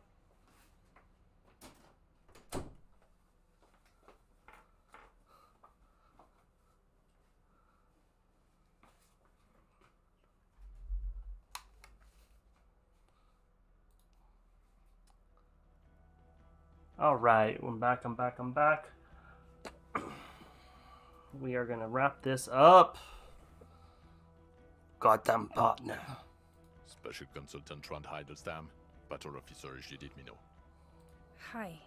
We've come to scrape what's left of you off the pavement. Lieutenant Kim Kitsuragi, Precinct 57. We've just come from the island, where our investigation led us. The scene is making even him feel as though he has to justify your actions. We might need your help with something later.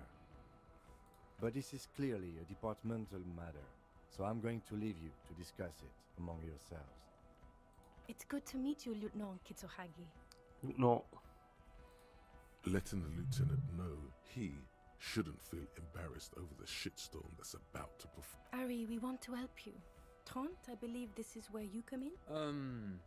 I don't quite know what I'm doing here. I was asked to participate as an expert. I think I need to manage your expectations a little. I'm at best an enthusiast in cognitive science. My background is in something else entirely. I engage in neurology on a merely theoretical level. In fact, I should probably get going. No, Trant, it's too late.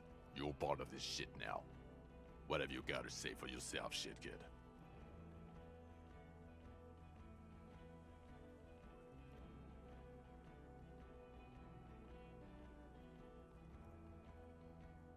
Where have we been? We've been fucking off as far as I remember. You told us to fuck off. You said we're cramping your style. Your detective god. Fuck everything. All will burn. Detect or die.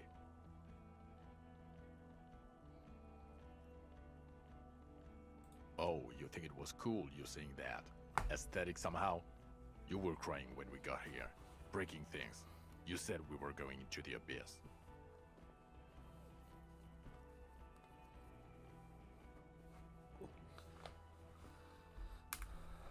None of us wanted to see the abyss, so we fucked off. Like you told us to.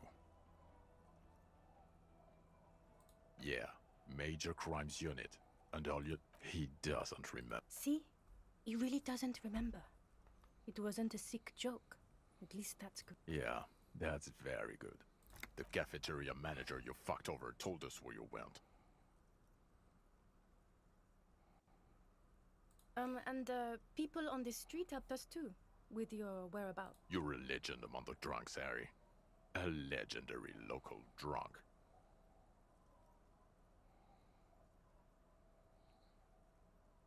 The bells aren't ringing because you have Trant, this is where you come in.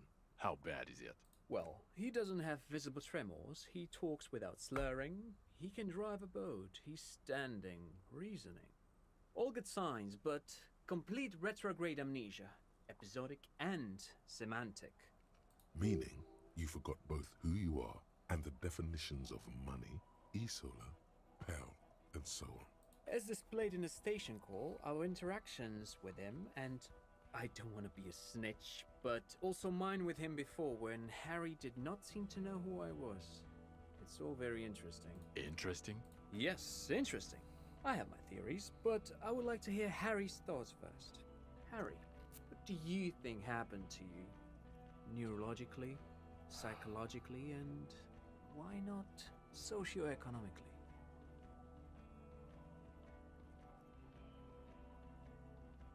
He is. He's getting better. And I can confirm that he drank a lot of alcohol prior to it happening. I believe he drank. People do that, especially this one. What they don't do is forget their whole life because of drinking. But Detective Vigmer, he has blanked out before. Yes, a couple of times. After some of the more serious benders. One was after the two drunks case, the other when we looked into that mural. The two cases in your ledger. The unsolvable case and the Next World mural. Those were recent. Those cases were hard on you. Interesting. So at first he dipped his toes into it, prepared. That's where he would have gotten the idea, yes. He did it on purpose? Practice. And then he used alcohol to get there, so to speak. What do you mean? Well, here's my theory. What if this is an absolutely normal reaction to the world we're living in? What if this is not a significant anomaly at all? Something to be explained, approached as a defect? Look at the sensory input here. Look at the ruins, the neon. Listen to the radio, the multitudes, the people. Live here for 40 years. As a police detective, he's like a magnetic reader on the world tape, to borrow a known metaphor. Harry's been pushed flat against it. Total input. Hardwired to the free market. He just needed for it to end. Okay, Trent, thank you. That's absolutely I like Trent. I'm glad we brought you. Will he or will he not be able to work in the major crimes unit? Is he a crétin now? I want to know that. He's not a cretin, and he is able to do work. If not in his previous leadership role, then as a line detective. No one even mentioned that. I misphrased my question. It should have been, is he able to put his clothes on and use the body? Or do we need to get him on a disability pension? Now nothing. Now we're just going to stand here. No, now we discuss that. What the fuck did you do to a motor carriage? Why is it there, Harry? Ah, so refreshing. He just admits it. Thank you for your honesty. Thank you for destroying 45,000 real of police property that's coming out of everyone's payslip. It doesn't matter. Your badge, Harry. Show me your badge. In a rush to demonstrate your badge, your eager fingers can't sustain a grip on the smooth plastic and the badge.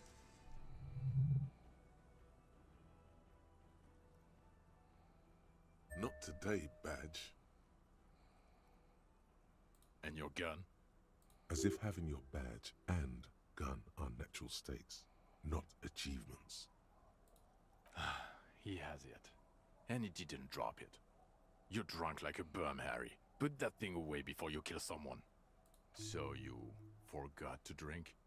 I don't buy it. Why do you smell like a corpse then? He's wounded. It's been a long week, and he's handled an actual corpse.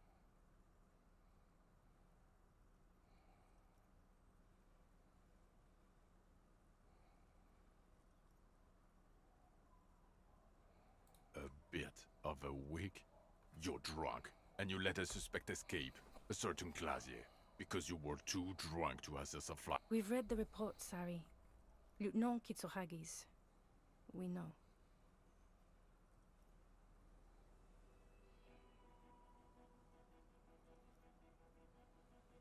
Sure, if it's part of your master plan.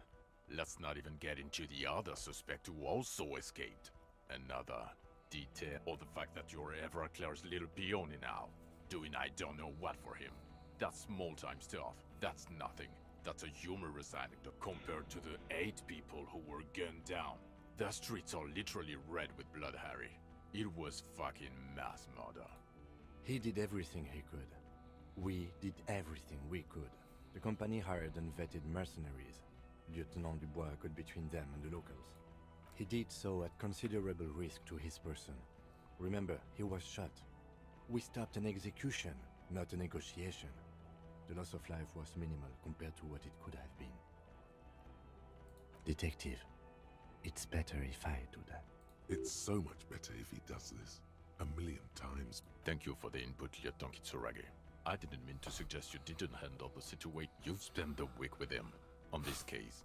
At least he trusts me. On the case? On Lieutenant Geoffrey Dubois. Well, the drinking, the gun losing, also losing the badge. That's all true.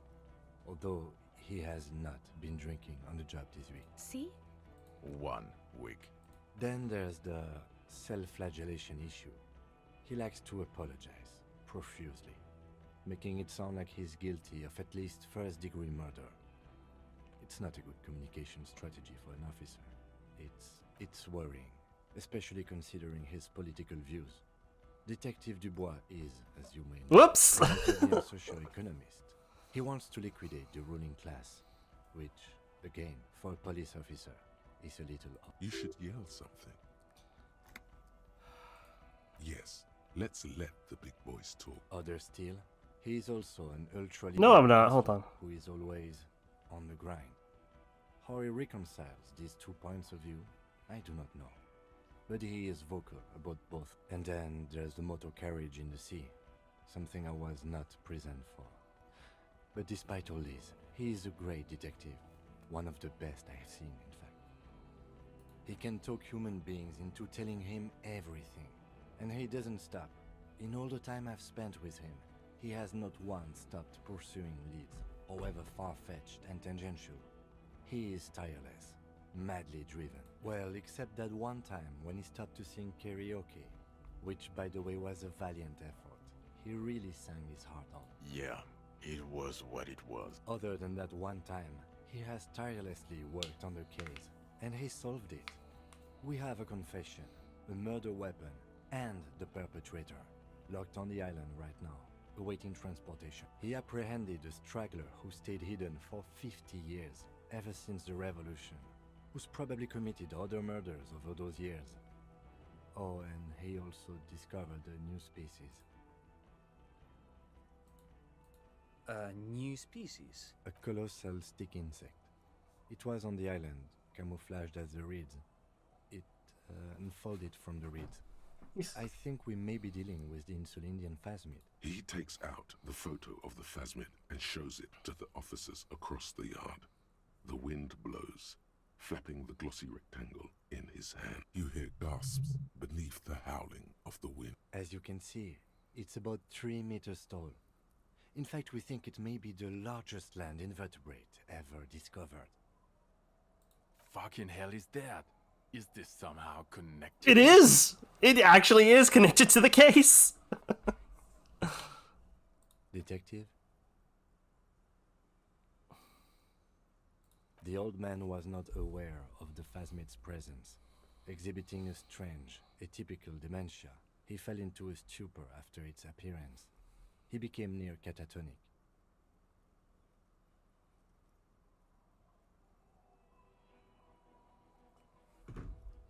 So it is connected.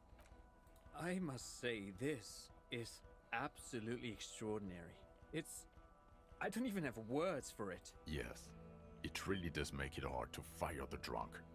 This is a very, very sad man who has just seen something that's made him forget his sadness. Now you make your case. Now is the time. Now or never.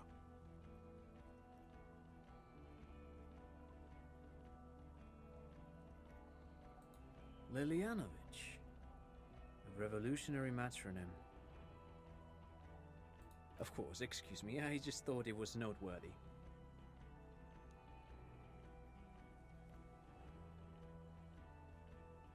Jealousy. I thought this Lilianovich was an old man, to have been hiding for 50 years, like 70-something. A strange psychosexual fixation, aggravated possibly by proximity to the phasmid and its chemicals. He himself gave a political reason, said he had killed an enemy combatant. Also, we have ballistics from the gun, matching the bullet found in the dead mercenary's head, and 2 officers on the scene that Mr. Dross confessed to. It's a clean win.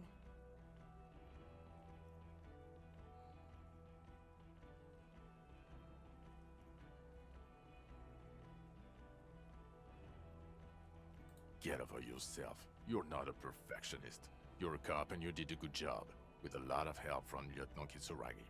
And none of this can hide the smell of booze on the wind. God damn it. Doesn't it ever leave? It is there, like in your bones, or it will pass in time. Yes, yes. Fallen through a gap in a boardwalk. The body was transported to Precinct 41, our morgue. I had Tilbrook and Mullins take care of funeral arrangements and family stuff. You're not the only cop in the world, Harry. This all comes back to us. Still, good work with the missing person, Detective. Who's Kuno? You don't want to know. You're right, Lieutenant. I don't. You snorted the drugs, I know you did. It's alright. I mean, at this point, anything is but the drink.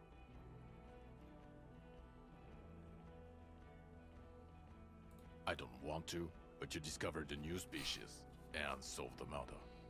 So I have to. Jude?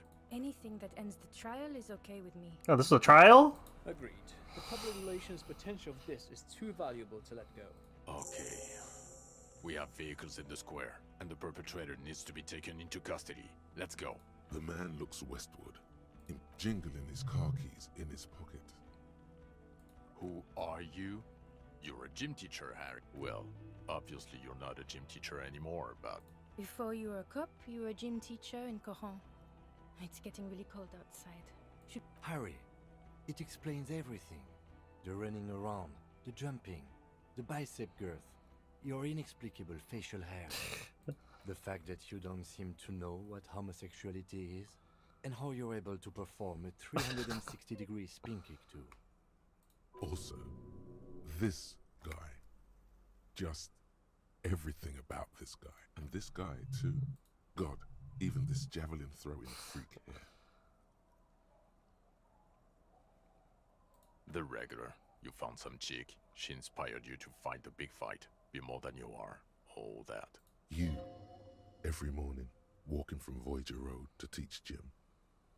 She, leaving for the academy with her spring coat on. The air filled with the smell of smoke and raspberries, and incredible hope. I knew it. I knew no normal human being can run like that. He's an honest-to-God gym teacher. No. You're too unstable to work for a mob boss. You're suicidal, Harry. No mob boss would take you. Hey. I assure you, I wouldn't consult for a corrupt unit. He would immediately backpedal out of it. I told you it's not that bad. It's not a mystery. Some chick fucked you over. Also, you were drunk. You really went with it too? Really? Dubois? It was Dora Engelund, I think. You've said her name, but you weren't married. You were engaged. Something like that. Half Vazan. No one is married anymore.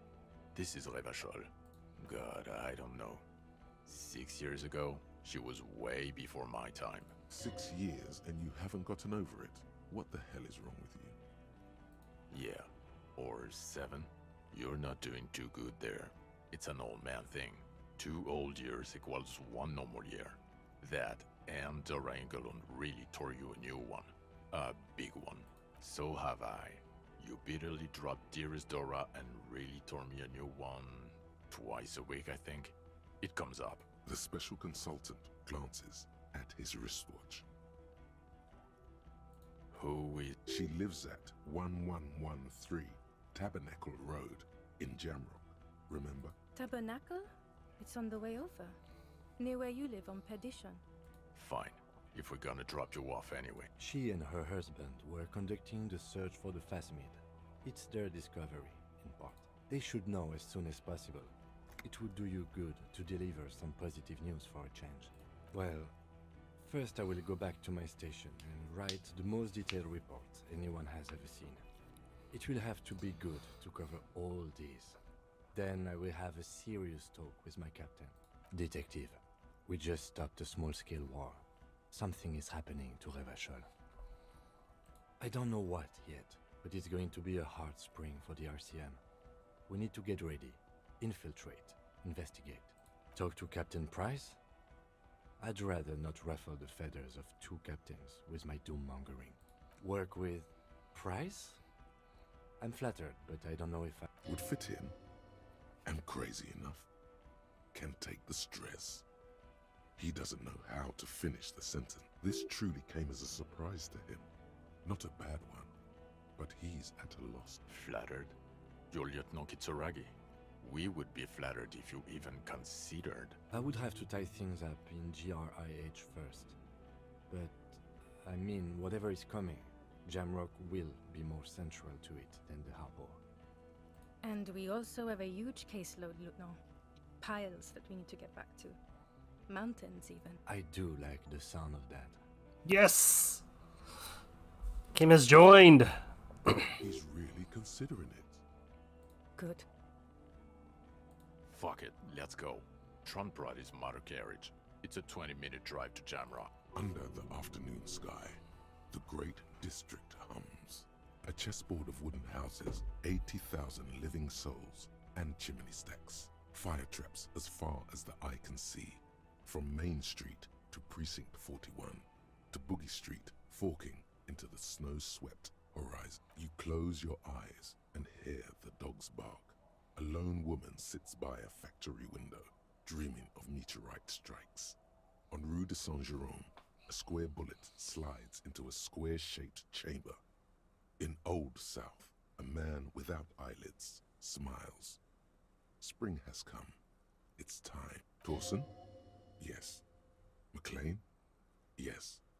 Heidelstein? No. Vicmere? Yes. Dubois? Of course. Really? Nix Gottlieb looks up from the list. I hear he's unstable. You say that like it's a bad thing. Captain Potomny Price gestures with a ballpoint pen. It's dim in his office, and the curtains are drawn. Harry's our man. He'll pull through. When he does, he'll side with the people. Understood. Gottlieb returns to the list. Minnow?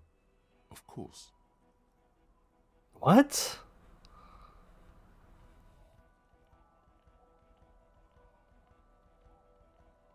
Wonderful. Then can we please just go back to Jamrock? What the hell was that? Is there a revolution coming? Is that what Disco Elysium 2 would have been?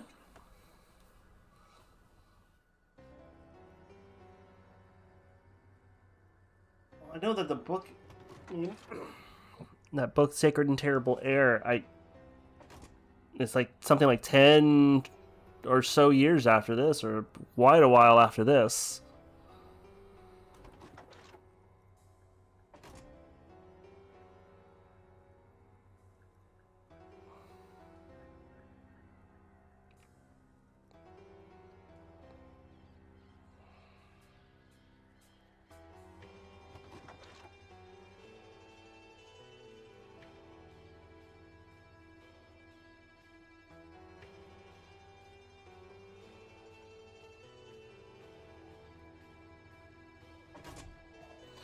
Woo!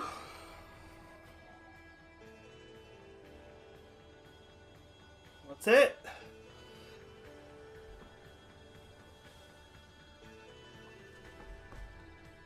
I don't know what to say. I just had a great time with this. Damn shame that we're never gonna see a sequel or anything like that. Given how Studio Zeum has been just screwed to hell. But wow, no, that was Should have played Knights of Unity.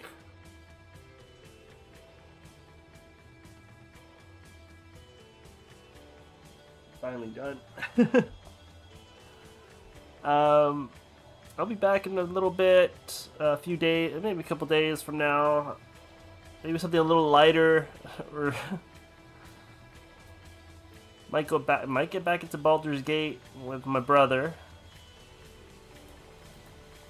Or something simpler, like I got a couple things on the list there in the about section. I might consider maybe the Case of the Golden Idol. Let's wrap up that DLC.